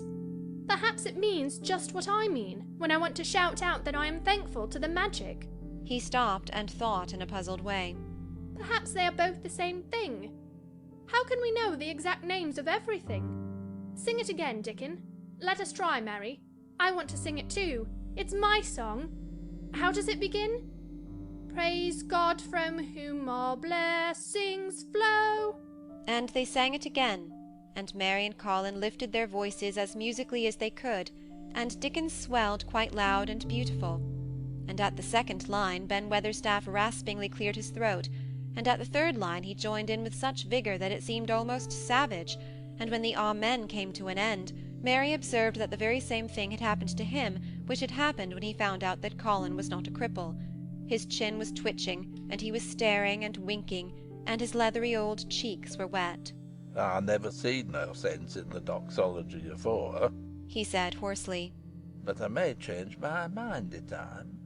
I should say there's gone up £5 this week, Mr. Colin. 5 on them. Colin was looking across the garden at something attracting his attention, and his expression had become a startled one.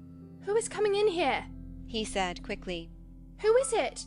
The door in the ivied wall had been pushed gently open, and a woman had entered. She had come in with the last line of their song, and she had stood still listening and looking at them. With the ivy behind her, the sunlight drifting through the trees and dappling her long blue cloak, and her nice fresh face smiling across the greenery, she was rather like a softly coloured illustration in one of Colin's books. She had wonderful affectionate eyes which seemed to take everything in, all of them, even Ben Weatherstaff and the creatures, and every flower that was in bloom. Unexpectedly as she had appeared, not one of them felt that she was an intruder at all. Dickon's eyes lighted like lamps. It's Mother, that's who that is, he cried, and went across the grass at a run. Colin began to move toward her too, and Mary went with him.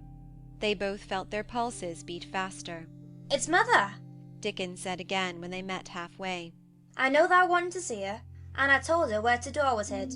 Colin held out his hand with a sort of flushed royal shyness, but his eyes quite devoured her face. Even when I was ill I wanted to see you, he said. You and Dickon and the secret garden. I'd never wanted to see anyone or anything before. The sight of his uplifted face brought about a sudden change in her own. She flushed, and the corners of her mouth shook, and a mist seemed to sweep over her eyes. Eh, dear lad, she broke out tremulously. Eh, dear lad. As if she had not known she were going to say it.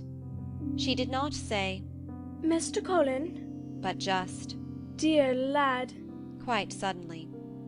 She might have said it to Dickon in the same way if she had seen something in his face which touched her. Colin liked it. Are you surprised because I am so well? he asked. She put her hand on his shoulder and smiled the mist out of her eyes. Aye, that I am, she said. But that's so like thy mother that made my heart jump. Do you think, said Colin a little awkwardly, that will make my father like me? Aye, for sure, dear lad, she answered, and she gave his shoulder a soft, quick pat. He mun come home, he mun come home. Susan Sowerby, said Ben Weatherstaff, getting close to her. Look at the lad's legs, will they? They was like drumsticks, his stocking 2 months ago. And I heard folk tell us there was bandy and knock-kneed both at the same time. Look at them now. Susan Sowerby laughed a comfortable laugh. They're going to be fine strong lads' legs in a bit, she said. Let him go on playing and working in the garden and eating hearty and drinking plenty of good sweet milk, and there'll not be a finer pair of Yorkshire, thank God for it. She put both hands on Mistress Mary's shoulders and looked her little face over in a motherly fashion. And thee too, she said. Thou'rt grown near as hearty as our Elizabeth Ellen. I'll warrant thou'rt like thy mother too. Our Martha told me as Mrs. Medlock heard she was a pretty woman. Thou'lt be like a blush rose when thou grows up, my little lass. Bless thee. She did not mention that when Martha came home on her day out and described the plain, sallow child, she had said that she had no confidence whatever in what Mrs. Medlock had heard. "It doesn't stand to reason that a pretty woman could be the mother of such a foul little lass," she had added obstinately. Mary had not had time to pay much attention to her changing face. She had only known that she looked different, and seemed to have a great deal more hair, and that it was growing very fast. But remembering her pleasure in looking at the Mem Sahib in the past, she was glad to hear that she might some day look like her. Susan Sowerby went round their garden with them, and was told the whole story of it, and shown every bush and tree which had come alive. Colin walked on one side of her, and Mary on the other. Each of them kept looking up at her comfortable rosy face, secretly curious about the delightful feeling she gave them, a sort of warm, supported feeling. It seemed as if she understood them as Dickon understood his creatures. She stooped over the flowers and talked about them as if they were children. Soot followed her, and once or twice cawed at her, and flew upon her shoulder as if it were Dickon's. When they told her about the robin and the first flight of the young ones, she laughed a motherly little mellow laugh in her throat. I suppose learning in fly is like learning children to walk, but I'm feared I should be all in a wort if mine had wings instead of legs, she said. It was because she seemed such a wonderful woman in her nice moorland cottage way that at last she was told about the magic. "Do you believe in magic?" asked Colin, after he had explained about Indian fakirs. "I do hope you do." "That I do, lad," she answered. "I never knowed it by that name, but what does the name matter? I warrant they call it a different name in France and a different one in Germany. The same thing has set the seed swelling and the sun shining, made thee a well lad, and it's the good thing. It isn't like us poor fools, as think it matters if us is called out of our names. The big good thing doesn't stop to worrit, bless thee. It goes on making worlds by the millions, worlds like us. Never thee stop believing in the good thing, and knowing the world's full of it, and call it what thou likes. Thou wert singing to it when I come into the garden." "I felt so joyful," said Colin, opening his beautiful strange eyes at her. "Suddenly I felt how different I was, how strong my arms and legs were, you know, and how I could dig and stand, and I jumped up and wanted to shout out something to anything that would listen." "The magic listened when they sung the doxology. It would have listened to anything they'd sung. It was the joy that mattered. Eh, lad, what's names to the joy-maker?" And she gave his shoulders a quick, soft pat again. She had packed a basket which held a regular feast this morning, and when the hungry hour came and Dickon brought it out from its hiding-place, she sat down with them under their tree and watched them devour the food, laughing and quite gloating over their appetites. She was full of fun, and made them laugh at all sorts of odd things. She told them stories in broad Yorkshire, and taught them new words. She laughed as if she could not help it when they told her of the increasing difficulty there was in pretending that Colin was still a fretful invalid. "You see, we can't help laughing nearly all the time when we are together," explained Colin. "And it doesn't sound ill at all. We try to choke it back, but it will burst out, and that sounds worse than ever." "There's one thing that comes into my mind so often," said Mary, "and I can scarcely ever hold in when I think of it suddenly. I keep thinking, suppose Colin's face should get to look like a full moon. It isn't like one yet, but he gets a tiny bit fatter every day. And suppose some morning it should look like one. What should we do?" "Bless his soul, I can see thou has a good bit of play acting to do," said Susan Sowerby. "But thou won't have to keep it up much longer. Mr. Craven'll come home." "Do you think he will?" asked Colin. "Why?" Susan Sowerby chuckled softly. "I suppose it would nigh break thy heart if he found out before thou told him in thy own way," she said. "Thou's laid awake nights planning it." "I couldn't bear anyone else to tell him," said Colin. "I think about different ways every day. I think now I just want to run into his room." "That'd be a fine start for him," said Susan Sowerby. "I'd like to see his face, lad. I would that. He mun come back, that he mun." One of the things they talked of was the visit they were to make to her cottage. They planned it all. They were to drive over the moor and lunch out of doors among the heather. They would see all the 12 children and Dickon's garden, and would not come back until they were tired. Susan Sowerby got up at last to return the house and Mrs. Medlock. It was time for Colin to be wheeled back also. But before he got into his chair, he stood quite close to Susan, and fixed his eyes on her with a kind of bewildered adoration, and he suddenly caught hold of the fold of her blue cloak and held it fast. "You are just what I wanted," he said. "I wish you were my mother, as well as Dickon's." All at once Susan Sowerby bent down and drew him with her warm arms close against the bosom under the blue cloak, as if he had been Dickon's brother. The quick mist swept over her eyes. "Eh, dear lad," she said. "Thy own mother's in this here very garden, I do believe. She could not keep out of it. Thy father mun come back to thee. He mun." End of chapter 26. Chapter 27. In the Garden. In each century since the beginning of the world, wonderful things have been discovered. In the last century more amazing things were found out than in any century before. In this new century, hundreds of things still more astounding will be brought to light. At first, people refuse to believe that a strange new thing can be done. Then they begin to hope it can be done. Then they see it can be done.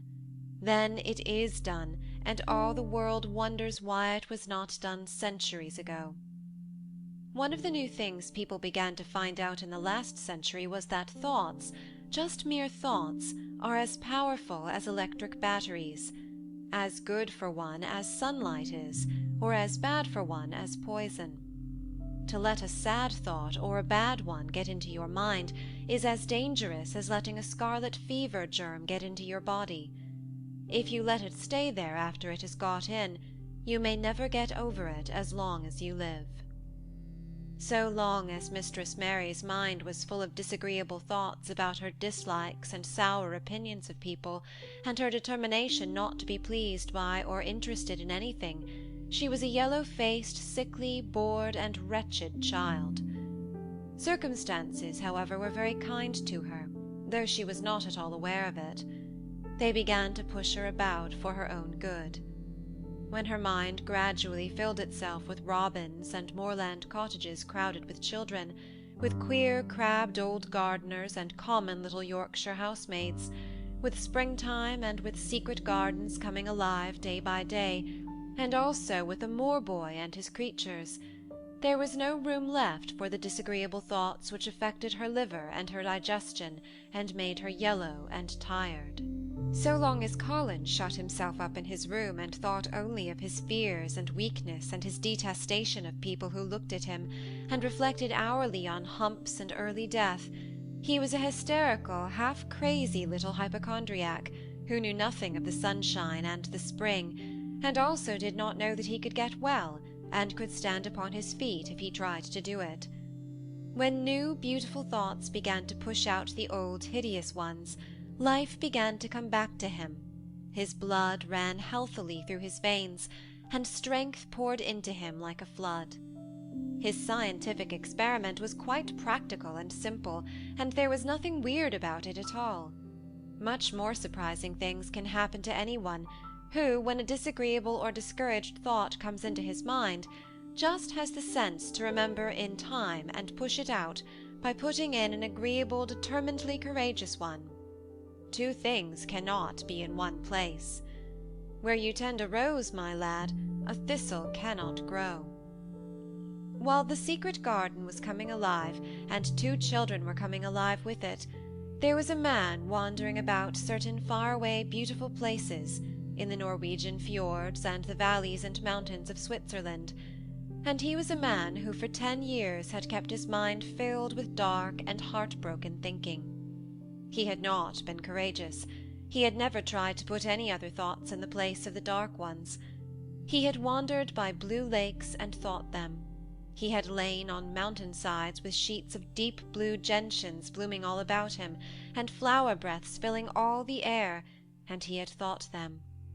A terrible sorrow had fallen upon him when he had been happy, and he had let his soul fill itself with blackness, and had refused obstinately to allow any rift of light to pierce through.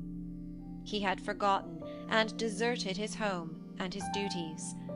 When he travelled about, darkness so brooded over him that the sight of him was a wrong done to other people, because it was as if he poisoned the air about him with gloom. Most strangers thought he must be either half mad or a man with some hidden crime on his soul. He was a tall man with a drawn face and crooked shoulders, and the name he always entered on hotel registers was Archibald Craven, Misselthwaite Manor, Yorkshire, England. He had travelled far and wide since the day he saw Mistress Mary in his study and told her she might have her bit of earth. He had been in the most beautiful places in Europe, though he had remained nowhere more than a few days. He had chosen the quietest and remotest spots. He had been on the tops of mountains whose heads were in the clouds, and had looked down on other mountains when the sun rose and touched them with such light as it made it seem as if the world were just being born. But the light had never seemed to touch himself until one day when he realized that for the first time in 10 years a strange thing had happened. He was in a wonderful valley in the Austrian Tyrol, and he had been walking alone through such beauty as might have lifted any man's soul out of shadow. He had walked a long way, and it had not lifted his. But at last he had felt tired, and had thrown himself down to rest on a carpet of moss by a stream. It was a clear little stream, which ran quite merrily along on its narrow way through the luscious damp greenness. Sometimes it made a sound rather like very low laughter as it bubbled over around stones. He saw birds come and dip their heads to drink in it, and then flick their wings and fly away. It seemed like a thing alive, and yet its tiny voice made the stillness seem deeper. The valley was very, very still. As he sat gazing into the clear running of the water, Archibald Craven gradually felt his mind and body both grow quiet as the valley itself. He wondered if he were going to sleep, but he was not. He sat and gazed at the sunlit water, and his eyes began to see things growing at its edge. There was one lovely mass of blue forget-me-nots growing so close to the stream that its leaves were wet, and at these he found himself looking as he remembered he had looked at such things years ago. He was actually thinking tenderly how lovely it was, and what wonders of blue its hundreds of little blossoms were. He did not know that just that simple thought was slowly filling his mind, filling and filling it, until other things were softly pushed aside. It was as if a sweet, clear spring had begun to rise in a stagnant pool, and had risen and risen, until at last it swept the dark water away. But of course he did not think of this himself. He only knew that the valley seemed to grow quieter and quieter as he sat and stared at the bright, delicate blueness. He did not know how long he sat there or what was happening to him, but at last he moved as if he were awakening, and he got up slowly and stood on the moss carpet, drawing a long, deep, soft breath, and wondering at himself. Something seemed to have been unbound and released in him, very quietly. "What is it?" he said, almost in a whisper, and he passed his hand over his forehead. "I almost feel as if I were alive." I do not know enough about the wonderfulness of undiscovered things to be able to explain how this had happened to him. Neither does anyone else yet. He did not understand it all himself, but he remembered this strange hour months afterward when he was at Misselthwaite again, and he found out quite by accident that on this very day Colin had cried out as he went into the secret garden, "I am going to live forever and ever and ever." The singular calmness remained with him the rest of the evening, and he slept a new reposeful sleep, but it was not with him very long. He did not know that it could be kept. By the next night he had opened the doors wide to his dark thoughts, and they had come trooping and rushing back. He left the valley and went on his wandering way again. But strange as it seemed to him, there were minutes, sometimes half hours, when, without his knowing why, the black burden seemed to lift itself again, and he knew he was a living man and not a dead one. Slowly, slowly, for no reason that he knew of, he was coming alive with the garden. As the golden summer changed into the deep golden autumn, he went to the lake of Como. There he found the loveliness of a dream. He spent his days upon the crystal blueness of the lake, or he walked back into the soft, thick verdure of the hills, and tramped until he was tired, so that he might sleep. But by this time he had begun to sleep better. He knew, and his dreams had ceased to be a terror to him. Perhaps, he thought, my body is growing stronger. It was growing stronger, but because of the rare peaceful hours when his thoughts were changed, his soul was slowly growing stronger too. He began to think of Misselthwaite, and wonder if he should not go home. Now and then he wondered vaguely about his boy, and asked himself what he should feel when he went and stood by the carved four-posted bed again, and looked down at the sharply chiselled ivory-white face while it slept, and the black lashes rimmed so startlingly the close-shut eyes. He shrank from it. One marvel of a day he had walked so far that when he returned the moon was high and full, and all the world was purple shadow and silver. The stillness of lake and shore and wood was so wonderful that he did not go into the villa he lived in. He walked down to a little bowered terrace at the water's edge, and sat upon a seat, and breathed in all the heavenly scents of the night. He felt the strange calmness stealing over him, and it grew deeper and deeper until he fell asleep. He did not know when he fell asleep and when he began to dream. His dream was so real that he did not feel as if he were dreaming. He remembered afterward how intensely wide awake and alert he had thought he was. He thought that as he sat and breathed in the scent of the late roses, and listened to the lapping of the water at his feet, he heard a voice calling. It was a sweet and clear and happy and far away. It seemed very far, but he heard it as distinctly as if it had been at his very side. "Archie! Archie! Archie!" it said, and then again, sweeter and clearer than before. "Archie! Archie!" He thought he sprang to his feet, not even startled. It was such a real voice, and it seemed so natural that he should hear it. Lilias, Lilias, he answered. Lilias, where are you? "In the garden." It came back like a sound from a golden flute. "In the garden." And then the dream ended. But he did not awaken. He slept soundly and sweetly all through the lovely night. When he did awake at last, it was brilliant morning, and a servant was standing staring at him. He was an Italian servant, and was accustomed, as all the servants of the villa were, to accepting without question any strange thing his foreign master might do. No one ever knew when he would go out or come in, or where he would choose to sleep, or if he would roam about the garden or lie in the boat on the lake all night. The man held a salver with some letters on it, and he waited quietly until Mr. Craven took them. When he had gone away, Mr. Craven sat a few moments holding them in his hand and looking at the lake. His strange calm was still upon him, and something more, a lightness, as if the cruel thing which had been done had not happened as he thought, as if something had been changed. He was remembering the dream, the real, real dream. In the garden? He said, wondering at himself. In the garden? But the door is locked and the key is buried deep. When he glanced at the letters a few minutes later, he saw that the one lying at the top of the rest was an English letter and came from Yorkshire. It was directed in a plain woman's hand, but it was not a hand he knew.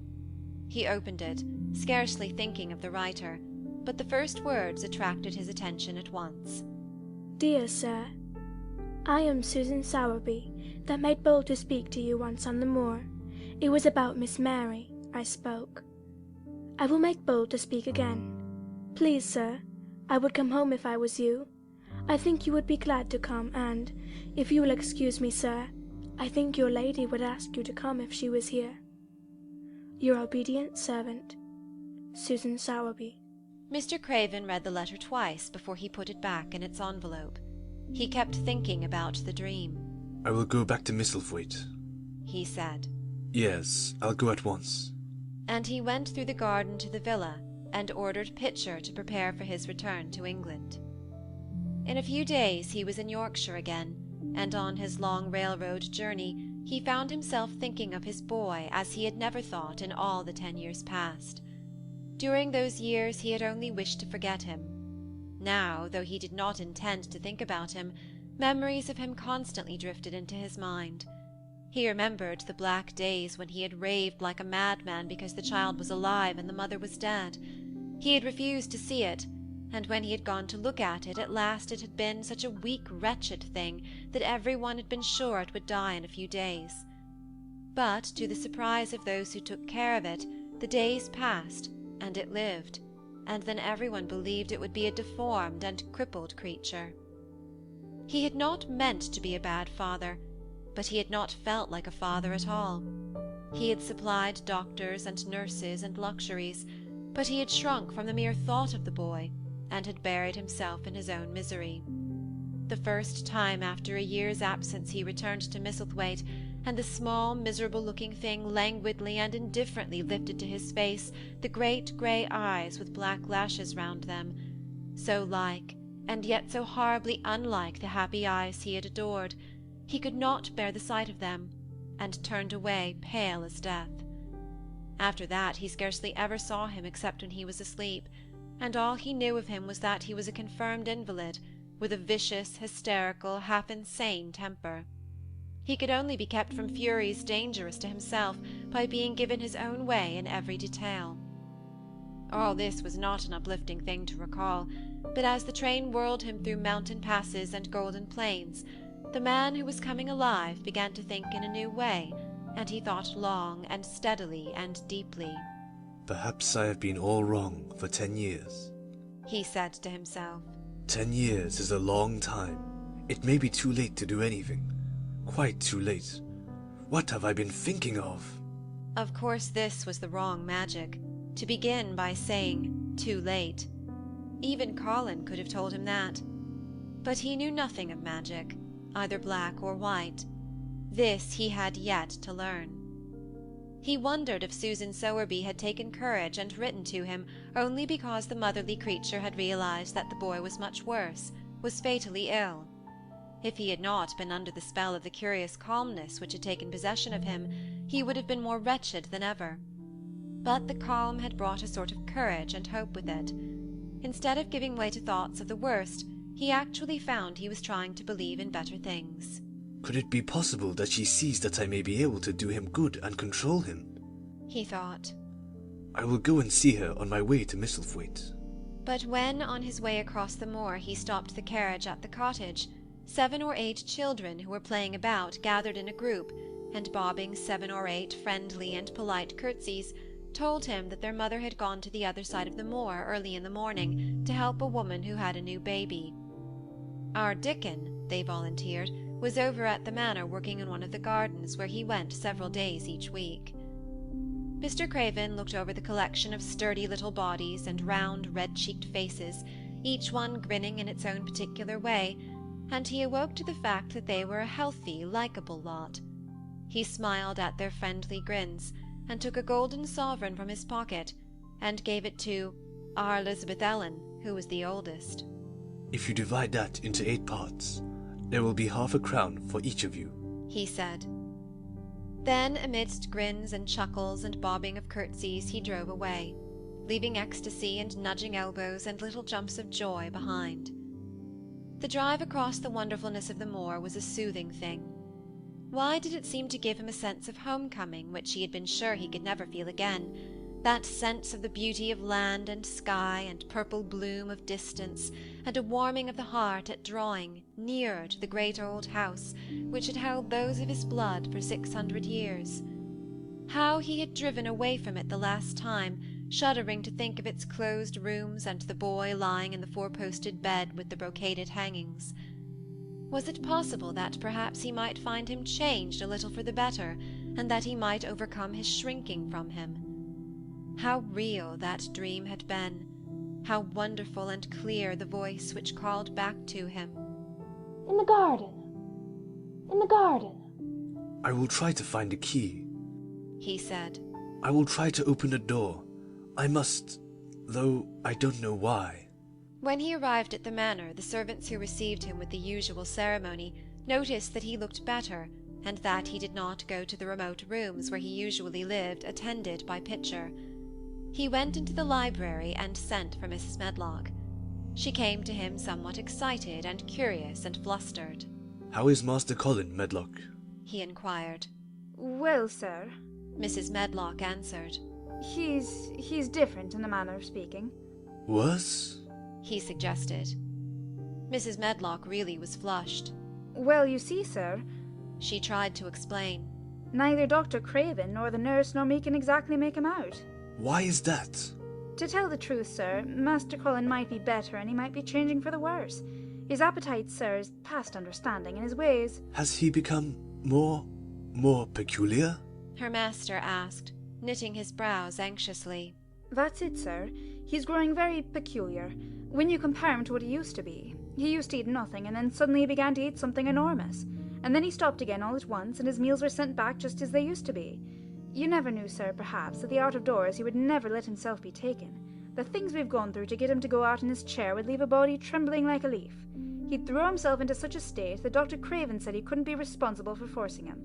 Well, sir, just without warning, not long after one of his worst tantrums, he suddenly insisted on being taken out every day by Miss Mary and Susan Sowerby's boy Dickon that could push his chair. He took a fancy both to Miss Mary and Dickon brought his tame animals, and if you'll credit it, sir, out of doors he will stay from morning till night. How does he look? Was the next question. If he took his food natural, sir, you'd think he was putting on flesh, but we're afraid it may be a sort of bloat. He laughs sometimes in a queer way when he's alone with Miss Mary. He never used to laugh at all.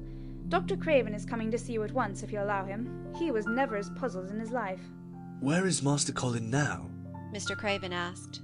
In the garden, sir. He's always in the garden. Not a human creature is allowed to go near for fear they'll look at him.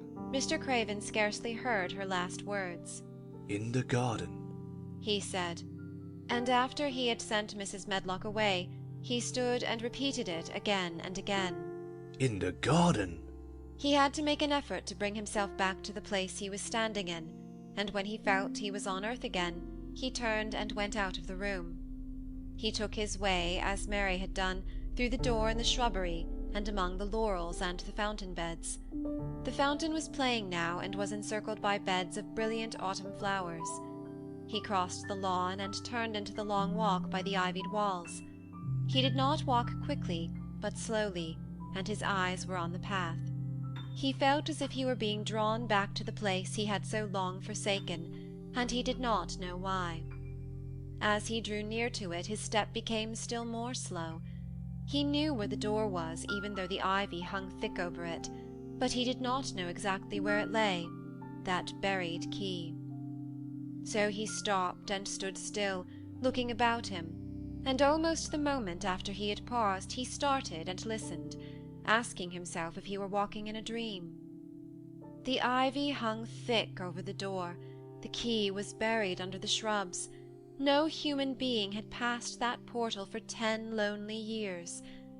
And yet, inside the garden there were sounds. They were the sounds of running, scuffling feet, seeming to chase round and round under the trees. They were strange sounds of lowered, suppressed voices, exclamations and smothered, joyous cries. It seemed actually like the laughter of young things, the uncontrollable laughter of children who were trying not to be heard, but who in a moment or so, as their excitement mounted, would burst forth. What in heaven's name was he dreaming of? What in heaven's name did he hear? Was he losing his reason, and thinking he heard things which were not for human ears? Was it that the far, clear voice had meant? And then the moment came, the uncontrollable moment when the sounds forgot to hush themselves. The feet ran faster and faster. They were nearing the garden door. There was quick, strong young breathing and a wild outbreak of laughing shows which could not be contained, and the door in the wall was flung wide open, the sheet of ivy swinging back, and a boy burst through it at full speed, and without seeing the outsider, dashed almost into his arms. Mr. Craven had extended them just in time to save him from falling as a result of his unseeing dash against him, and when he held him away to look at him in amazement at his being there, he truly gasped for breath. He was a tall boy, and a handsome one. He was glowing with life, and his running had sent splendid colour leaping into his face. He threw the thick hair back from his forehead, and lifted a pair of strange grey eyes full of boyish laughter and rimmed with black lashes like a fringe. It was the eyes which made Mr. Craven gasp for breath. Who? What? Who? He stammered. This was not what Colin had expected. This was not what he had planned. He had never thought of such a meeting. And yet to come dashing out, winning a race, perhaps it was even better. He drew himself up to his very tallest. Mary, who had been running with him and had dashed through the door too, believed that he managed to make himself look taller than he had ever looked before, inches taller. "Father," he said, "I'm Colin. You can't believe it. I scarcely can myself. I'm Colin." Like Mrs. Medlock, he did not understand what his father meant when he said hurriedly, "In the garden! In the garden!" "Yes," hurried on Colin. "it was the garden that did it, and Mary, and Dickon, and the creatures, and the magic. No one knows. We kept it to tell you when you came. I'm well. I can beat Mary in a race. I'm going to be an athlete." He said it all so like a healthy boy, his face flushed, his words tumbling over each other in his eagerness, that Mr. Craven's soul shook with unbelieving joy. Colin put out his hand and laid it on his father's arm. "Aren't you glad, Father?" he ended. "Aren't you glad? I'm going to live forever and ever and ever." Mr. Craven put his hands on both the boy's shoulders and held him still. He knew he dared not even try to speak for a moment. "Take me into the garden, my boy," he said at last, "and tell me all about it." And so they led him in. The place was a wilderness of autumn gold and purple and violet blue and flaming scarlet, and on every side were sheaves of late lilies standing together, lilies which were white or white and ruby. He remembered well when the first of them had been planted that just at this season of the year their late glories should reveal themselves. Late roses climbed and hung and clustered, and the sunshine deepening the hue of the yellowing trees made one feel that one stood in an embowered temple of gold. The newcomer stood silent just as the children had done when they came into its greyness. He looked round and round. "I thought it would be dead," he said. "Mary thought so at first," said Colin. "but it came alive." Then they sat down under their tree, all but Colin, who wanted to stand while he told the story. It was the strangest thing he had ever heard, Archibald Craven thought, as it was poured forth in headlong boy fashion. Mystery and magic and wild creatures, the weird midnight meeting, the coming of the spring, the passion of insulted pride which had dragged the young Rajah to his feet to defy old Ben Weatherstaff to his face, the odd companionship, the play-acting, the great secret so carefully kept. The listener laughed until tears came into his eyes, and sometimes tears came into his eyes when he was not laughing. The athlete, the lecturer, the scientific discoverer, was a laughable, lovable, healthy young human thing. "Now," he said at the end of the story, "it need not be a secret any more. I dare say it will frighten them nearly into fits when they see me, but I am never going to get into the chair again. I shall walk back with you, Father, to the house."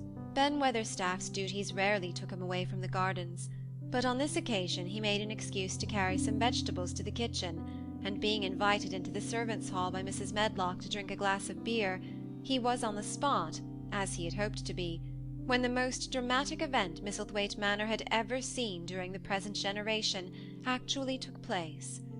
One of the windows looking upon the courtyard gave also a glimpse of the lawn. Mrs. Medlock, knowing Ben had come from the gardens, hoped that he might have caught sight of his master, and even by chance of his meeting with Master Colin. "Did you see either of them, Weatherstaff?" she asked. Ben took his beer mug from his mouth and wiped his lips with the back of his hand. Ah, that I did, he answered with a shrewdly significant air. Both of them, suggested Mrs. Medlock. both of 'em. Returned Ben Weatherstaff. Thank ye kindly, ma'am. I could sup another mug of it. together? Said Mrs. Medlock, hastily overfilling his beer mug in the excitement. Together, ma'am. And Ben gulped down half of his new mug at one gulp. Where is Master Colin? How did he look? What did they say to each other? I didn't hear that. Said Ben. Along I've only been on the step ladder looking over the wall. But I tell thee this, there's been things going on outside as you house people knows nought about. And what they'll find out soon. And it was not 2 minutes before he swallowed the last of his beer and waved his mug solemnly toward the window which took in through the shrubbery a piece of the lawn. Look there, he said. If that's curious, look what's coming across the grass. When Mrs. Medlock looked, she threw up her hands and gave a little shriek, and every man and woman servant within hearing bolted across the servants' hall and stood looking through the window with their eyes almost starting out of their heads. Across the lawn came the master of Misselthwaite, and he looked as many of them had never seen him. And by his side, with his head up in the air and his eyes full of laughter, walked as strongly and steadily as any boy in Yorkshire, Master Colin. End of chapter 27. End of The Secret Garden by Frances Hodgson Burnett.